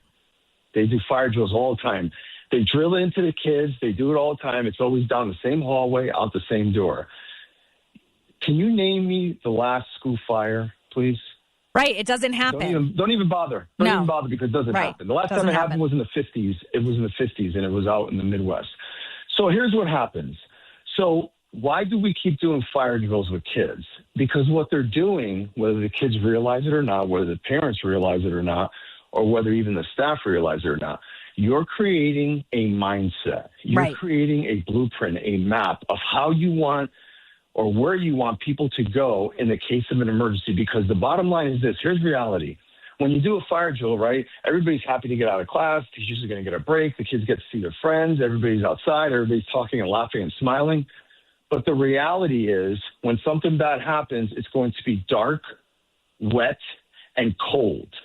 And all your mind needs to know is you don't need to see anything, because your probably visuals are going to be gone. Right. But all you need to know is straight and to the right. Right. That's Muscle what I need memory to do to get out. And that's right. And that's what crime prevention is. The more that we practice it, the more that we think about it, the more that we get into it, it becomes automatic, where you will literally walk into a room or walk into an area and you'll know immediately whether there's danger, how to perceive it. And to hear more tips from Jim, especially when it comes to outdoor events versus being inside of a building, what to look out for and how to handle crowded situations, go back and listen to the full conversation. It's podcasted and up on our website, voiceofct.com. You're not always near your radio, but you still want to stay informed on Fairfield County matters. There are lots of ways to enjoy WICC beyond your radio at 695.9. Stream us free at work on voiceofct.com or on your smartphone by downloading our app. And now it's easier than ever to listen on your smart speaker when you say, play WICC. The voice of Connecticut is always live, local, and free, wherever you are. WICC 695.9, the voice of Connecticut, with something you might have missed on Melissa in the Morning. Employees at the Walt Disney Company are feeling more uneasy over potential job losses following the company's reported $1 billion agreement with OpenAI. This was huge news earlier this month. It's a move that signals a sharper acceleration of artificial intelligence adoption across its operations. And there's also the fear not just for employees of the Walt Disney Company, but also people just wondering, what does this mean for them? Because look, there's a lot of, I'd say, timid, to put it nicely, feelings towards AI because it is for so many uncharted territory. And that's why we check in with our cybersecurity and AI expert on the show, Dr. Vahid Bezadun from University of New Haven. Vahid, how are you? Good morning, Melissa. I'm doing well, and another interesting story to cover. I know, right? So what are your thoughts on Disney and OpenAI? So at a high level, Disney is allowing OpenAI to use some of its content to help train and refine video-generating AI like Sora and image-generating AI like ChatGPT images, but under a formal licensing agreement, not through scraping as it was traditionally done. What makes this important, or one of the things that makes this important, is that it's a signal that major content owners are saying if AI is going to learn from our work, it should do so with permission and rules. But there are, as you mentioned, many artists and creators who are upset about this. There are two big reasons for this, as I can identify, of course. First, from my perspective, is power imbalance. Mm-hmm. Disney can negotiate. Most independent artists can't. And also, the other issue is the animators, the graphics experts at Disney and other companies are now in competition with AI. AI is going to help with generating basic scenery, basic graphics, even more advanced graphics, and it seems to be a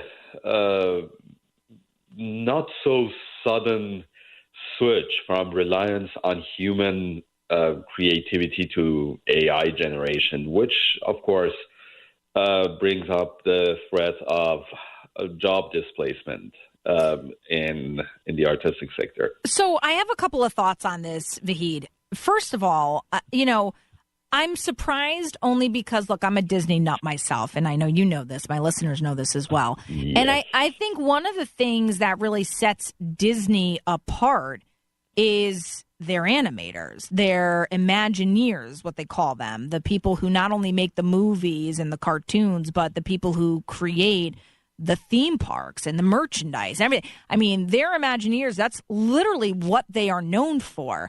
And so I guess I am a little taken aback. Is OpenAI being utilized for Disney because it will just make processes quicker, easier? So if you have an original animator who made this character, does OpenAI make it a lot faster to be able to crank out content? I am a little surprised. That was really my initial reaction was, wow, this is really what sets you guys apart, and you decided to dive into OpenAI. So I don't know if you can comment on that at all. I know you don't work for Disney, but you certainly have the perspective of where OpenAI would be really helpful for a company like this.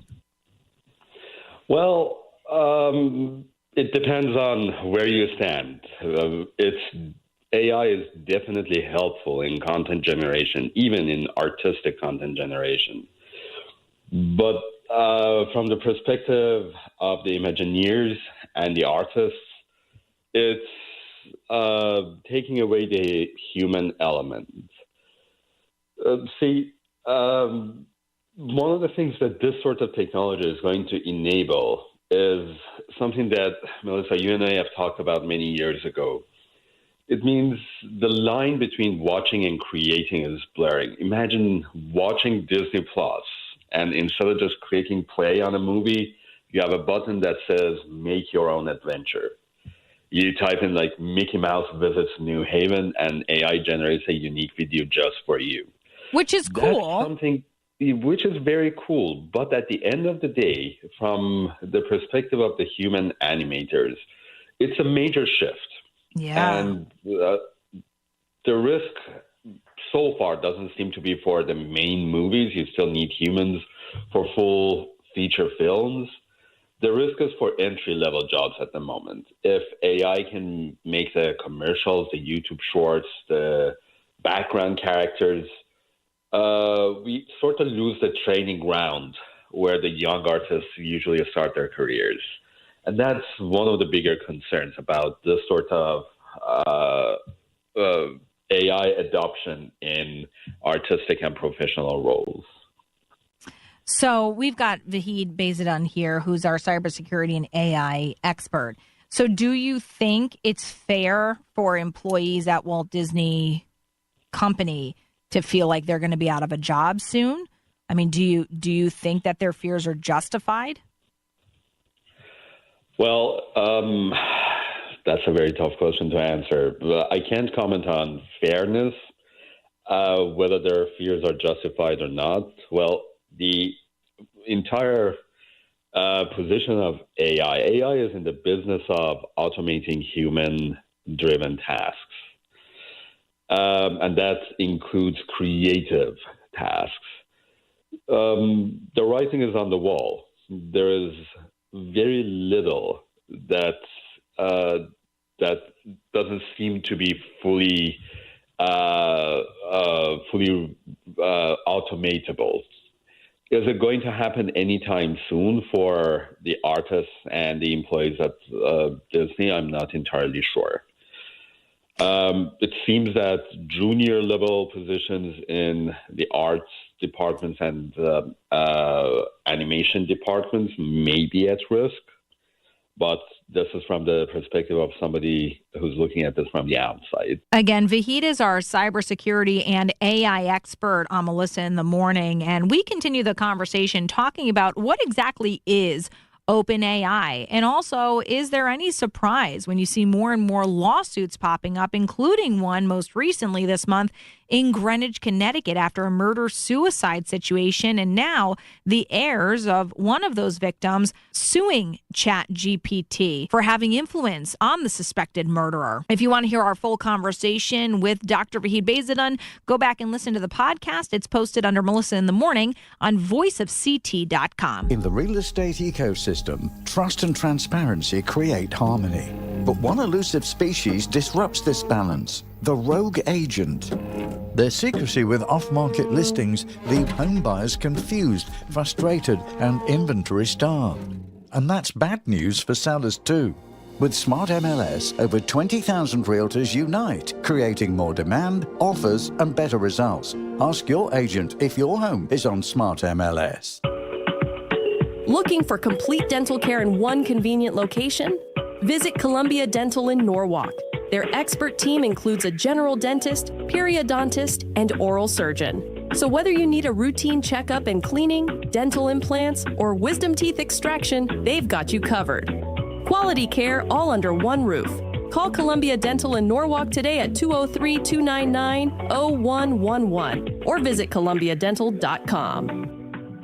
You know how every year there's that one person who's impossible to shop for? Last Christmas, I decided to skip the guesswork gifts and go with something everyone loves: great food. And that's exactly why I'm loving Omaha Steaks. From effortless holiday hosting to unforgettable gifts, Omaha Steaks delivers the world's best steak experience. You can shop all the top gourmet gifts right now at omahasteaks.com. I've gifted Omaha Steaks myself, and the response was immediate. Not only did it show up perfectly packaged, but the quality was next level. It took zero effort but earned me hero gift status. status. I'm already eyeing more filet mignons and some of those indulgent desserts for round 2. Holiday magic made easy, truly. Every steak is perfectly aged for maximum tenderness, hand cut by master butchers, and backed by a 100% guarantee. 5 generations of uncompromising quality over 100 years is America's original butcher. Save big on gourmet gifts and more holiday favorites with Omaha Steaks. Visit omahasteaks.com and for an extra $35 off, use promo code COMPASS at checkout. Terms apply. See site for details. That's omahasteaks.com, promo code COMPASS. Are the taxes on your financial savings cutting into your retirement? Do you truly understand the taxes on your IRAs and 401ks? Would you like a future where your taxes are minimized and investments are sound? If you're nearing or in retirement, have at least a $250,000 portfolio, Bridgelight Financial Advisors can help.